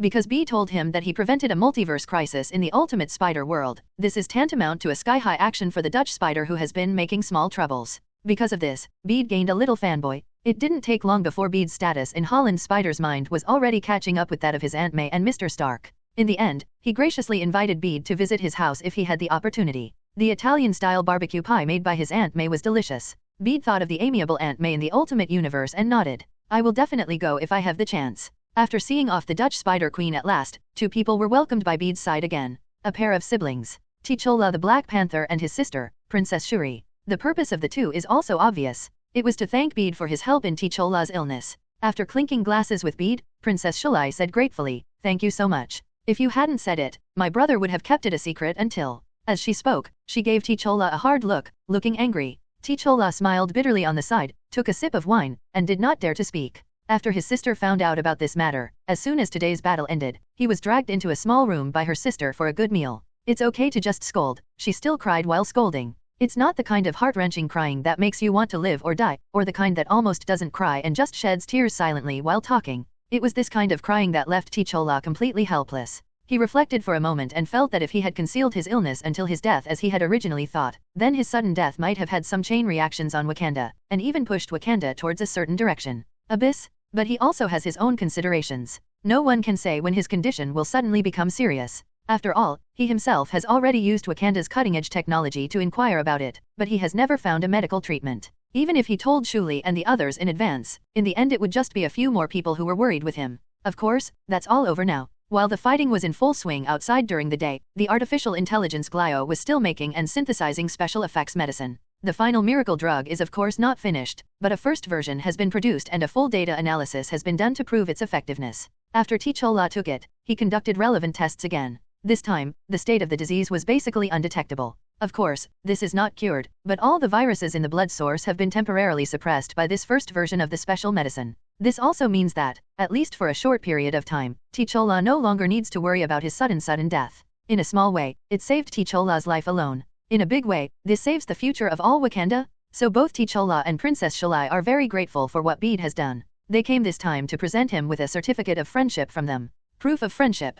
Bede wondering what it was. Is it something like honorary citizenship for life in Wakanda? We in Wakanda have a thing, we say the second, and no one dares to say the first, said Princess Shuli with a confident smile on her face. As soon as she said this, Peeta's eyes suddenly widened. What is the best thing about Wakanda? Energy weapon? Energy barrier? No, neither. It's Genjin? Everything else is built on the basis of Genjin. So, this so-called proof of friendship is some kind of vibrating weapon? I'm not feeling well, so I'll work hard to post the next chapter around 2 or 3 o'clock as much as possible, so you don't have to wait. With 3 points of surprise, 3 points of excitement, 3 points of curiosity and 1 point of nervousness, by fan statistical chart Dihue followed T'Challa and Princess Shuli, temporarily left the banquet hall, and walked to the scientific research building next door. The two siblings did not notice Bede's complicated emotions. Along the way, Princess Shuli was still chatting with Pete. Besides the fact that Peeta had saved her brother, she was also curious about his plan for vision. Because normally, without knowing Wakanda technology, from the perspective of modern medicine and biology, the success rate of this plan is infinitely close to zero.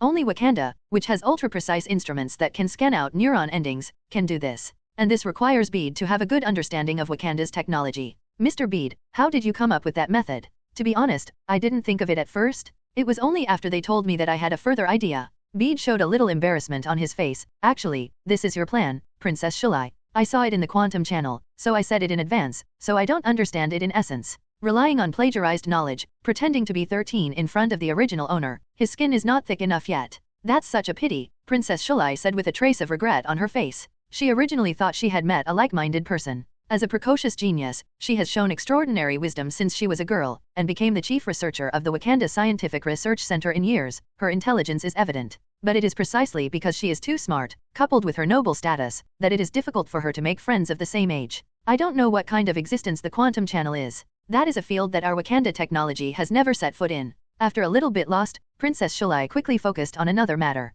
Okay, Shuli, I can't tell you about this kind of thing. Tezala patted Princess Shuli on the head with his hand, and pulled her over. She had just moved her entire body closer to Bede's side, making it difficult for Bede to walk. Bede didn't heave a sigh of relief until she was pulled away. He smiled slightly and said, actually, there is nothing to say. There is no objective sense of up, down, left, right, front, back, and front in the quantum channel. This is somewhat similar to the feeling of being in the universe, Bede said while thinking about his feelings in quantum space. Princess Shuli listened attentively and nodded slightly, as if she was recording all the information. After getting out of her brother's class, she also wanted to study things in the quantum field. During the conversation between the two, they came to the building of the Wakanda Research Center. The Scientific Research Center at night is still brightly lit, and there are many Wakanda scientists busy inside. If you look carefully, you can also find some alien objects on many experimental tables. These were all instruments dismantled from the destroyed Chidori mothership during the day's battle. Among them are the power core of the Chidori mothership, the generator of the external energy barrier, the armor worn by the Zeta Swiss soldiers, the melee and long-range weapons of the Zeta Swiss soldiers, etc. Basically, there are samples of everything that can be captured. Here it is. Thanos wants to use suicide attacks to obtain Wakanda's data, and Wakanda can naturally do the opposite, using the obtained devices to analyze their technology, so as to achieve countermeasures. B and the others skipped the perimeter and went straight to the inside. The internal defense system is more than a step higher than the external one. Just the door of the laboratory made of vibrating gold can make the eyes of all invading enemies black. After walking in here, the space becomes more spacious and the sense of technology also rises sharply. There are all kinds of strange things in the cylindrical transparent cabins, which are probably some researches of Wakanda. In fact, this laboratory, except for a small number of scientific researchers, is not accessible to ordinary people. But T'Challa had even taken him to the king's secret base, so there didn't seem to be anything strange here. At this time, Bede's eyes did not stay on these insignificant things nearby. Even if one of them is taken outside, it may sell a huge amount of wealth that ordinary people cannot have in a few lifetimes. This is because, not far in front of him, there is a cylindrical container, and in the container is quietly placed a spider suit with a cool metallic luster. In terms of shape, it is almost exactly the same as his previous modified version of the advanced battle suit. Even the body shape is generally the same. The only difference is their material. This tone, this texture, appeared in Wakanda again. Obviously, this is a set of spider suits made of vibrating gold materials. Or, it should be called, Genjin Spider Battle Suit. Black Panther actually wants to give himself a vibranium spider suit? T'Challa said, it's very difficult for Genjin to change the shape after the shape is completed, but for us, as long as we don't leave the container, we can make some more detailed adjustments. So, B, if you have any requirements, if so, tell me now, and Shulai will help you adjust.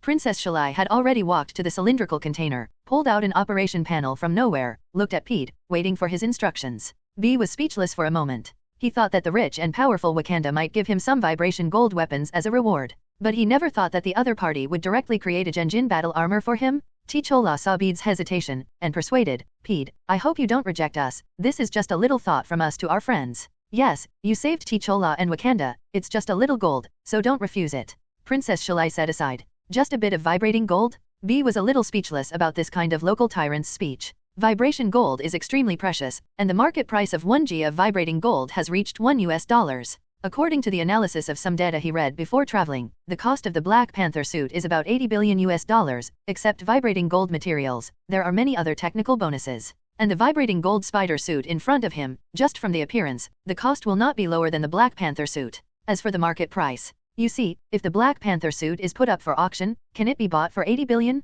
It is not a problem at all to increase the price by 4 or 5 times. The same goes for this vibrating gold spider suit. Maybe that's not intuitive enough. Remember the flying aircraft carrier of SHIELD? The cost of that thing may be less than 80 billion. In other words, people use 80 billion as their base, and the Black Panther runs with 80 billion. And now, he also gave 80 billion to Bede, and asked Bede to join in this frenzied action? It's quite sudden, but it's so exciting. End of this chapter. Chapter 88 Nano Gold Spider Battlesuit. Seemingly worried about Bede's refusal, Princess Shulai took out a test tube and said, well, we just want to study quantum energy and further equip T'Challa with a better healing plan, so we need more quantum energy. How about buying energy for $1 million per tube? The last sentence is not only about Bede, but also about T'Challa. T'Challa nodded. I have a deep understanding of the mystery of the quantum realm after this time, and to tell you the truth, I am also very interested. As he said that, he turned to Bede and said, so, if possible, how about we talk about cooperation directly? Our side is regarded as a capital investment. You provide quantum energy and count technology as a share.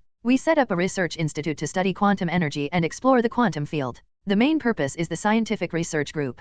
As for this suit, it is not only a gift from me as a friend, but also a security guarantee for you as a shareholder. After all, if you lose it, we have no other way to obtain quantum energy. Princess Shulai smiled and said, in that case, I'm afraid the people of the Presbyterian Church will not let T'Challa go. This is a business worth at least hundreds of billions of dollars. Okay then, Peeta nodded and accepted the gift from the siblings. Now that the words have come to this point, if he continues to be coy, it will be because he is thinking too much. Think about it too. Genjin is invaluable to the outside world, and even has a price but no market. But for Wakanda, which owns a vibration gold mountain, it is said that the vibration gold mine is still a renewable resource. A set of vibration gold battlesuits is really nothing. Perhaps to them, compared to the vibranium material, what is more precious is the technology used in the vibranium suit. Afterwards, Bede began to make some detailed adjustments for this vibrating gold spider suit. The overall style still follows the style of his previous high-end battlesuit, but the texture of vibranium metal makes its tone cooler. For some reason, Peeta found it quite pleasing to the eye. The surface of the battlesuit was first treated with a layer of matte, and then it was resprayed with ferrous metals with reference to the classic red and blue color scheme. These non-ferrous metals are said to be an associated mineral of vibranium. Although they do not have as good properties as vibranium, the advantage is that they can be ground into powder and used as pigments to color items or add some the feel of the parts, protective properties, etc. After the coloring was completed, at first glance, it looked similar to Bede's previous suit. Oh no, there is a difference. Because Genjin couldn't make a pure white color, Peta simply changed the huge spider pattern on his chest. So, it is normally a golden spider pattern. But when the energy absorption mode of the vibrating gold suit is turned on, the golden spider pattern will gradually turn purple. At the same time, many of the spider web patterns on the spider's battle suit were also golden. Red and blue color matching, golden texture. This makes it look like a combination of advanced battlesuit plus black gold battlesuit. Maybe it can be called blue and gold battlesuit. Later, T'Challa introduced the vibrating gold spider suit to Pete. First, it's a nanosuit, just like T'Challa's own Black Panther suit. Usually, the nano-vibrating gold particles will be contained in a gemstone pendant of a spider-shaped necklace, and the gemstone necklace is very beautiful. It was what Peta always felt strange in his heart. This is the habitual difference brought about by status. For a king like T'Challa, this was a daily embellishment, so naturally he didn't think anything of it. But for Bede, who was an ordinary man not long ago, it was always a bit awkward to wear a gem the size of a pigeon egg on his body. The main reason is that he is not the kind of person who likes to show off and doesn't like to be high profile. Fortunately, this is a necklace and can be hidden in clothes. When needed, you only need to press the button on the necklace, and the armor can be automatically combined. No, it is armed with a battle suit. That's pretty much what it means anyway. The second is the functional aspect. In fact, Bede's previous suit also had a similar ability, but that was to convert part of the mechanical energy during his exercise into electrical energy, part of it to maintain the consumption of the intelligent auxiliary system in the suit, and part of it to be converted into chemical energy and hidden in the suit. When needed, this part of the chemical energy will be converted back into electrical energy and then released, producing an effect similar to an electric shock. And now this set of nano-vibrating gold spider suits, its energy storage mode is based on the energy-absorbing effect of vibrating gold. Utilizing the principle that vibrating gold can absorb kinetic energy, that is, mechanical energy, the absorbed kinetic energy is stored in the suit, and can be released at one time when necessary. Compared with these two methods, each has its own advantages and disadvantages. In the former, because electrical energy is converted into chemical energy that is easier to store, it can be stored for a longer time. The latter, because kinetic energy is still kinetic energy in the end, is not stored, but is only temporarily absorbed. This makes the kinetic energy of these adsorptions can only be released in a short time, or it is allowed to disappear. But there are benefits too. Vibration gold is a very strange metal. It is not as radioactive as those elements with large atomic weights. Its electrons don't move, which means that vibranium's molecules are always at a temperature of 0 degrees Kelvin, or absolute zero. This makes it extremely lacking in motion at the molecular scale. Absolute zero means that time stands still in the physical sense, so it is physically incapable of transmitting force. That's why it's the most durable substance in the Marvel universe. In a word, it is unparalleled defense. And when it is applied to an attack, because it does not transmit force itself, it will hardly consume the absorbed kinetic energy. In other words, if a missile hits him, he can gather all the kinetic energy in the missile, including the missile itself and all the explosion, and then use his fists or body to hit it out. True missile punch. This is a bit like the legendary stunt called Star Shift, or the borrowed force in Tai Chi. Belongs to the type that gets stronger when strong. Finally, there is the weapon system of the nano-vibrating gold spider suit. In T'Challa's own Black Panther suit, there is actually no weapon system. The only thing that can be called a weapon is probably the retractable claws on both hands. But they didn't equip Bede's nano-vibranium spider suit with claws. Spiders use claws or something. That would be too weird. Then, Princess Shulai had a sudden idea. Since you don't have claws on the hands, let's add spider legs on the back. As a result, there are 4 more spider legs on the back of this nano-vibranium spider suit. Made of the same vibration gold material? Just one word. Cool? It's just that much after a night of coding, but counting the free chapter posted in the early morning, it should be considered a small increase. After that, try to keep words per day. Chapter 89 The Leopard Spider. I saw Princess Shulai tap lightly in front of her face, and the 4 vibrating gold spider legs stretched out from the back of the nano-vibrating gold spider suit in the cylindrical container. The image of the spider suit now made Bede a little surprised. Have you guys paid copyright fees to Stark? Now the image of the nano-vibrating gold spider suit is quite similar to the steel spider suit prepared by Iron Man next door for the Dutch spider. There is a big difference in color matching and body shape. The Dutch spider is only 173 centimeters tall, while Bede is 180 centimeters, so he is half a head taller than the Dutch spider. In terms of stature, perhaps because Bede was already an adult, he also got the spider gene enhancement, and he looked stronger than the Dutch spider. The figure of the Dutch spider is somewhat like that of a small black spider, and both of them are not yet fully grown. Perhaps even mutants will have different manifestations according to different age groups. Princess Shulai focused on the only weapon on this nano-vibranium spider suit. She said, although they are all vibranium, there is still a big difference between the vibranium used to make these spider legs and the vibranium used to make the suit. Bede asked curiously, is there any difference between vibrating gold? Princess Shalai nodded. She grabbed at her wrist, and some images were thrown out of Kamoya beads, suspended in front of Bede. Actually, there are currently two kinds of vibrating gold, and a synthetic metal of vibrating gold. Decades ago, a batch of vibrating gold accidentally flowed out of Wakanda. Some scientists synthesized a new type of super-elastic alloy by combining vibrating gold, steel alloy, and a certain catalyst. Later, it was made into Captain America's shield. This metal is what they call adamantium alloy. Adaman alloy is denser than vibrating gold, so it is more lethal, and vibrating gold is more suitable for defense because of its characteristics. Peter nodded slightly, he knew about this. He even knows that in a parallel universe where mutants exist, there is an unnamed Wolverine whose whole body is made of adamantium. Princess Shalai continued, after we discovered this adamantium alloy, we tried to get its formula. However, the catalyst needed in the formula should be just their accidental acquisition, and it is not reproducible. After further expanding their research ideas, we created a new kind of vibranium, Vibranium B. Different from traditional vibrating gold B cannot absorb vibration waves, but can emit vibration waves with unique wavelengths. This vibration wave can destroy the molecular bonds of most metals including Edman alloy, making it becomes liquid. Therefore, the spider legs on this suit have two attack modes. In the melee mode, the intelligence system in the suit can be used to attack according to your actions. In the long-range mode, the ends of the four spider legs can all be launched. Vibration wave, the maximum effective distance of the attack is 200 meters, the closer the distance, the stronger the attack effect. Theoretically speaking, at about 100 meters, most metals can be destroyed, at about 10 meters, Edman can be destroyed in an instant alloy.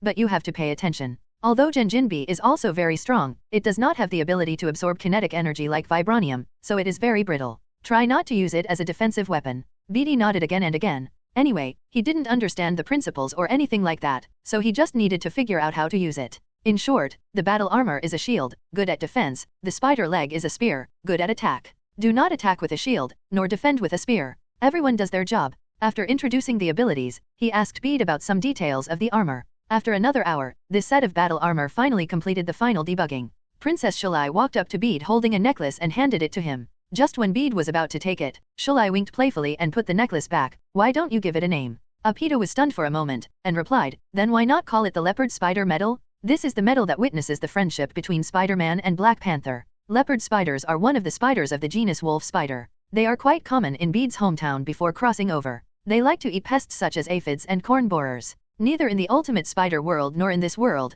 Bede has ever been to a country that is very similar to his own hometown. This is because in his heart, his hometown will always only be the one before he traveled. Whether it's Time-Space Spider-Man or the chapter of Leopard Spider, they are all his thoughts on the past world. He didn't say what he really meant. But T'Challa and Shalai are obviously very satisfied with his naming. T'Challa laughed, stretched out his hand and patted him on the shoulder, and said to Shalai, Shalai, stop making trouble, and give Pede the chapter of the Leopard Spider. B took the Leopard Spider chapter from Shalai and looked it over. At his request, the style of the necklace was chosen to be as understated as possible. The chain body is just an unpretentious black coil. The material is relatively rare. It is a combination of some kind of composite fiber and special metal produced in Wakanda. It is also polished and other treatments on the outside to prevent high temperature and rust. The general sharp weapon also cuts continuously. In addition, this thing still has an identification function. Once authenticated, apart from Bede, not even T'Challa and Shuri can even think of opening it again. Security can be said to be pulled to the extreme. He put on the leopard spider badge and tapped the gem pendant on the necklace under the expectant gazes of the T'Challa siblings. Wow! The gemstone pendant glowed with a little light, quickly covering his whole body. In a breath, a heroic close-fitting armor appeared on Pede. Bede was surprised to find that although this set of armor was made of vibrating metal, its air permeability was not bad. Some kind of air circulation device should be installed on the suit. The comfort level is also very good, it is even fine-tuned according to Bede's close-fitting clothes. Well, if you wear this, you don't need to smear baby powder on the joints, right? Bede recalled one of the little tricks Spider-Man had to learn told to him by the middle-aged Peter Spider when he was in the Ultimate Spider world. For Bede, the only downside of this suit is probably its quality. This set of nano-vibrating gold spider suit has a total weight of about 30 kilograms. Compared with the real steel suit, it is naturally much lighter, but for a Spider-Man who needs to fly over the walls, it seems a little too heavy. Of course, this is obviously a bit too hypocritical, because the advantages of the nano-vibrating gold spider suit are enough to cover up some of its shortcomings. End of this chapter. While Bede was testing his new battlesuit, something was happening in the deep space of the distant universe. A place of nothingness. This is a planet transformed from the beheaded head of the ancient celestial god group in the universe. It has the size of an asteroid. After years of development, a city has formed inside it. And the owner of this city is a great existence called the Collector. His real name is Thalia Devon, and he is a member of the mysterious race that existed at the beginning of the universe, the Elders of the Universe, like the 5 creation gods of the universe and the Infinity Stones. He not only has great strength, but also has the eternal lifespan of immortality. This status of his gives him a very high status in the universe. First, Odin sent people to send ether particles, reality gems, and then the Guardians of the Galaxy sent cosmic spirit balls, power gems. This fully demonstrates his status. But at this time, the bustling land of nothingness in the past has been turned into ruins. When Thanos came to the land of nothingness on his floating throne, what he saw was a wasteland without any breath of life. Boom! Thanos patted a building casually, and the already crumbling building crashed to the ground, kicking up dust all over the sky. Thanos' face sank like water. Things are not going well. The Deathblade general who went to the Earth reported that Ebony Maw was captured, Black Dwarf was injured, and 2 Chidori motherships and nearly 1,000 Zatori soldiers were damaged. The subsequent losses were planned, but the previous losses made Thanos frown. Ebony Throat is a rare one with a good brain among his subordinates. Without him, Thanos would have to add a lot of troubles.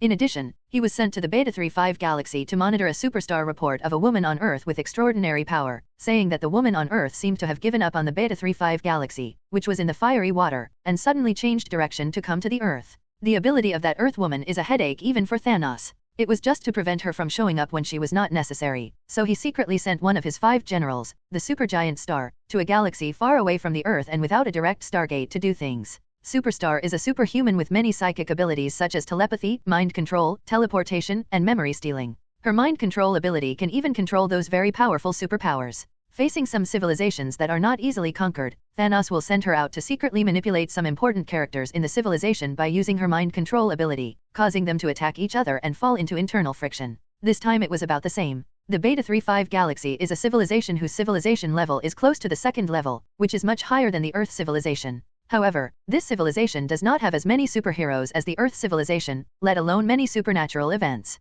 After the Beta 35 galaxy developed to a certain level, it left the parent star, and several different forces settled down on their respective planets. Externally they act like a whole, but internally they are wary of each other. But no one wants to take the initiative to provoke a dispute, so everything is peaceful. Until the intervention of superstars. She secretly controlled 2 of the planets into a state of war and attacked each other. Afterwards, the flames of war quickly spread to several other planets. For a while, the Beta 35 galaxy was in chaos. Some people even used neutron-killing weapons enough to plow the entire planet in a hurry. Fortunately, Captain Marvel arrived in time to prevent the extinction of life on that planet. Since then, Captain Marvel has been busy trying to restore peace to the forces on these planets. She took action to punish a few guys who took the initiative to start a fight. I thought it was over. But how could a superstar make her wish come true? She hides in the dark and uses her mind to control some people from time to time. This makes the Beta 35 galaxy have no big wars, but constant small battles. If it develops according to the normal situation, the superstar will keep hiding in the dark and drag Captain Marvel until Thanos completes all plans.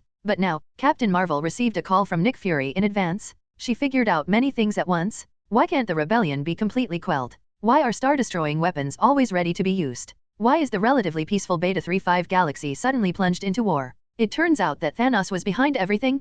Captain Marvel made a decisive move and destroyed all star-killing weapons that could be found on the entire Beta 35 galaxy that had a devastating blow to planets, and destroyed their interstellar battleships, temporarily trapping several civilizations on their respective planets. Then, he rushed towards the Earth without stopping. Superstar tried to stop her, but Thanos stopped her. Thanos knows that Captain Marvel is not something a superstar can fight. He ordered the superstar to abandon the deployment over there, and lead his men back here to participate in the final battle. And the third one is not going well, that is right now. Naturally, he has heard of the collector's name. In order to come here, I have made a lot of preparations. Only after gathering all the power gems and space gems did he dare to come to the collector to negotiate conditions. I didn't expect to come here. The city of the Void Land was destroyed. The collector is also missing? What about his reality stone? Thanos was a little depressed, and sat down on a stone beside him, waiting for the search results of his subordinates. Behind him, Dark Legion soldiers swarmed out and entered the ruined city, looking for them. After an unknown amount of time, there was a commotion in the distance. Thanos looked up and saw one of his Dark Legion generals walking towards him quickly with a box in his hand.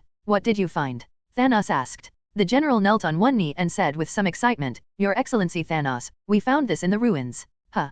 Thanos' casual eyes moved to his hand. After a second, his demeanor suddenly changed. Huh. He grabbed the box. It is a strange material that is not gold and not wood. It is obviously closed, but it seems to be able to see the red particles coming out. Ether particles. Thanos was overjoyed. He clenched his fist and squeezed hard. The box containing the ether particles was crushed by him, revealing an irregular mass of red substance that was not even known to be gaseous or liquid. When the mass of matter was about to dissipate, Thanos stretched out his fist with the infinite glove and placed it on it. Call out. Ether particles are sucked into the infinity gauntlet, and finally a red gemstone gradually condenses on a certain groove. It's the reality stone. Looking at the 3 gems on the glove, Thanos clenched his fists. He was finally one step closer to his goal. End of this chapter. Somewhere in the deep space of the universe beyond the void, 2 figures are watching below. A figure shrouded in darkness said, "This is your plan? Just give him the reality gem." The collector with punk-style white hair stood aside, looking at Thanos who was so successful. A smile appeared on his face. "This is my plan." The figure shrouded in darkness asked, "What did you see through the reality gem?" The collector said, "The gem of reality. Of course I have seen reality." Okay. In a distant star field, a slender figure, shrouded in a mysterious force, was flying through the universe at a speed close to the speed of light. At this moment, her speed suddenly dropped, and her figure suddenly stopped in place, hovering in space. Who? A thought came out and expanded in a certain direction. But there is no information sent back from that direction. Captain Marvel's face turned cold, he clenched his fists, his figure turned into light, and he swooped over there. Boom boom boom, asteroids exploded wherever she passed. Finally, at a certain moment, she saw the enemy. It was also a woman. She has light blue skin and is wearing a silver uniform with a hood and cape, and she is looking at Captain Marvel in horror. "Who are you?" Captain Marvel suddenly stopped in front of the woman and asked. She felt hostility from here just now, so she suddenly changed course. Judging from the current situation, this hostility comes from the woman in front of him. But she didn't know her. The woman gritted her teeth, and a strange energy wave came to Captain Marvel. Captain Marvel immediately felt her head sink slightly, but because of her extremely strong mental immunity, she quickly got rid of this effect. "You still want to control me?" Captain Marvel frowned slightly, and then she thought of something. "You are the subordinate sent by Thanos, right? The matter of the Beta 35 galaxy should also be planned by you." The superstar gritted his teeth and said, "I don't believe the gap between us is so big." With that said, a turbulent wave-like mental power swept towards Captain Marvel. "It's an enemy and not a friend, so let's kill you." With precautions in place, Captain Marvel directly ignored the superstar's mental attack. She clenched her fists and began to exert a slight force on her body. Captain Marvel is not a religious man. The powerful power gave her the capital to ignore everything. Now that he was in a hurry to get back to Earth, he naturally didn't bother to communicate too much with the person in front of him who was his enemy for some reason, let alone collect any information. The next moment, she turned into a flash of lightning, instantly spanning the distance between the two, and appearing in front of the superstar.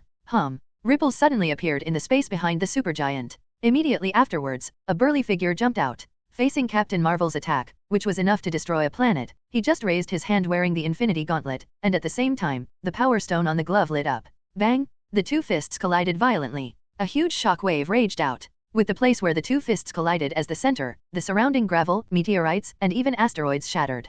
Thanos. Captain Marvel retracted his hand, looked at the round head like a purple potato in front of him, and said, "Carol from Earth, don't interfere in my affairs." Thanos also looked at Captain Marvel and said calmly, even with some faint threats. In fact, there was already a storm in his heart. This was a blow blessed with a power gem, but it didn't even knock her back. How strong is her strength? Captain Marvel frowned and said sternly, "Your behavior seriously violates the natural laws of the universe, and you still want me to stay out of it. Hey, do you think you are the guardian of nature?" Thanos sneered, "I'm sorry to tell you that what I am doing now truly follows the natural laws of the universe. Everything is about to threaten this universe. All the people, things, and things will disappear after this, and this universe will also move towards a happy future because of this. You'd better save your nonsense to fool your subordinates." Captain Marvel scolded angrily, and the figure suddenly rushed towards Thanos. Thanos, however, clenched his fist. Behind him and the superstar, a rapidly shrinking wormhole appeared at the same time, engulfing them. When Captain Marvel's attack arrived, it only shattered a piece of asteroid and did not hit anything else. Captain Marvel gritted his teeth and understood that this was the power of the Infinity Stones that Nick Fury had mentioned. Thinking of the 3 gems she just saw in Thanos' hands, Captain Marvel felt a little anxious, and immediately stopped staying here and headed towards the Stargate leading to the solar system at full speed. On the other side, Thanos is taking back his superstar and letting her take over the work of Ebony Throat, preparing to go to the Earth and get the remaining 2 infinite gems. At the same time, he himself returned to the land of nothingness again, used the reality stone to create a trap, and waited for the fish to take the bait. Star-Lord and others, who were unaware of the changes that happened here, were still on their way here in the spaceship. As everyone knows, what awaits them will be a doomed failure. On the Earth. After Thanos' men retreated, the Earth regained its peace. But everyone knows that this is the calm before the storm. The next day, in a training room in the Kingdom of Wakanda, Pete is familiarizing himself with his nano-vibrating gold spider suit. In another room, Captain America and Black Panther were exchanging martial arts. Iron Man stayed with Vision, and he mobilized a large transport plane from the Avengers headquarters to prepare a temporary batch of war mechas to deal with the upcoming war. There are also Black Widow, Hawkeye, etc., who are also busy with their own affairs and preparing for the next war. However, it is Wanda who makes Bede look forward to the most. As the famous Scarlet Witch in the Marvel Universe, Wanda at this time is actually quite immature in the application of magic. Under normal conditions, it may not be able to keep up with 1/3 of the Scarlet Witch in Strange 2. That is to say, her chaos magic is extremely strong, which makes her have the combat power of the first echelon today. This morning, when Peter met Doctor Strange, he made a joke with him.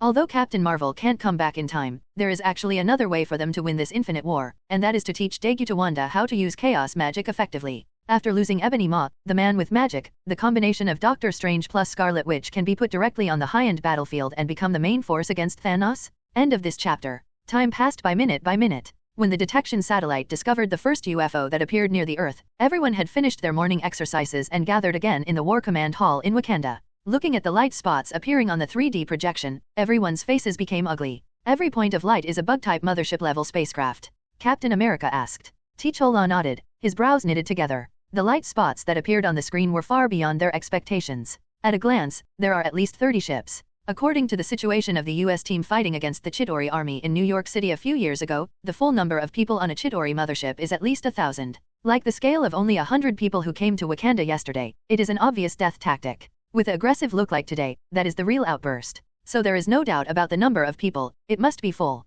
There might even be some other preparations that they don't know about. At this time, Shu Li's expression changed and she walked forward quickly and said, "Abnormal data just invaded our monitoring satellite. They are trying to hack into our satellite." Almost at the same time, Iron Man's voice sounded. "My satellite was hacked too, by the Chitauri. They want to fight an information war with us. No matter what, counterattack them." Iron Man said, "On Friday, follow those abnormal data to counterattack." "Yes, sir," Friday replied. Shulai said, "Glio, the same goes for you. You defend and I attack." "Okay, princess." Gryet also replied. Vision also stood up, "Then let me get involved. A battlefield without gunpowder marks the beginning of this real war. If someone could see into space at this time, they would be able to find that there are several Chitauri insect-type motherships parked in the outer orbit of the Earth, cooperating with the Stark Group satellites, Wakanda satellites, and other countries in the inner circle. The satellites are facing each other from a distance. Many satellites and space stations in other countries have been hacked due to inadequate technology. Fortunately, Iron Man and Shu Li brought 2 artificial intelligences and an intelligent life called Vision to attack, not only stabilizing the situation, but also quickly launched a counterattack.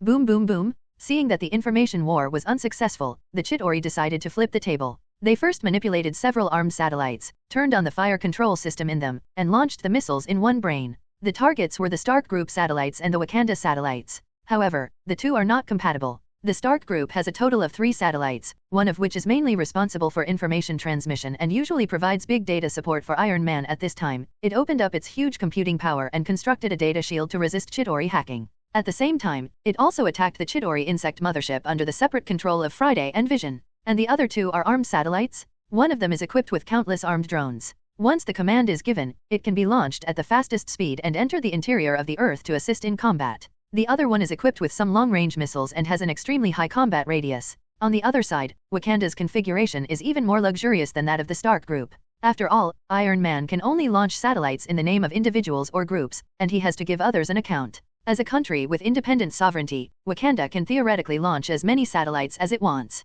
What's more, Wakanda's technology is more advanced than other countries. Unless Wakanda reveals itself, who can find Wakanda among the satellites flying all over the sky? When the other armed satellites were manipulated to open the fire control system, the Stark Group satellite and the Wakanda satellite also responded simultaneously. Missiles collided in space, and the shockwaves generated seemed so small in front of the huge Earth. So much so that people standing on the Earth can't see this scene at all. Perhaps only with an astronomical telescope can we observe these light spots that suddenly light up and disappear in low Earth orbit. This is not finished. Several artificial intelligences teamed up and soon made breakthroughs in both the information battlefield and the material battlefield. The hacked space stations and satellites were recaptured one by one, and even a Chitauri mothership was counter-invaded. Then, the invaded insect carrier was seen accelerating and crashing into another nearby insect carrier. The scene of the 2 motherships colliding was like Mars hitting the Earth. This change frightened other Chitauri-type motherships into retreating to the side. However, the battlefield here is just a local battlefield that has nothing to do with the overall situation. More Chitauri motherships and spaceships broke into the atmosphere one after another, pressing towards Wakanda.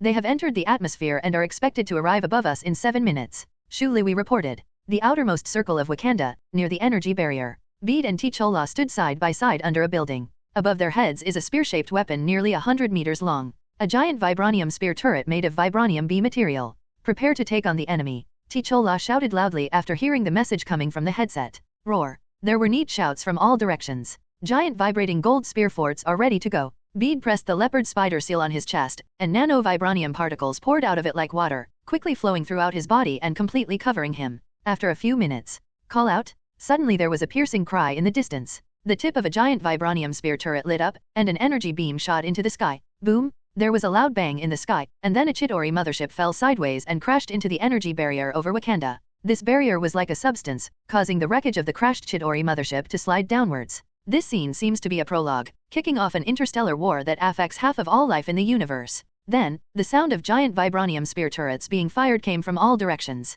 Some Chitauri motherships were shot down, while others escaped. Not to be outdone, the opponent launched shipborne weapon attacks hitting the Wakanda energy barrier. But Wakanda's energy barrier is like a solid rock, which is unshakable despite the wind and rain. SHHHHH. Several spaceships with strange shapes like obelisks descended from the sky and smashed hard in all directions of Wakanda, surrounding the entire northern plain of the Kingdom of Wakanda. End of this chapter. Peter looked serious. He had no way to participate in the silent battle in space and the battle in the air behind him near the ground. But now, his battle has begun. Sure enough, as the doors on one side of the obelisks opened, countless ferocious monsters swarmed out. These monsters do not have their own names. They are biological weapons created by Thanos with genetic engineering, and they are also one of the main members of the Dark Legion. If you really want to call them, maybe call them Dark Acolytes. They don't have their own thinking patterns, and they don't even have the emotions that living things should have, such as fear and happiness. The purpose of their manufacture is to serve Thanos, the Maker, from birth to death. Compared to them, the Chitauri are a truly alien intelligent race. It's no wonder that Thanos would place the Chitauri in the sky and the Dark Acolytes on the ground.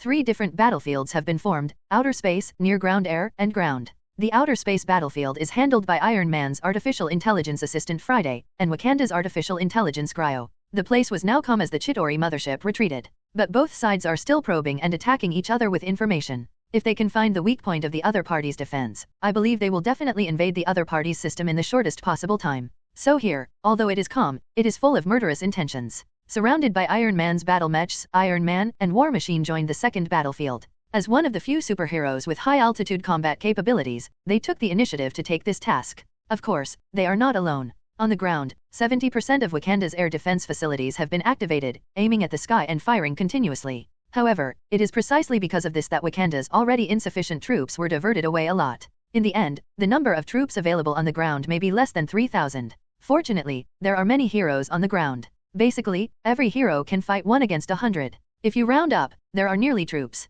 Pete looked at the dark attendant ocean in front of him, looked at T'Challa, and said, "T'Challa, then I'm off." T'Challa nodded. "Brother, be careful." The two shook hands. Then, Bede jumped down from the fort. Different from the chaotic battle in the original plot, this time, they were well prepared and formulated a relatively complete battle plan. Superheroes, who are high in combat power, are divided into several groups. Each group consists of about 3 people, forming a basic combat unit. Peter was put into a group with the Dutch Spider and the Ghost Girl. Thanks to Bede, T'Challa assigned 2 vibrating gold laser short blades to the Ghost Girl, the ones used by Dora's escort in Black Panther 2. I don't know what it is called, but it should be it is Genjin technology. The Ghost Girl is an expert in stealth assassination. She can use a laser blade that is only half a meter long, which is much easier than using a vibranium spear that is 2 meters long. This vibranium laser blade is Wakanda's latest technology and is actually still in the experimental stage. Shulai took out the Ghost Woman because she didn't even have a decent weapon as Bede's bodyguard.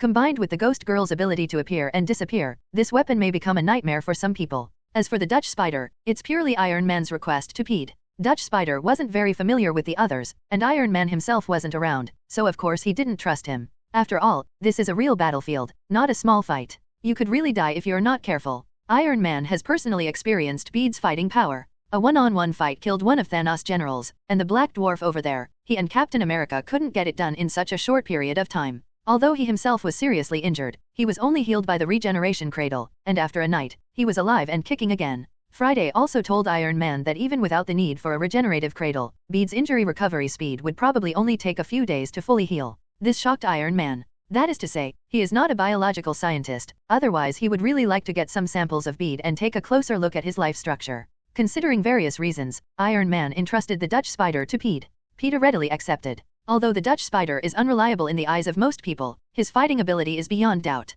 At the time of Avengers 3, he had already fought several battles with Thanos who had a few Infinity Stones, and he was more than enough to deal with the soldiers. And it's quite reassuring to have such a brave teammate by my side, which is better than someone who just likes paddling. Mr. Bede, is it our turn? After Bede jumped off the turret from a height of more than 10 meters, as soon as he landed on the ground, the Dutch spider came up. At this time, the Dutch spider is wearing a love suit tailored by the godfather of Iron Man, a nano-steel spider suit. When Bede and him stood together, the two of them wore similar styles of battle uniforms, and they immediately felt like a team. Bede nodded. Peter, Ava, we are ready. Okay. Dutch spider shouted excitedly, and the soul of Chuuer burned brightly. The ghost girl just glanced at Bede lightly, drew out her 2 vibranium laser short blades, and walked behind Bede. Although she didn't speak, the meaning was already obvious. I'll be responsible for the frontal attack in a moment, Peter assists, and Ava waits for the opportunity, Bede ordered. The Dutch spider and the ghost woman nodded. Then Bede looked to the other side. Captain Grace, please provide fire coverage in a moment. Aubrey Grace nodded. She is the vice-captain of the Dora Guards. Logically speaking, as the Black Panther's royal bodyguard, she should be guarding the Black Panther. But the Panthers sent her out, leaving only Okoye, the captain, and some team members for personal protection. The rest were sent to Bede's side and were responsible for the offense and defense of this area together with him. Get ready. Peter shouted, not only to inform the Dutch spider, the ghost woman and April Grace, but also to the Black Panther T'Challa. Open the number 17 barrier in the northwest region. T'Challa ordered. Then, the barrier in front of Bede and others slowly opened. The same scene happened in several other places. Almost at an interval of 3 or 4 kilometers, a barrier will open, allowing the dark servants to sneak in. On the other hand, the soldiers on the Earth's side opened fire in unison with the help of the fortifications built in advance. The roaring heavy machine guns and howling shells caused the dark servants to suffer great losses in an instant. Thanks for the low-key book friends 10,000 starting point reward.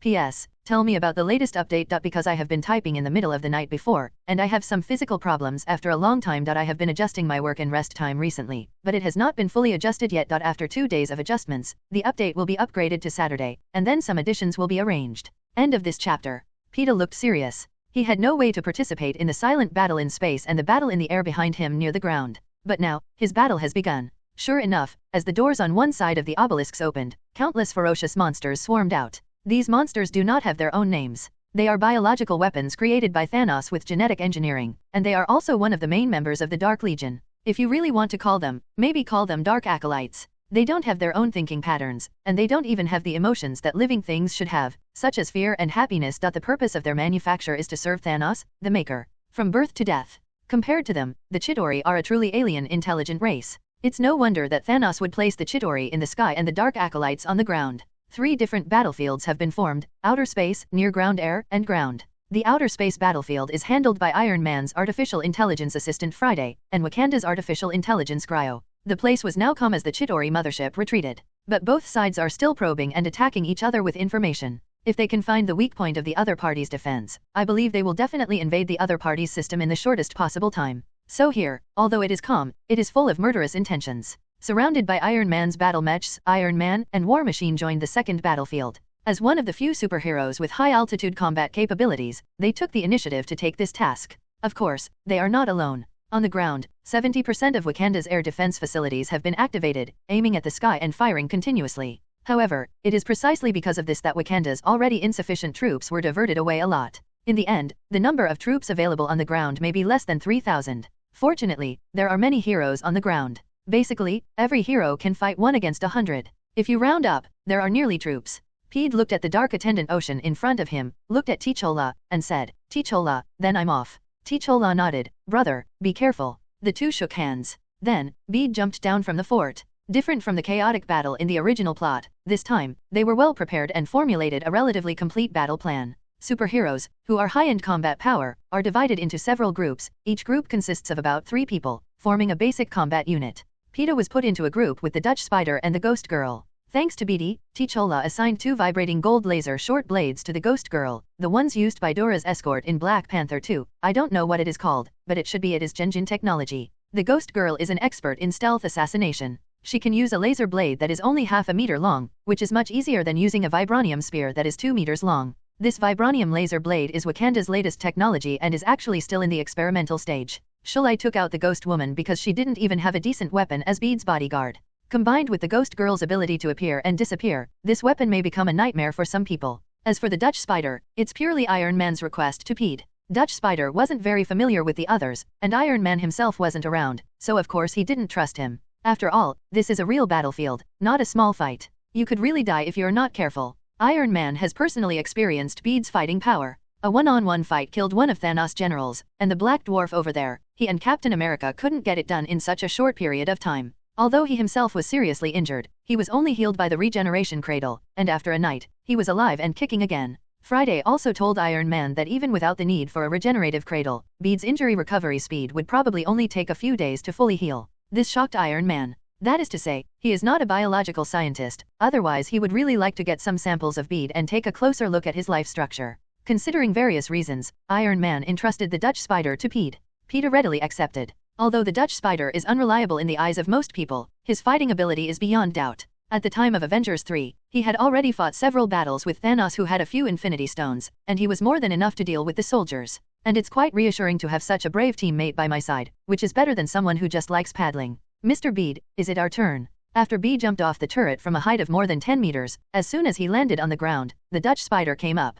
At this time, the Dutch spider is wearing a love suit tailored by the godfather of Iron Man, a nano-steel spider suit. When Bede and him stood together, the two of them wore similar styles of battle uniforms, and they immediately felt like a team. Bede nodded. Peter, Ava, we are ready. Okay. Dutch spider shouted excitedly, and the soul of Chuuer burned brightly. The ghost girl just glanced at Bede lightly, drew out her 2 vibranium laser short blades, and walked behind Bede. Although she didn't speak, the meaning was already obvious. I'll be responsible for the frontal attack in a moment. Peter assists, and Ava waits for the opportunity, Bede ordered. The Dutch spider and the ghost woman nodded. Then Bede looked to the other side. Captain Grace, please provide fire coverage in a moment. Aubrey Grace nodded. She is the vice-captain of the Dora Guards. Logically speaking, as the Black Panther's royal bodyguard, she should be guarding the Black Panther. But the Panthers sent her out, leaving only Okoye, the captain, and some team members for personal protection. The rest were sent to Bede's side and were responsible for the offense and defense of this area together with him. Get ready. Peter shouted, not only to inform the Dutch spider, the ghost woman and April Grace, but also to the Black Panther T'Challa.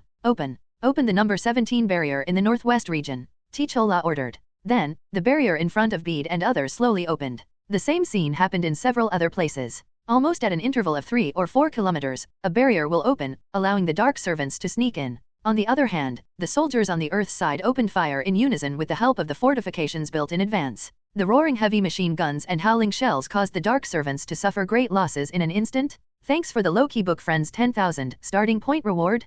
P.S. Tell me about the latest update. Because I have been typing in the middle of the night before, and I have some physical problems after a long time. I have been adjusting my work and rest time recently, but it has not been fully adjusted yet. After 2 days of adjustments, the update will be upgraded to Saturday, and then some additions will be arranged. End of this chapter. The vibrating gold spider battlesuit raised Bede's defense to the extreme. Today, the only one who can break this suit and threaten him is Thanos, who has 4 infinite gems. Oh no, maybe the 4 obsidian generals under him can do it too. Because Thanos holds a metal that is rarer than vibrating gold, called Wolosteel. In the original book, Thanos has a big knife called the Tyrant Butcher Knife. Its name is very middle class, but its power is very unusual. It can smash the American team's adamantium alloy shield with one knife. In addition, the weapons of General Deathblade and Proxima Centauri among the 4 generals of Obsidian are also extraordinary. The soul blade in General Deathblade's hand can easily pierce Vision's body, and Vision's body is also made of vibranium. The Dark Knight gun in the hands of his wife, Dark Knight Proxima Centauri, is equally powerful. Both are probably made of ulu steel.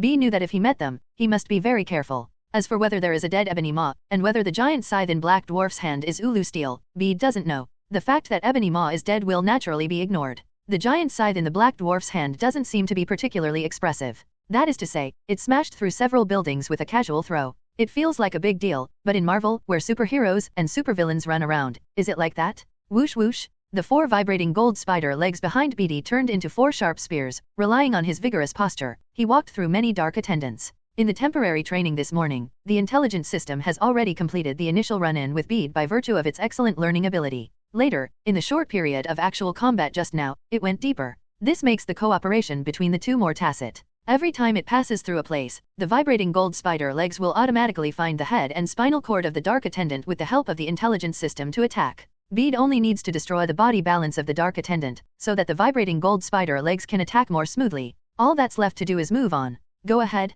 move on. Viscous blood was scattered all over the land. Under the efficient killing by Bede and others, these hundreds of dark attendants were quickly strangled to death. Later, Bede led a group of people back to the position. After a short rest, the next battle began. It's still the same. Open the barrier, cover it with long-range fire, close the barrier, and close the door for melee combat. From them alone, on average, nearly 1,000 dark servants can be killed every half an hour. There were 5 or 6 people doing the same thing at the same time as them. In other words, 5 to 6,000 dark servants will be wiped out on the entire battlefield in almost half an hour. On the Earth side, due to reasonable tactical arrangements and everyone's excellent equipment, the losses suffered were minimal. After several hours of fighting, there were only a few minor injuries. But the situation is still not optimistic. After killing a group of dark servants again, Bede retreated to his position and looked at the pile of corpses of the dark servants not far away with a solemn expression. Not only here, but also in other places, are now filled with corpses of dark servants. The number is so huge that you can even see it from a few kilometers away. In the past few hours, the number of dark servants who fell in Bede's position alone was 6 to 7,000. If you add up all the other places, it is estimated to be less than 100,000. But Bede looked outside the barrier and saw that the number and speed of the dark servants emerging from the obelisks did not decrease at all. Mr. Bede, I feel something is wrong. Dutch Spider took off the hood on his head and landed next to Bede. Bede nodded and asked, Ava, have you found out? Huh. The Dutch Spider looked around, but couldn't find the ghost woman. Where did Miss Ava go? Boss, there are indeed many machines here, running at full power, constantly crawling out these servants of darkness. Do you want to destroy them? Ava's voice came from the headset. At this time, Ava was in the obelisk closest to Bede's line of defense. More than 10 minutes ago, Bede noticed something was wrong, so he asked the ghost woman to investigate. The ghost girl's invisibility is indeed buggy. Not to mention the naked eye, even infrared detectors can evade it to a certain extent. With this ability, she easily crossed the battlefield and entered the obelisk right under the eyes of thousands of dark attendants. Huh. Dutch Spider's eyes widened. Bede glanced at him indifferently and said, Don't act rashly, I will come over. The strength of the Dark Emperor of the universe is not that simple. Okay, boss, the ghost girl said, but then fell silent. Bede turned on the communication and uploaded the ghost woman's discovery to the team's public communication channel. What are you going to do? Asked T'Challa, who was responsible for coordinating the overall situation from the rear. Different from the situation in the original book where he was a soldier roaring and killing at the front, here, T'Challa shouldered his responsibilities as the king and the commander-in-chief of the Wakanda army, and personally stood closest to the forward position to coordinate command. In fact, that's what he needs to do. A good command is much more important to a battle than a soldier. Bede replied, I'm going to kill them and destroy their machines before it can be completely over. Otherwise, no one knows how many monsters they can create. We can only be exhausted to death. I think Bede is right. Captain America's voice came from the communicator, still out of breath. It was obvious that he had just gone through a fierce battle. This is obviously Thanos' plan. He wants to use these to mass-produce cheap monsters to consume our vitality. When we are tired, give us a head-on attack. We must completely destroy them before we can organize resistance. Can we directly cover one round with artillery shells? Hawkeye asked the question. You can try it, but it may not be useful, Falcon replied. I got closer to check just now, and the defense level of the obelisk is a bit high. The energy barrier is protecting it. Maybe it can only be destroyed from the inside. Leave it to me, Bede said. I'm the best at this kind of infiltration. It's definitely not enough to rely on you alone. You don't have the means to effectively destroy the machine. Iron Man's voice came. No, I have. Bede retracted the vibrating gold spider legs behind him and walked towards the energy barrier. End of this chapter. The obelisk is actually a landing capsule exclusive to the Dark Attendants, with a height of 160 meters when not unfolded, and 225 meters when unfolded. Usually they are mainly stored in the Q spaceship, the circular spaceship mentioned above, named because it looks like a Q letter, or the main ship of Thanos, the floating throne. When a landing operation is required, the Q spacecraft or the floating throne will eject them, use their hard outer shells, and directly land on the surface of the planet from the outer space of the planet, and use this to gather meteorites that are not inferior to falling meteorites. With huge kinetic energy, it can clear the enemy near the landing point in advance. Without Wakanda's energy barrier, just this one blow would be enough to cause heavy losses to the Earth's army. Each obelisk landing cabin carries thousands of dark attendants, as well as materials that can temporarily cultivate nearly dark attendants. From the inside, it is a honeycomb structure. There are densely packed holes on the 4 walls, and there is a culture medium in each hole. A robotic arm injects some genetic material into the culture medium, and then injects the corresponding culture medium. In less than 10 minutes, a dark servant with a height of 2 to 3 meters and 4 arms appears in the culture medium. Then, there are countless hanging hooks in the center, which will pull these fully developed dark servants out of the corresponding nests and place them on the ground. These dark attendants, who were born only 10 minutes ago, showed their amazing abilities at this moment. As soon as he landed, he joined the ranks of his companions and rushed out screaming. Bede was currently clinging quietly to the wall of an obelisk landing cabin. Next to him was the ghost girl Ava, and not far in front of the two of them was a row of beehive nests. One of the lairs has a dark servant already basically spawned. However, it has to be said that Ghost Woman's ability to collect information is indeed very powerful. It took less than half an hour from when he sent the ghost girl over to when he came here in person, and she had already collected so much information. I feel that if she is given more time, she can really get a good feel for this landing module.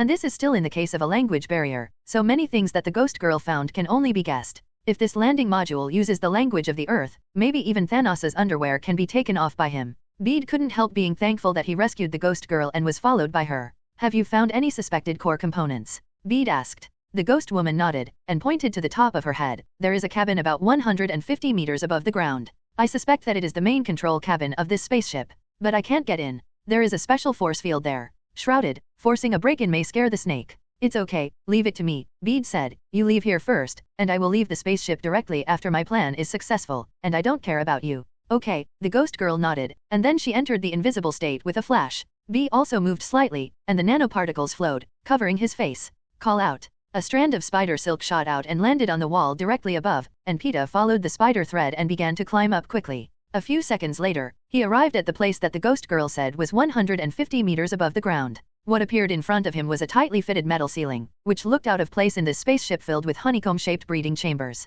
But it was also because of this that it seemed even more suspicious. Peter stretched out a finger and slowly approached the metal ceiling.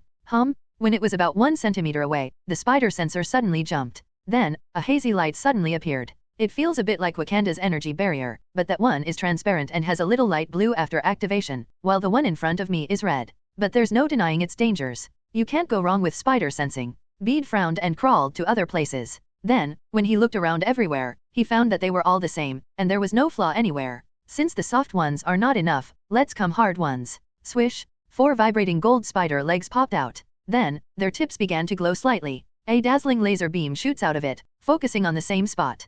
A piercing siren sounded, and at the same time, the nearby walls began to glow red. Obviously this spacecraft is not without an alarm system, but only a small part of it. It's normal to think about it. There are thousands of dark attendants below, and it's not the core. What kind of alarm system does this need? And the core part above is protected by an energy barrier. But this also just confirmed Bede's guess. Here is the key to solving the problem. As the alarm sounded, the dark servants below rioted. The dark servants who had been rushing out as soon as they croaked to the ground parted out to patrol the obelisk landing cabin, as if they wanted to find Bede, the culprit who caused the alarm. However, Bede didn't care about them at all, and just clung to the wall closest to the metal ceiling with peace of mind, using the laser beams shot from the 4 vibranium spider legs to continue cutting the energy barrier at the core. Click. Hard work pays off. Wakanda's technology is still excellent. After more than 10 seconds of focused attack, a crack appeared on the energy barrier, and then it shattered. Bede, who had been prepared for a long time, clenched his fist and slammed his fist on the metal ceiling. The lines around here made him feel that this place should be a door, or something like an elevator.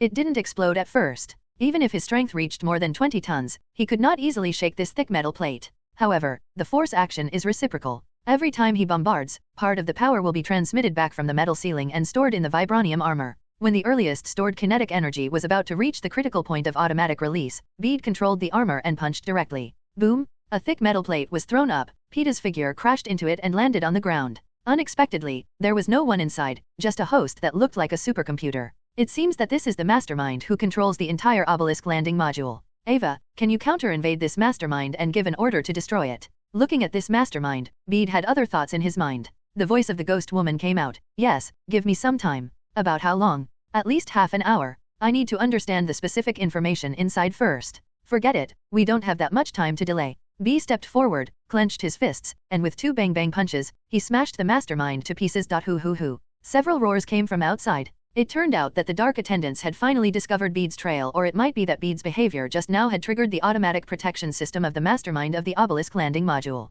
In short, below, there were dozens of hooks that were supposed to land on the ground, but at this moment they changed direction and came to the high place here. Accompanied by the roar, a black shadow rushed in and went straight to Pete. Pete just retracted his hand, hammering the mastermind. With the help of the spider's induction, the body tilted slightly, and at the same time raised his knees, pushing the dark servant directly to the ceiling. Then, he shot out a spider thread, grabbed the dark attendant, and pulled it down forcefully. Bang! It collided with the second dark servant who rushed in. Shhhhh. The vibranium spider legs stabbed the 2 dark servants like lightning, taking their lives. Afterwards, Peter returned to the main brain again, and picked up 2 half-meter square things that looked like computer motherboards. He suspects that this is the motherboard of this mastermind. Take it back to Shuli and other technicians behind to study it, and maybe they can come up with a more efficient way to solve these things. After wrapping it with spider silk and tying it to his chest, Peter prepared to return the same way. The way back was not as easy as it was when we came. The signal released by the mastermind before it was destroyed by Bede caused the dark servants to rush here. If it weren't for the high hanging on the top of the obelisk landing cabin, there would be not many ways to go up. I'm afraid that Bede would be completely blocked at this moment. After carefully killing dozens of dark attendants, Bede ran along the wall to the bottom, which was the entrance where he entered the obelisk landing cabin. Along the way, he deliberately slowed down a bit, wanting to observe the reactions of the dark attendants in the landing pod after the main brain was destroyed. It was a bit invisible at first, but about a minute later, he discovered that many dark servants who were still incubating did not hatch successfully at all and died suddenly. Some of the dark attendants who were close to hatching successfully also suffered from large areas of disability and even death. This scene made Bede overjoyed. As expected, the entire hatching nest is controlled by the mastermind. Once the mastermind is destroyed, the entire hatching system will collapse. Endless. This is undoubtedly great good news. Sam. After getting the answer he wanted, Bede jumped out of the hiding place and got out of the obelisk landing module in a few strokes. The dark attendants running outwards below have become his ladder. Coming. Falcon echoed. Immediately afterwards, his figure flew down from the sky, passing over Bede. Peeta stretched out his hand and shot a thread, which just stuck to Falcon's body. Afterwards, the Falcon accelerated and climbed, and took him away from here, leaving only a group of dark attendants roaring in vain. Falcon is already familiar with the road. He also took away the ghost girl just now. It was just to bring the ghost woman near another obelisk landing cabin to help Bede find the way in advance for the next operation. The straight line distance between the two obelisk landing cabins is 4 to 5 kilometers. The actual distance is 2 or 3 times more. If you run by yourself, you will be exhausted. Even if there are vehicles such as vehicles, it is not easy to use them in this environment where you may encounter dark servants everywhere. With the assistance of air units, it is much easier, and these problems have also been solved together. Minutes later, Bede and Falcon landed where T'Challa was. The hood of the battlesuit was automatically retracted. Bede tore off the spider silk a few times, and handed 2 suspected motherboards to T'Challa.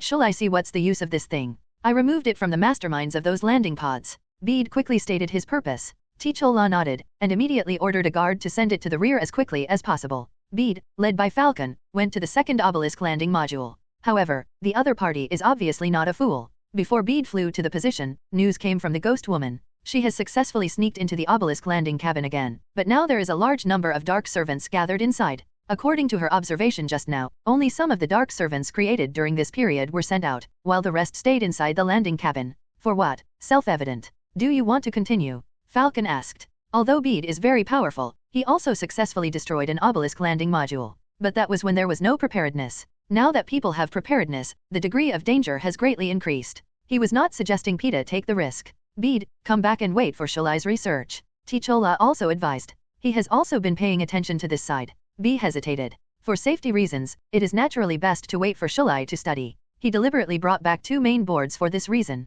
But researching this kind of thing, how can it be done in a while? It's bad. Shulai's voice suddenly sounded. A huge spaceship has appeared in outer space, and at the same time, thousands of Chidori warships are approaching the Earth. What?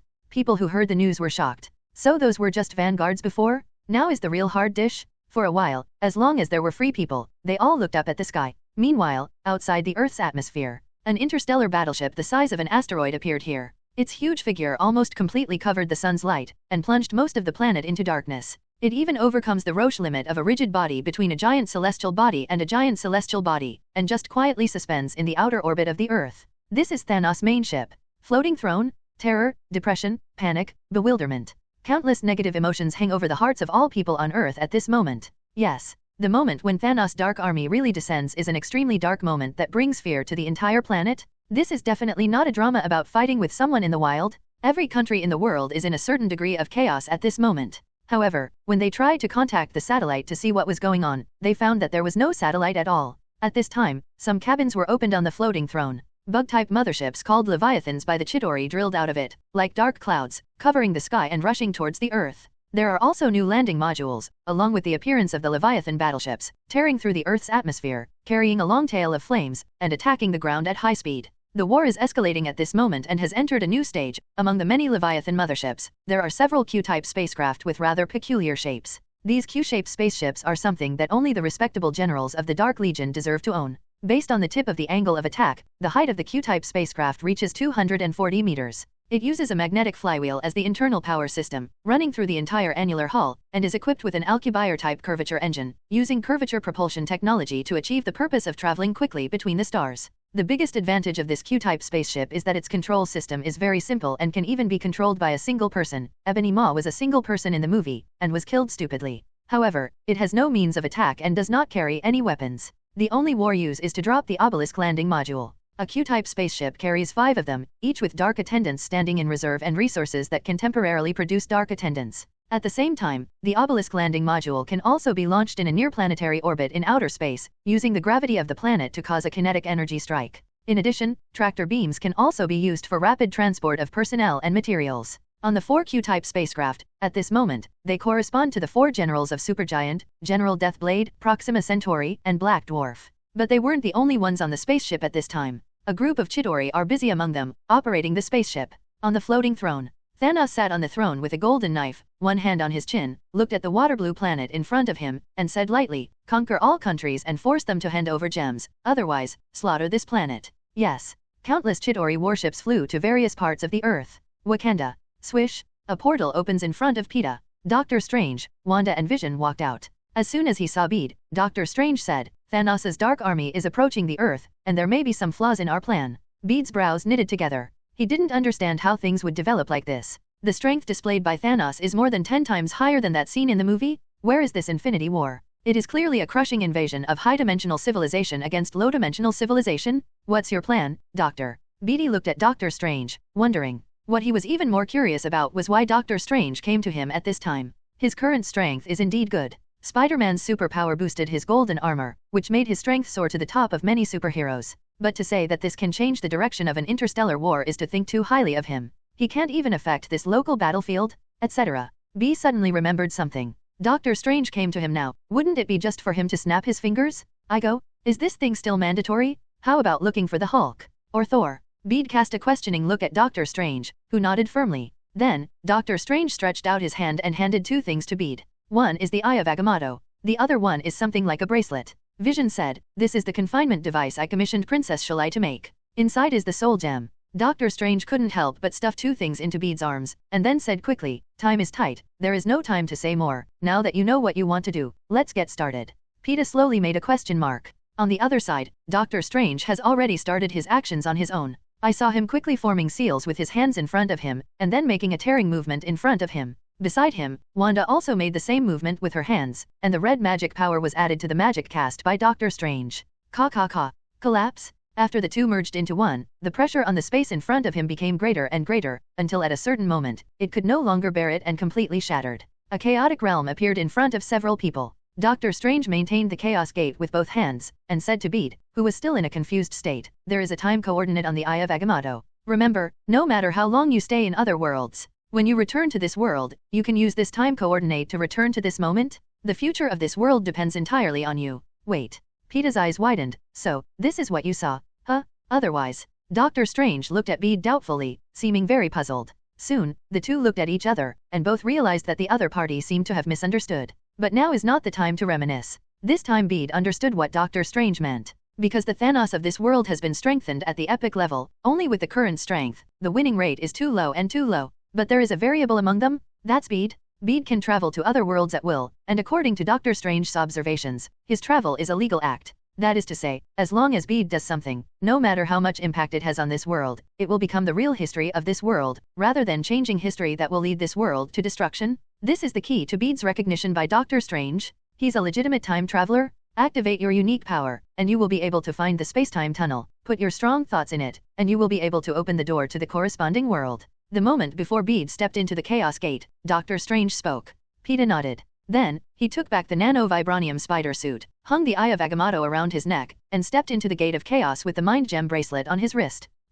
There was a whisper. The whole world fell into a silence like returning to ruins. Sound, air, light, time, space, everything loses its original meaning here. Peeta took a deep breath, but suddenly felt a sense of comfort like a fish in the sea. Quantum energy began to pour into his body continuously, filling up all the previous consumption. After replenishing the quantum energy, Bede looked around. Because the time and space coordinates on the Eye of Agamotto allowed him to return to the starting point at any time, he was not so anxious. Looking at the quantum realm around him, he felt a desire to explore it. However, when he stretched out his hand to touch the outer wall of this quantum space that seemed to belong to him alone, the spider sensor suddenly jumped wildly. The intensity even gave him a splitting headache. What happened? There are great horrors in the quantum realm. Bede trembled and retracted his outstretched hand. The crazy jumping spider sensor is telling him this information? If he goes out from here at this time, it may cause some immeasurable consequences. What exactly is in the quantum realm? A question occupied Bede's mind. He couldn't help but think of the expression she showed when she mentioned the quantum realm when he met the first wasp a few days ago.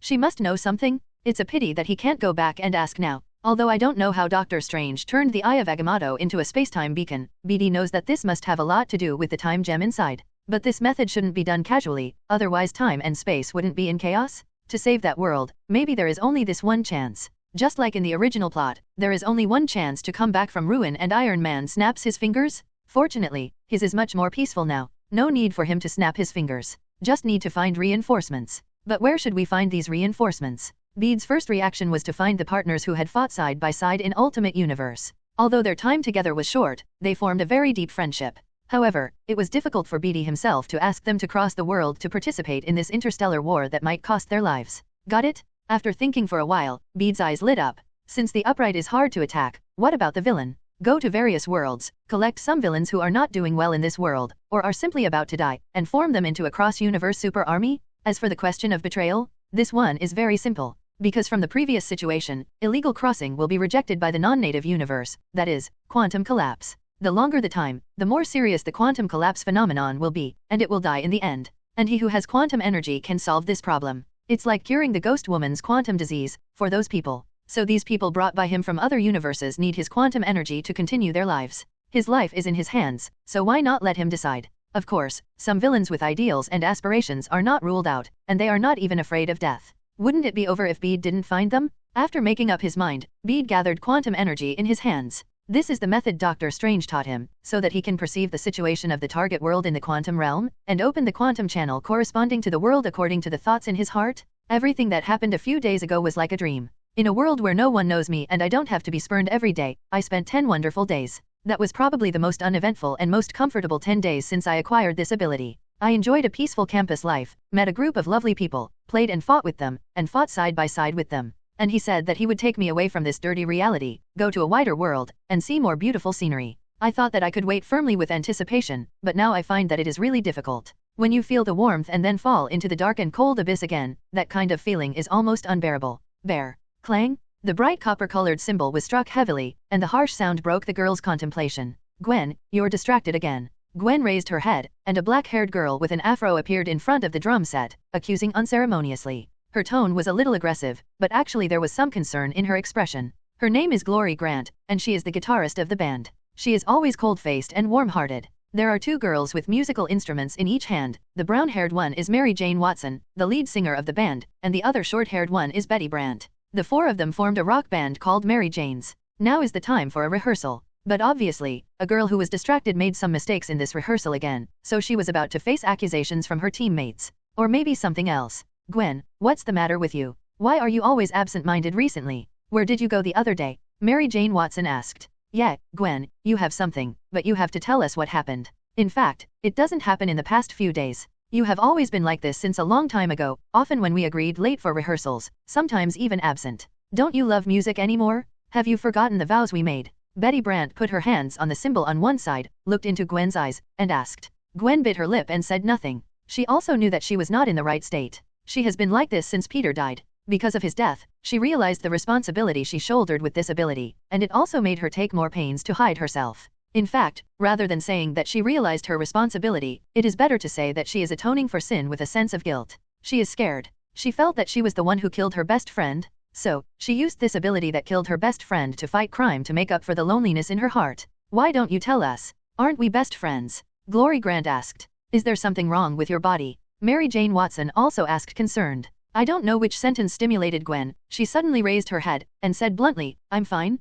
Thank you for your concern. There is nothing wrong with my body. People who are in good health don't talk like this, Glory Grant said. Normal people should say, I'm fine, thank you and so on. I'm fine, thank you. Gwen stabbed again, stood up, and picked up the clothes on the side. What about you? Well, of course I'm fine, Glory Grant replied. There was a puff of breath in Gwen's chest, and he walked straight out. Every second she stayed in this depressing world where no one could understand her made her feel depressed. Maybe this is the past. Honestly, I don't understand you. Obviously. Gwen pushed open the door to the rehearsal venue. The world in front of her was full of people coming and going, but with a gust of wind blowing by, she still felt lonely. It was obviously warm sunshine, but it was like a layer of black veil, covering her heart, constantly adding layers of haze to her. Are you sure it's her? In a building not far away, two figures stood in front of the window, looked at Gwen, and said, Is her? Pretty close. End of this chapter. After getting off the crowded subway, Gwen returned home in silence, unaware that she had been targeted. Along the way, previous scenes always appeared in her mind unconsciously.